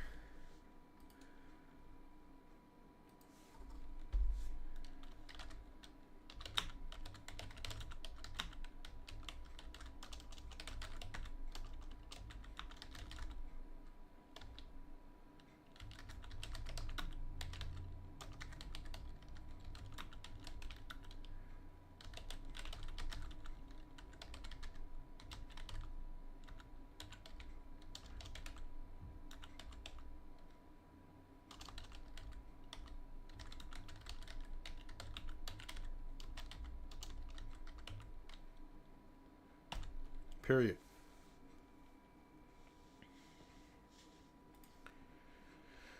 That's why. That's why. That's the main reason. I always say that.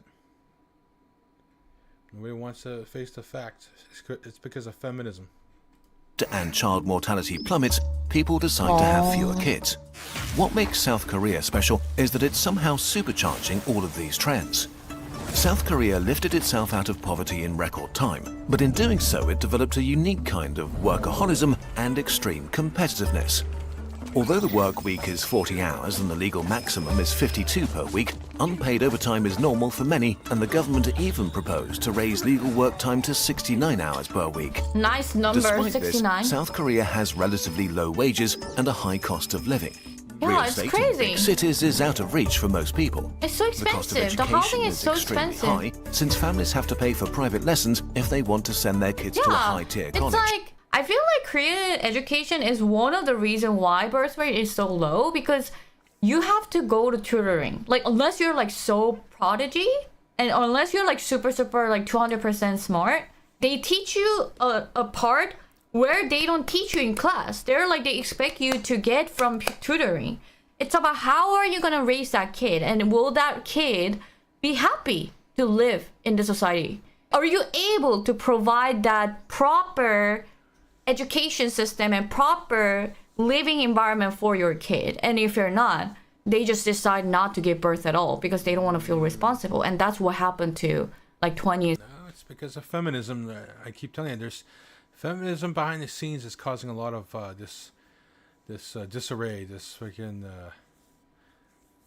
this fucked up stuff that's going on there. I forget what that word was, but yeah, it's causing all this chaos in there. 30s Koreans right now. Marriage is all but mandatory if a couple wants to start a family. In 2023, only 4.7% of babies were born to unmarried women. Out of all developed This is countries, also crazy too. Like they 7% do get married, but then they don't give birth.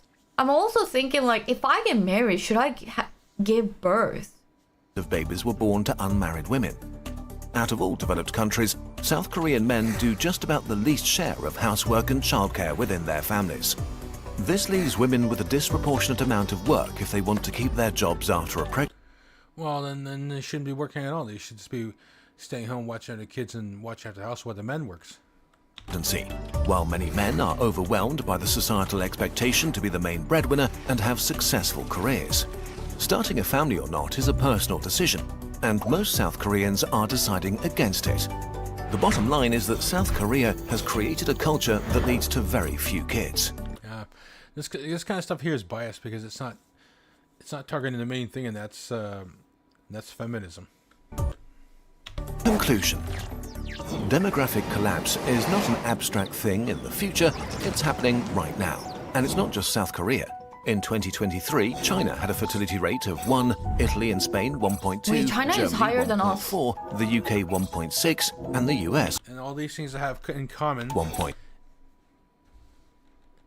It's feminism. Even in China, feminism started creeping there. Italy and Spain, yes, I saw stuff in there where feminism's in there too. Same as in Germany, United Kingdom. Anywhere there's like these first world countries, feminism is in there and causing chaos behind the scenes. 0.6, Whoa. which sounds so much better, doesn't it? Well, after 4 generations, a fertility rate of 1.6 means 60% fewer new people. A fertility rate of 1.2 means 87% fewer people. And fertility rates are still falling with no sign of stabilization or recovery. My parents or like some parents will be like, you know, when back in my days, we just gave birth and we just go with the flow and things just worked out, right? So what's happened, my grandparents had multiple kids, right? But then they were very poor. Gap between the wealth and the poor, I don't think it was that drastically big. And also, there wasn't enough education. Parent generation, they started to have like maximum 3 kids, I think, right? And during this era, a lot of Western culture came. Here, my grandparents' generation, they didn't really think of the importance of education, right? Because back then, Korea was mostly running based on physical work. My parents started to feel the importance of education rather than just working in the field, right? So when they raised us, my generation, they kind of spoiled us. Taught us the importance of education and money. The future just seems to be too insane to be true, like it's hard to believe. And feminism crept in there. Yep. None of this has ever happened before. So, low birth rates are mostly discussed in the context of worker shortages, not as the existential threat to our societies, cultures, wealth, and our way of life that they are. If we don't take it seriously very soon and change the DNA of our modern societies in a way that encourages young people to start having children again, then the rest of the century will be pretty grim. How are you for gonna those of encourage us who us, will though? live through it. The demographic freight train stops for nobody. We finally need to realize that it's hurtling down the tracks right at us. I feel like raising kid is crazy. Tracks stops for nobody. How are you For gonna those of encourage us who us, will though? live through it. And Right away again, she goes on then the phone rest for of the that century will be pretty grim. How are you For gonna those of encourage us who us, will though? live through it. The demographic freight train Looks at her phone. That's proof right there. Through social media, brain rot. And also feminism goes through social media as well. stops for nobody. We finally need to realize that it's hurtling down the tracks right at us.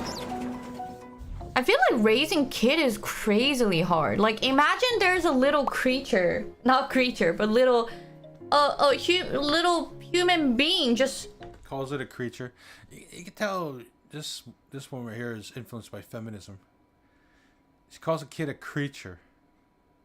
Jesus. can't do anything without you. I know I'll like sacrifice everything for my baby, but that's what I'm scared of, you know? That means my own life will be gone. Then there's that thing again. Yep, feminism. Me, mine. Once they have a kid, they're... One's like, yep. Once you have a kid, their freedom is gone. No, it's just that your priorities change. You have responsibilities. That's what being an adult is, responsibilities. The fuck is wrong with this generation, man? Fucking Gen Z, Gen Alpha, they're getting fucked up. Big time because of feminism.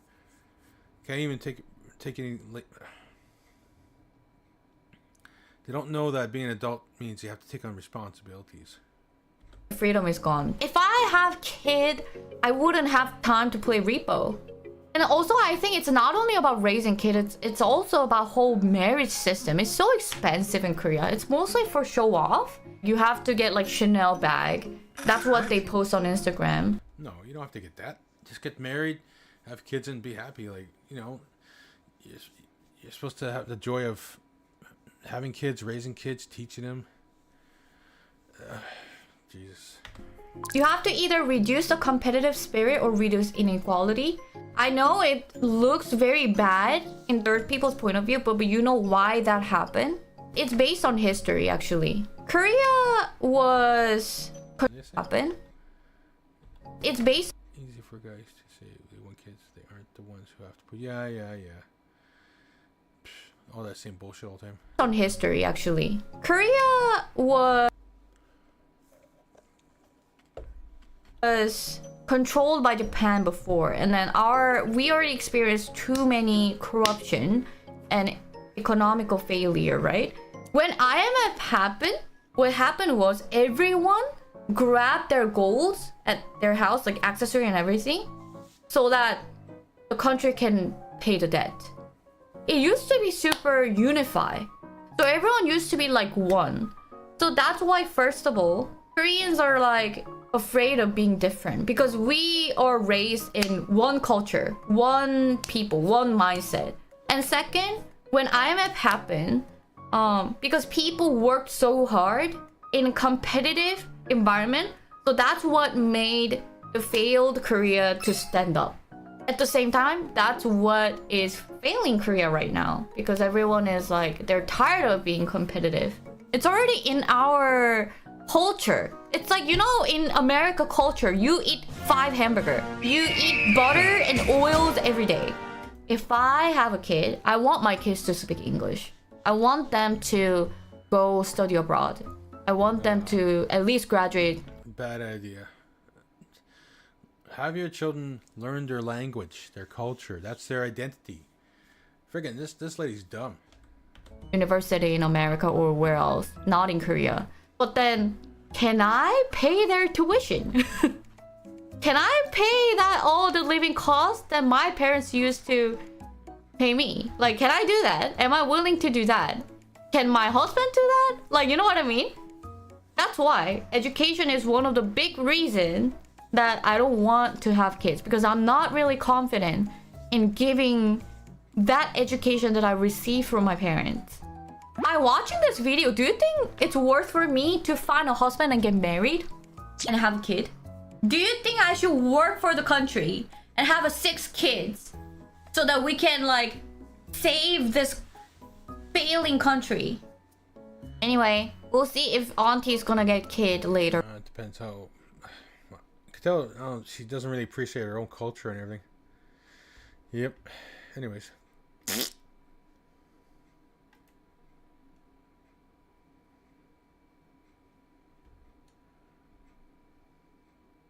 Canada will not survive this. Alright.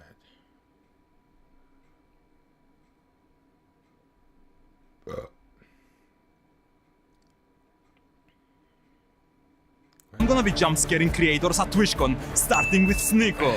Look, you got a fan here. No reason to be scared, Oh my brother. god damn. Oh my god, bro. Oh no. Oh my god.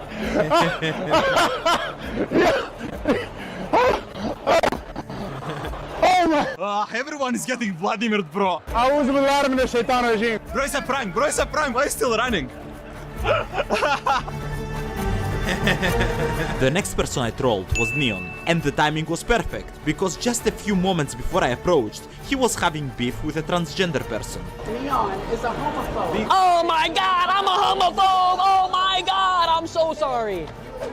Sorry, Can I get a selfie? Do something. I don't care. Can I get a selfie, please? Sure. You brought your community purpose. No, it's amazing, my brother. What? What's the brother, my brother? I'm Vladimir. Nice to meet you. Vladimir with a V. Okay. Oh, come on, it's not that scary, my brother. I don't see what's the fuss about. Hello, nice to meet you. Hello, nice to meet you. Nice to meet you, my brother. My name is Vladimir. What? I find a million. What is this handshake, bro? Nice to meet you. Give me like real man. Bro, try harder. I can't. You're breaking my fucking. I'm breaking your what? I can hear you. You're way too far down, bro. I don't hear you. My fucking hand. I'm sorry. I'm sorry. That switch up was a bit crazy though. I don't understand why would you say that. Before you said something about once somebody meets you, it's a canon event, and everyone goes downhill from there on, right? But there is one issue, my brother. You see, the only thing that's downhill in my life is my look when I have to talk to you. Well, that's a little bit disrespectful now, Vladimir. But I need to look downhill in order to look for you, no? Please put down your embarrassing me. Get off of me! Get off! Fucking Vladimir. Nice to meet you, brother. Nice to meet you, Vlad. Oh shit! See, okay. Yeah, you gotta shut that. Yeah. This is the crazy shit. Yeah, okay, let's do it.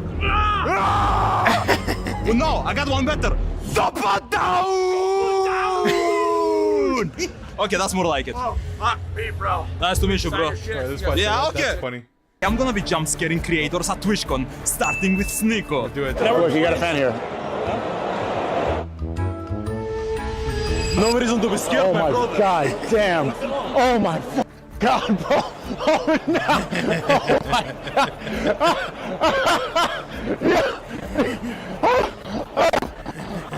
Oh my. Everyone is getting Vladimir, bro. أعوذ بالله من الشيطان الرجيم. Bro, it's a prank. Bro, it's a prank. Why are you still running? The next person I trolled was Neon, and the timing was perfect, because just a few moments before I approached, he was having beef with a transgender person. Neon is a homophobe. Oh my god, I'm a homophobe! Oh my god, I'm so sorry. Sorry, can I get a selfie? Do something. I don't care. Can I get a selfie, please? Sure. You brought your community purpose. No, it's amazing, my brother. What? What's the brother, my brother? I'm Vladimir. Nice to meet you. Vladimir with a V. Okay. Oh, come on, it's not that scary, my brother. I don't see what's the fuss about. He's all shook. Hello, nice to meet you. Hello, nice to meet you. Nice to meet you, my brother. My name is Vladimir. What? I find a million. What is this handshake, bro? Nice to meet you. Give me like real man. Bro, try harder. I can't. You're breaking my fucking. I'm breaking your what? I can hear you. You're way too far down, bro. I don't hear you. My fucking hand. I'm sorry. I'm sorry. That switch up was a bit crazy though. I don't understand why would you say that. Before you said something about once somebody meets you, it's a canon event, and everyone goes downhill from there on, right? But there is one issue, my brother. You see, the only thing that's downhill in my life is my look when I have to talk to you. Well, that's a little bit disrespectful now, Vladimir. But I need to look downhill in order to look for you, no? Please put down your embarrassing me. Get off of me! Get off! Fucking Vladimir. Nice to meet you, brother. Nice to meet you, Vlad. Oh shit! See, okay. Yeah, you gotta shut that. Yeah. This is the crazy shit. Yeah, okay, let's do it. Well, no, I got one better. Top it down. Okay, that's more like it. Oh, fuck me, bro. Nice to meet you, bro. Yeah, okay. You know what sign? Yeah. I got you, bro. Okay, bro. This was. This is your canon event now. This was. Thank you. Hey, sorry. Can I take a picture? Yeah, sure. Oh, her. Thank you so much. People used to tell me that I look like you. Wait, are you the guy from? I'm Vladimir, yeah. Oh my god, wait, can I film you? Yeah, of course. Oh my god, this is so cool. Wait, you actually know me? Yeah, I know you. Damn. Oh my god. Yeah, I've seen it on your stuff. I met someone cool. Okay, here lies proof. And chat, now we'll know forever after I edit this video. Do we actually look alike? Even 1%. I hope we do. She's beautiful. Oh, thank you. Yeah, same. You know I've sucked before, right? No. I have. I don't know what I'm supposed to do with that information. One of my biggest goals for next year is to stream a lot and overall grow as a streamer. So make sure to follow my Twitch account right here, it's also gonna be first link in the description. The next one is FaZe Lacey. Not again! With whom we have history. Here is the context. A few weeks ago, as I was pranking people at the Walk of Fame, I see this. It was Lacey doing a fake celebrity prank having fake Kanye West. So I decided to introduce myself. Kanye! It's Kanye! I love you! It's Kanye! I love him! I'm the biggest fan girl, bro, please! Bro! Bro, it's my favorite artist, Kanye! I am the biggest fan girl, bro! Let me in! I want to hug you, let me in! Come on! Let me in! $20. Deal! You have a deal! 20. You have a deal! Cash. Okay, $20 cash, let me in, yes? Yes. Okay, I like this man. One picture. One picture, of course. Here's the money. Follow me. Let's go. Bring it forward. It's the money. I got the money. Where's the Kanye? Okay. All right. Yeah, Mr. West. Just one picture. Okay, one picture. And my camera stay there. Okay, this is my underwear, okay? What the What? It's for the night time. What? Take your picture. Okay. He got the picture? Yeah, we got the picture. He doesn't want it? Put that away. Come on, bro, I'm offended. Okay, we trade? No? No. Oh, come on, bro. That's Kanye East, bro. That's Kanye East. I got scammed. That's Kanye East. I gave $20 to meet Kanye East. He gave me this. What is this? He rejected my underwear. All right, let's see what we are working with. That's a plain black shirt! What kind of scam is this? A few days later, I was filming content in a gym. And what do you know? Lacey walks right in. My brother, I went to go for Kanye West and you give me Kanye East. What is this scam? You don't remember? I paid $20 to take picture with Kanye West and you give me Kanye East. What kind of scam is that? Oh, no, that was the real Kanye West. No, trust me, I'm the #1 Kanye West fan girl, my brother. The #1, you know? I can recognize like this Kanye West. That was Kanye East. Okay, and not only that. Yellow dude with hands up. See, I got you. And not only that, but why you give me black shirt? Give you what? Plain black shirt, you know? I expected something better, you know? What do you mean I give you a plain black shirt? Not you, Kanye. Kanye East. I don't know what you're talking about. That's a plain black shirt! What kind of scam is this? You got scammed. But I can still outflex you, bro. Okay.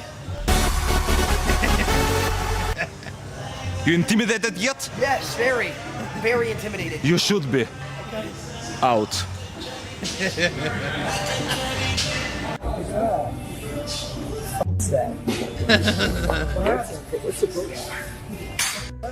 Why are you guys saying yeah? I'm not sure, but I think his chat enjoyed the show. A few weeks after that, as I was walking in TwitchCon, I saw him again. Oh hell no, bro! You again? Not again! Why? What the fuck? Why you again, bro? Listen. I understand. I'm very hot, okay? And you probably wanna get my number. That's why you've been stalking me all around. He said you're beautiful. So you're Yeah, I know, but I'm talking to you. You're stalking me. You're beautiful. Yeah, I know. Beautiful. Yeah, and the sky's blue. Thank you, Sherlock. Anyway, so, as I said, you keep stalking me all the time. Can you tell me the reason? I'm not stalking you. Then why are you everywhere I go? I go to gym to make my but even bigger, you are there. I go to Walk of Fame, you are there and you scam me. I come here, you are here again. What is this? Why are you scamming me? I'm sorry. You better be. I am Vladimir. Hey, you know. Chill on my man. Okay, Daddy. Anyway. What did you call me? I called you Daddy, big boy. Oh,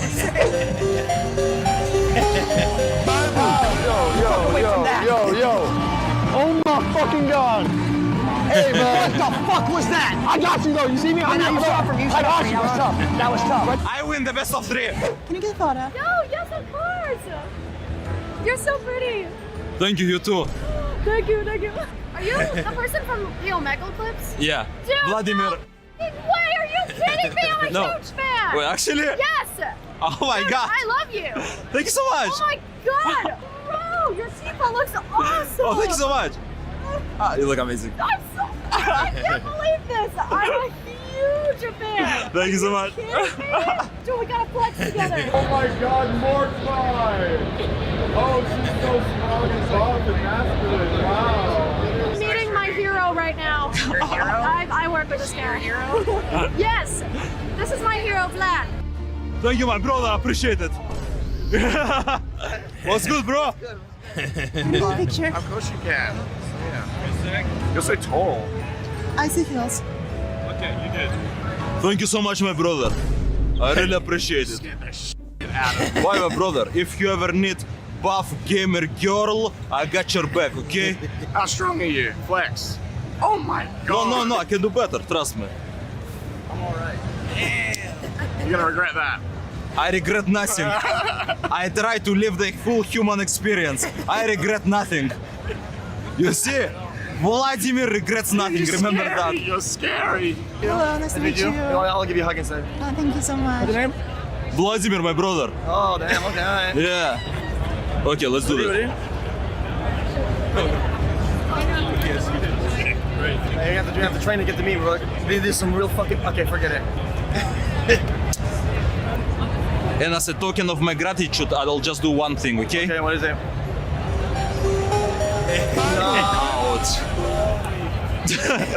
You look a familiar face, somehow. I don't know why. I don't know what you're on about. I heard and I saw that Finster turned you into a girl, okay? He did, yes. Yes, Finster is my friend, and as much as I would like to respect him on this, his makeup skill is not the best because shit. yes, because he's beautiful by default. He never had to learn how to do it, right? That means that I had to learn. Therefore, I can unlock your full potential. How does that sound? Here is my proof of work. Oh yeah. Oh shit, can I get like that too? Of course, I can teach you everything. I can teach you makeup and at the same time make you buff. I like this deal. This is a good deal. It's a good deal. Okay, where are we doing it? In the UK? Yeah. Well, what's up? Oh, what's up? How you doing? I'm not expecting that to be your voice. Wait, actually? Are you streaming right now? No, no. Are you streaming? I'm gifting subs to streamers. Yes, I'm streaming. Yeah, I am streaming. I'm streaming. No, that's for you. I'm streaming. I'm streaming. No, like and subscribe, and you're beautiful. Crispy approves. Let me get your number later. Give me some time. Just whisper. I'm very turned on and confused, so I'm gonna walk away. Thank you, my brother. Thank you. Nice to meet you. What the hell? Why you act like you're scared? Sorry, no, Eret has a big... bring it in. Bro, Eret has a deeper voice on me. No, I know, but like, dude, I told you. It was the switch up, man. I know, that's the whole point. That's my gig, bro, that's my Dude, gig. your gig is sick. Thank you so much. God, you're so hot. I love you so much. Yes, same. Oh my god. Oh my We're God. the best of friends. Thank you so much, that was it. You're so hot. Thank you, you too. Do you have like a spicy? Spicy. Yes. But they should subscribe. Should subscribe. Wait. No, don't snitch. No, she got me. Wait a minute. She got me. She was like, wait. I love your videos. Thank you so much. Nice to meet you. Another funny thing I tried was holding a sign that said get stepped on for free. In all honesty, I didn't expect it to be this successful. Falling. We also got an audience. Can I get step on? Oh my god, I love your videos. Thank you so much. You're awesome. Thank you so much. You're awesome. Wait, you stepping on people? Apparently, yeah. I didn't expect it to work this well. Next up, we got Grizzy and Pezzy. Oh, you got a partner badge? Yeah, I do. Oh, okay. You know why? You know why? Why? Because I jump scare people. Like, hi. Scared the f out of me. That's the point. How good is your focus, by the way? Focus? Your focus. For what? I don't know, like when you speak to someone. Really good. Like to keep eye contact and stuff, you know? Keep eye contact. Yeah, it's pretty good, yeah? So there is no chance of you failing.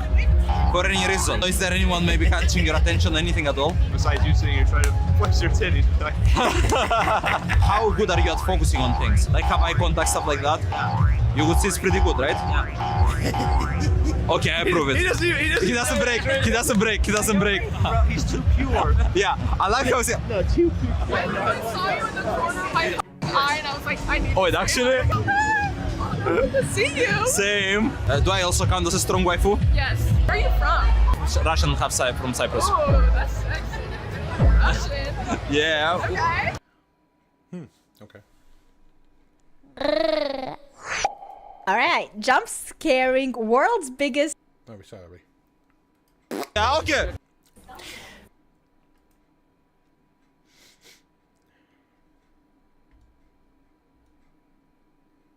Luis, I have weird feelings right now and I don't like it.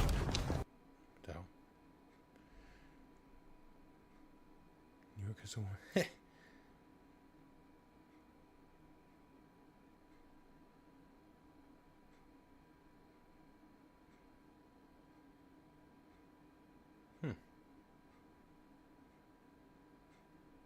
You never actually die.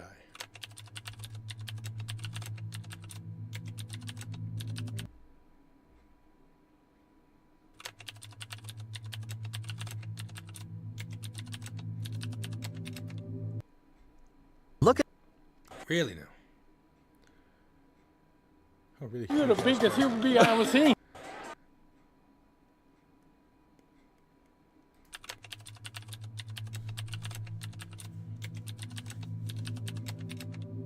Everything you've been told about death is wrong. It's not an ending, not a void, not a mystery left to faith or speculation. For over 1,000 years. Yeah.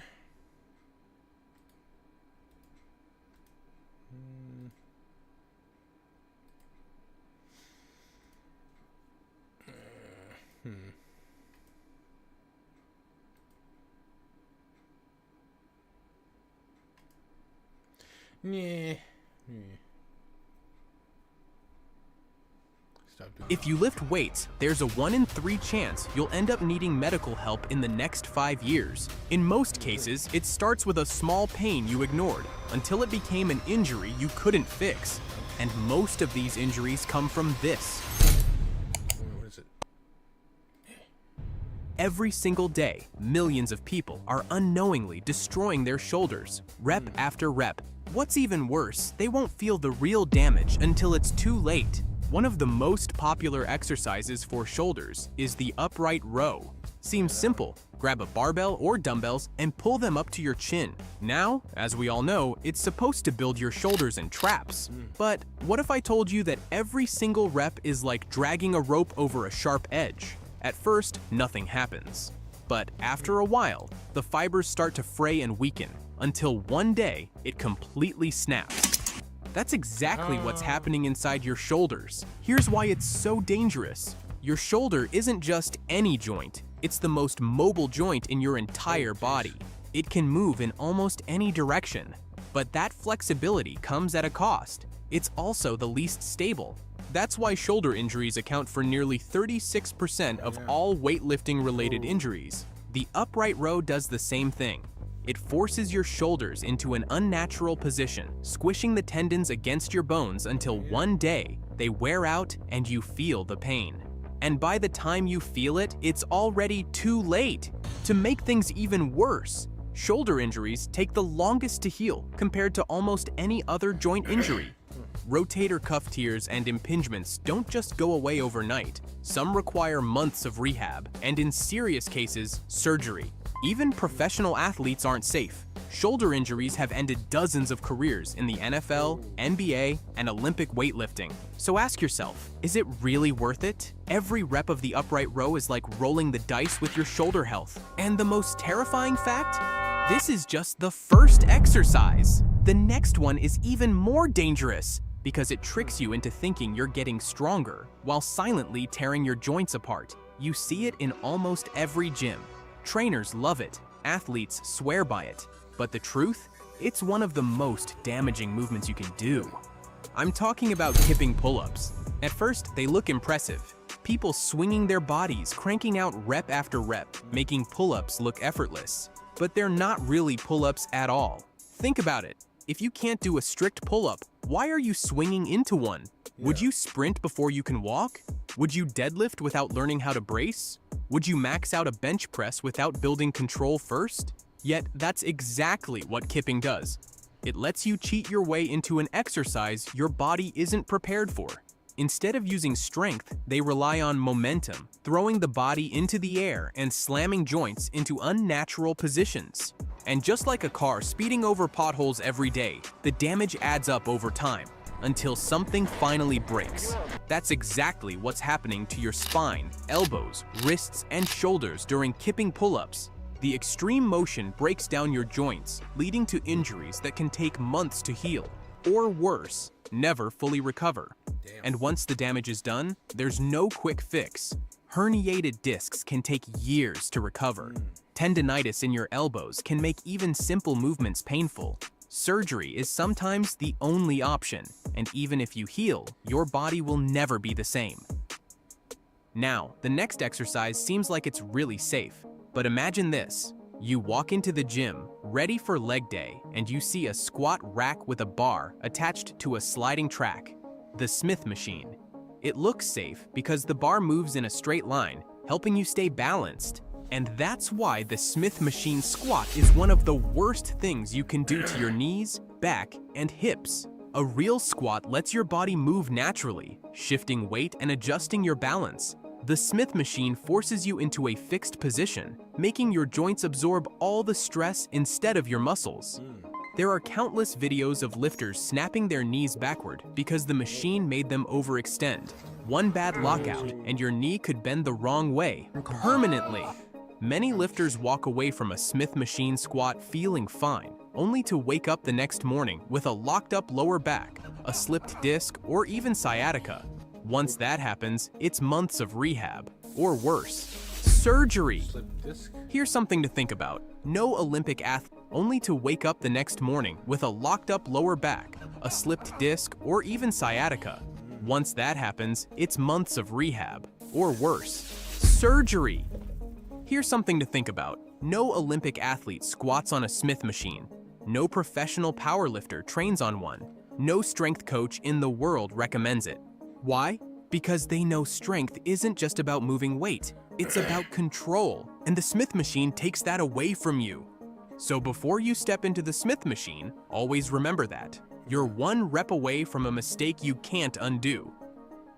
It's time for the fourth exercise. You've probably done this one before, maybe in the gym, maybe at home. It's simple, requires no equipment, and makes your arms burn. But what you don't feel, at least not yet, is the damage building up inside your shoulders. That's exactly why bench dips are a terrible choice for you. Imagine pulling your arm too far back and adding weight to it. Your shoulder isn't designed to move that way. The deeper you go, the more pressure you put on your joints, tendons, and ligaments. Anyway, if you still decide to do this, you should have in mind that shoulder surgery has one of the worst recovery rates ever. If you tear your rotator cuff, 40% of people never fully recover, even after surgery. And if you tear it twice, the chances of full recovery drop to nearly 0%. To make things even worse, the average cost of rotator cuff surgery in the US is between $10,000 and $15,000, and that's before months of rehab. There are actual viral videos of people snapping their humerus in half doing dips.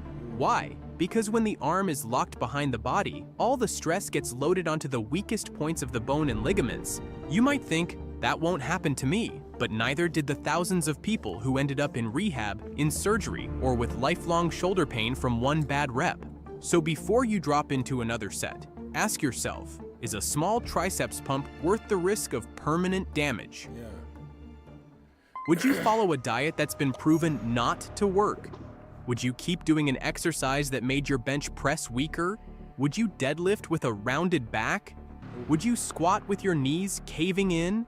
Then why are you still wasting time on a lat pull down that doesn't even work? If you actually care about getting stronger, it's time to leave this outdated gym myth behind. Because if you keep doing it, you're not training for strength, you're training for nothing.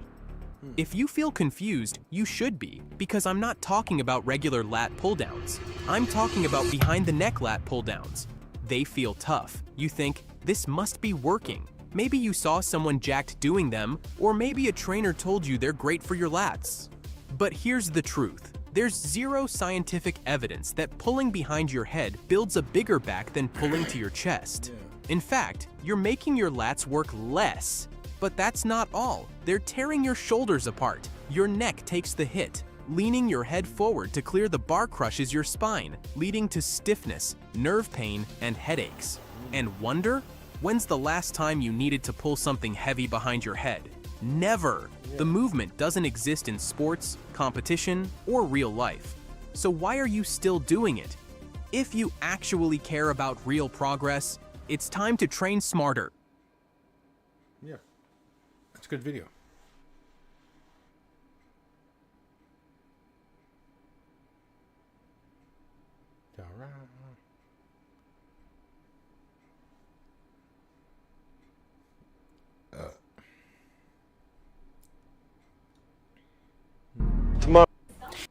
Tomorrow you borrow my car. You don't let anybody.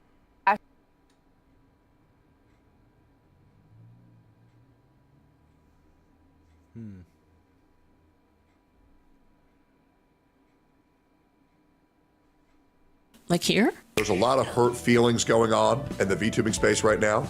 And I believe that when someone is crying, a lot of the truth comes out, intentionally or unintentionally. And this situation has been very hard for a lot of people to deal with. It has. I'm not going to react to all of this because there's a lot more. I'm looking for, sorry, people in chat said that people were criticizing the artist. I'm saying I haven't seen it. But then again, guys, like, I mean, let's be real. Like, this is kind of like a huge thing. So I'm telling you, I haven't seen it. And I'm trying to be sensitive of the subject, but I think it's important to kind of showcase just how much I'm hurting everybody. And, you know, a person who I care about quite a lot, Shy Lily, was forced to tear from how awful this whole situation is being. And it kind of breaks my heart that things are getting this bad. Once again, I'm not really terminally on Twitter, by the way. I just want to be clear. I only see the very surface level stuff. Play this whole thing. I just want to say right now, things are very difficult on Twitter side, the social media side, for all the VTubers involved, for all the people involved, and everything that's going on with the Cinder debacle. Camilla says, I get on Twitter for food posts. Yeah, me too, man. Those fallow stuff on X is so nice. It is a shame that no one really got a legitimate apology from Cinder, that she wasn't trying to downplay and divert and scapegoat off to her boyfriend. And I think it's important to showcase just how bad this really has gotten to where, you know, VTubers are going live and full tears breaking down over this situation. So this is going to be a little bit uncomfortable, but I want you guys to understand how emotionally so much fragile things are right now. And if you guys could do me a personal favor, if you could go support all of the VTubers that have been involved in the situation, Spite, Shy Lily, Bao, Cotton, Nano, I mean, and then there's many, many, many more. But right now, a lot of VTubers need y'all's support. A lot of VTubers need y'all's love. So please go over there, show them some appreciation, especially if these clips resonate with you at all, because it does hurt, the feeling of losing a friend. It would be, you know, it would be nice to say that it's just one VTuber that was reduced to tears. In fact, there's actually two. Yeah, so Gary with a snail says, this bit hit me at my core. I dealt with this countless times through my whole life. Just communicate, man. Don't go to people who care about you, even if it's one-sided. Just talk to them like an adult. Let's just watch this and I'll try to break it down here, because I know things are getting very muddy with emotions. And by the way, I do want to say, if me posting this content to any VTuber or any content that I've posted is causing any VTuber any harm, please DM me on Twitter. I'm down to remove type of video that I have. I just thought this was important to showcase and kind of... Okay, shut up. Because a flying fuck. There's more important stuff going in the world right now instead of the fucking bullshit drama like that.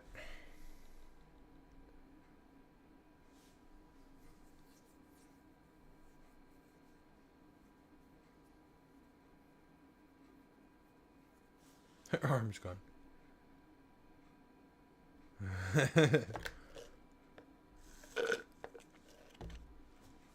I spent weeks secretly studying ape communication in order to convince these apes.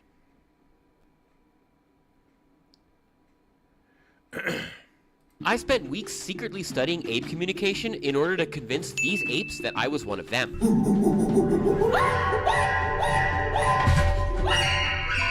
Bonobos are the closest living relatives of human beings, and while attempts have been made to teach them to use human language, it is very rare for human beings to try to communicate with bonobos on their terms using bonobo vocalizations and gestures. And so when I attempted to do exactly this as an innocent visitor to this bonobo research center, the bonobos were genuinely shocked and we bonded pretty hard. I'm running this video as a fundraiser for Ape Initiative, a federally recognized nonprofit which is the world's Until they tear your face off, but yeah. only bonobo research center. Bonobos are an endangered species, and Ape Initiative works with scientists and educators to help understand bonobo behavior with an aim towards ensuring their preservation in the wild. Consider donating to the fundraiser if you can, or visit their website at www.apeinitiative.org to learn more. And also a huge thank you to today's sponsor, MyHeritage, for making this crazy experiment possible. Bonobos and humans shared a common ancestor about 6 million years ago, and our DNA is almost 99% identical. But if you're looking to learn more, No, not really. That's been proven already that they say 99% identical, yeah, but that's, think of it as two long sheets of paper. On one part you have da-da-da-da-da-da, and then the other side you have da-da-da-da-da, another side you have da-da-da, match, the other side you have da-da-da-da-da, no match, another side da-da-da-da, match, the other side da-da-da-da, match. It's like little bits here on each side that match up, but the rest don't. That's not what they're telling you right there. The truth of the reality of how we share common DNA with our common lineage and whatnot. You know, DNA traits and all that genetic crap there with apes and whatnot. And the truth is, we don't. We're far from being similar to them, like genetically. That is, sure, we're very distant, but it's as if the human line is on its own altered branch for some reason, and scientists still can't fully explain it. More about your own human ancestry, today's sponsor, MyHeritage, can help you do that. I had previously partnered with MyHeritage on a video revealing my DNA test results, but today they've got an improved DNA ethnicity model based on advanced new algorithms that give much higher resolution ethnicity estimates that can pinpoint the exact regions and sometimes even cities that your ancestors came from. So after a simple cheek swap to send in my DNA, and by the way, MyHeritage is committed to never sell or license your genetic data, I am ready to see my results. Ready to explore your ethnicity? I'm very excited. Let's go. 51.1% Ashkenazi Jewish. Only 51%? Oh, 48.9% Ashkenazi Jewish from Poland. This is actually, to be honest, this is not surprising. I knew that one side of my family came from Russia and the other side from like Poland, Eastern Europe. You can see a breakdown of even more granular regions. With MyHeritage, you can also check out DNA matches, so that you can Jurassic Park in the middle of. They don't have the skills to do well out in the wild. So they're like rescue apes. Is it right they're the closest living relative to human beings? Yeah, so bonobos and chimpanzees. Chimpanzees too. Yeah, so they're equally closely related to us. They're our closest living relatives. And then bonobos and chimpanzees are actually more closely related to humans than they are to gorillas, orangutans, or any of the other primates. Really? So we're their closest relatives too. Yes. So the original researchers wanted to know if the bonobos could learn human language. And so they were teaching them not only spoken English, but these arbitrary symbols. And so Kanzi knows over 300 of those individual lexigram symbols that he can use. So Kanzi doesn't have a symbol for every word or every food. And so sometimes he's posed with a new challenge, like being given a food item that he doesn't have a lexigram symbol for and seeing what he calls it. And so one really good example is he called Brussels sprouts trash lettuce. Trash lettuce. Trash lettuce. Like in the sense of that's an insult to me that you would even give me Brussels sprouts because it's trash. Right, like the idea that he would even use trash, which refers to garbage, and like is not food, right? Right. It indicates some kind of like abstraction. Information sharing, theory of mind, a lot of the things that we used to think were unique to humans, we actually think through studies with bonobos and other non-human. This camera guy is just breathing hard. Human animals, and they have a lot of those capacities as well. Meeting some bonobos. I'm kind of nervous, to be honest. I don't think I've ever seen a bonobo in my life before. So a lot of the early research was really focused on like how human can the bonobos be? What of our language can they learn? An anthropomorphic lens, which was how human are they? Right. And really a lot of the work that we do is focused on like what are bonobos doing naturally with each other that we can learn about. And so I'm so excited for you to get to meet them because you're really the first person who's coming in with the perspective of you're going to communicate with them using their own language and their own signals. Or try to at any rate, yeah. I'm so nervous right now. Oh my god. I'm gonna try to do the broadcast vocalization to announce my presence. We'll see if I can fool them into thinking I'm a bonobo. In a couple of different groups at a time, the bonobos enter the main room where I wait behind this door. They can't see me yet, but they can hear me through a two-way speaker setup. Our first group is just two bonobos, Kanzi and Tico. What's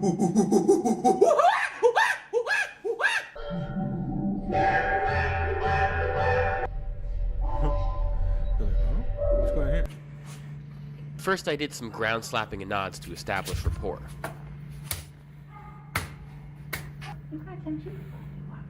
That's a chase me.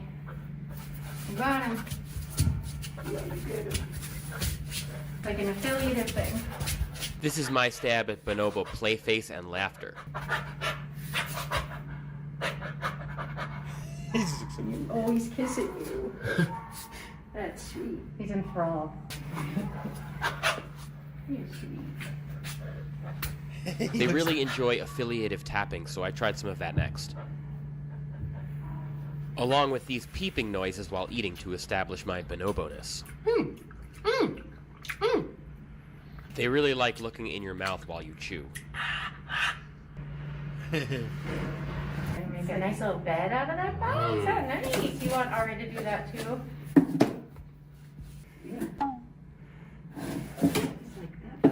That's not the same box. I said that box is too little for you. You're not fooling anybody. I know that.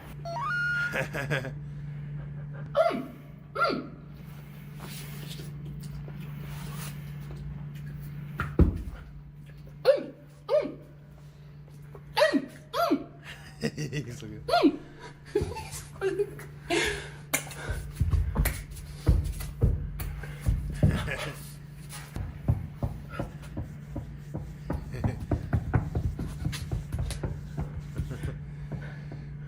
They got their own set of languages. Huh. Neat. Neat.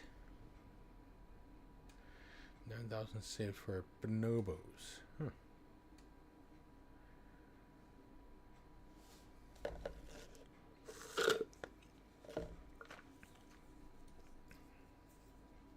Huh. Anyways, I guess I should call it a night, I guess. Unless we see what she's talking about. This was your fine thing. Beauty standards change depending on the era that you live in. I personally do not think he is attractive. Maybe I would have talked differently in the 1500s. I don't know. Baddie's a baddie. I'm so scared. I don't want to die in World War III. People with disabilities. Circus owners during the 1800s. Yeah, actually. Crazy. You will make me money. Marine Corps aptitude test. Using the crayon provided, join the two dots. So they ate the piece of paper, they ate the crayon, and they didn't even do the line. Huh? What the Always funny when bike guys make hand signals at me. Sorry, bro. Don't speak bike. You don't speak bike! I'm concerned for you if you don't speak bike. Stay safe. She called me around 4 a.m. just to say I love you. She felt guilty for cheating. How do you know that? Why don't girls talk to me? Oh my... She felt guilty.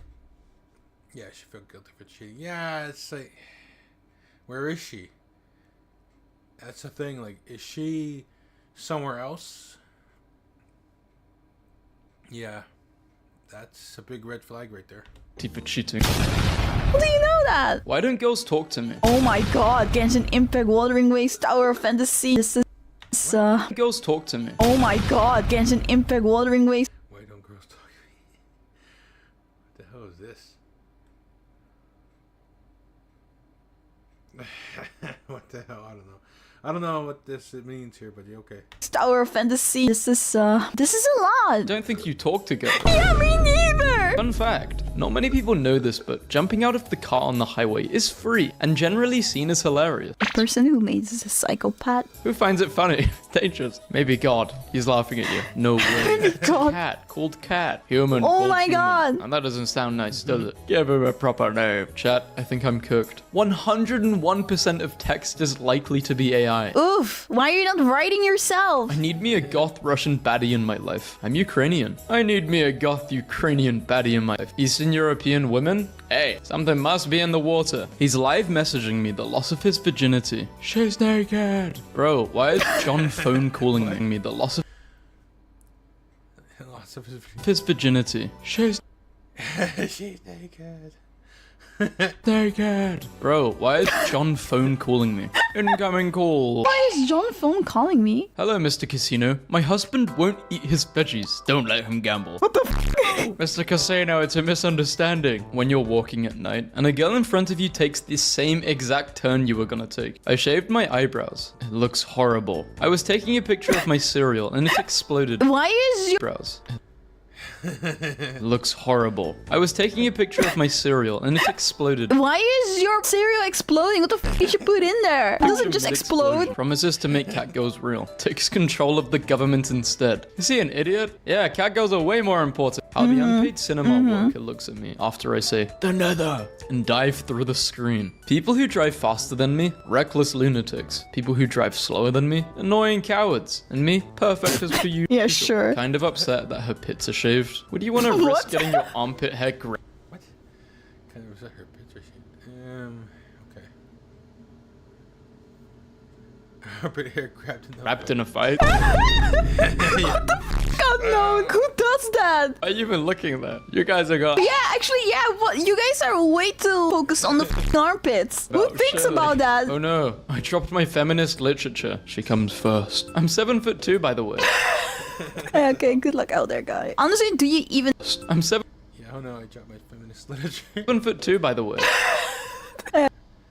Okay, good luck out there, guy. Honestly, do you even have to fake reading the feminist literature because you're already 7'2"? It's fine, you're good. China has military drones disguised as birds. Okay, we need to apologize to the schizophrenic.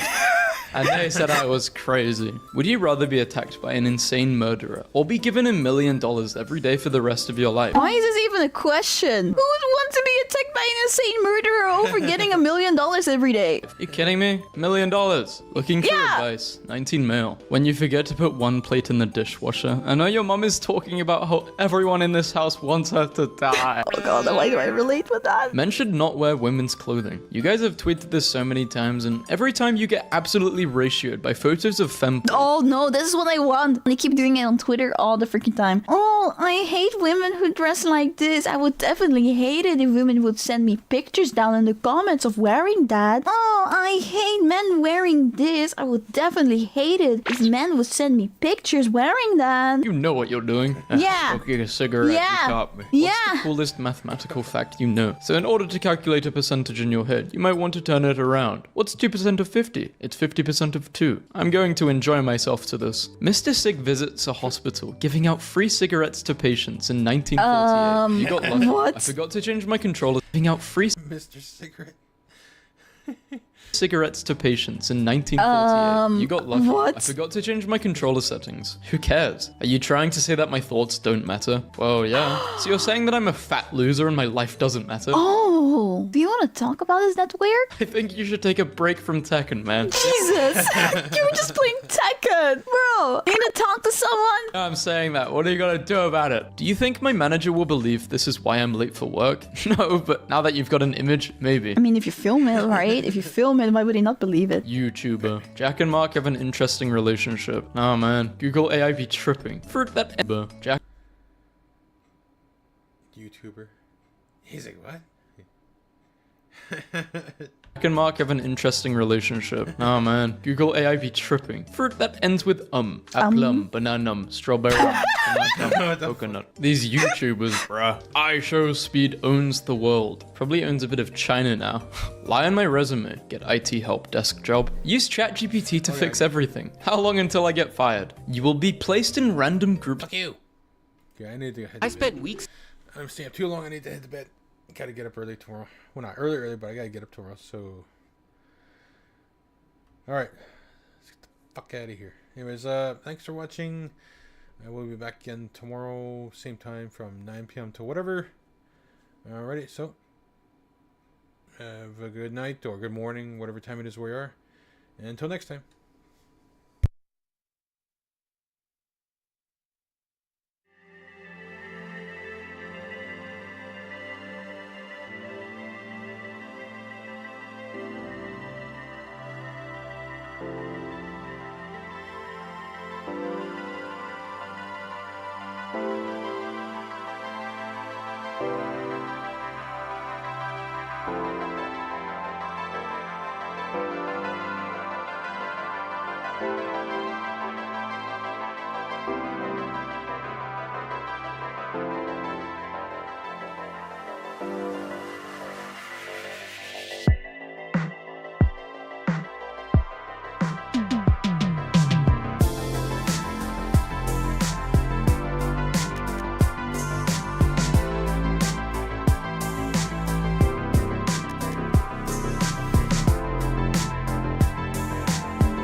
Bye.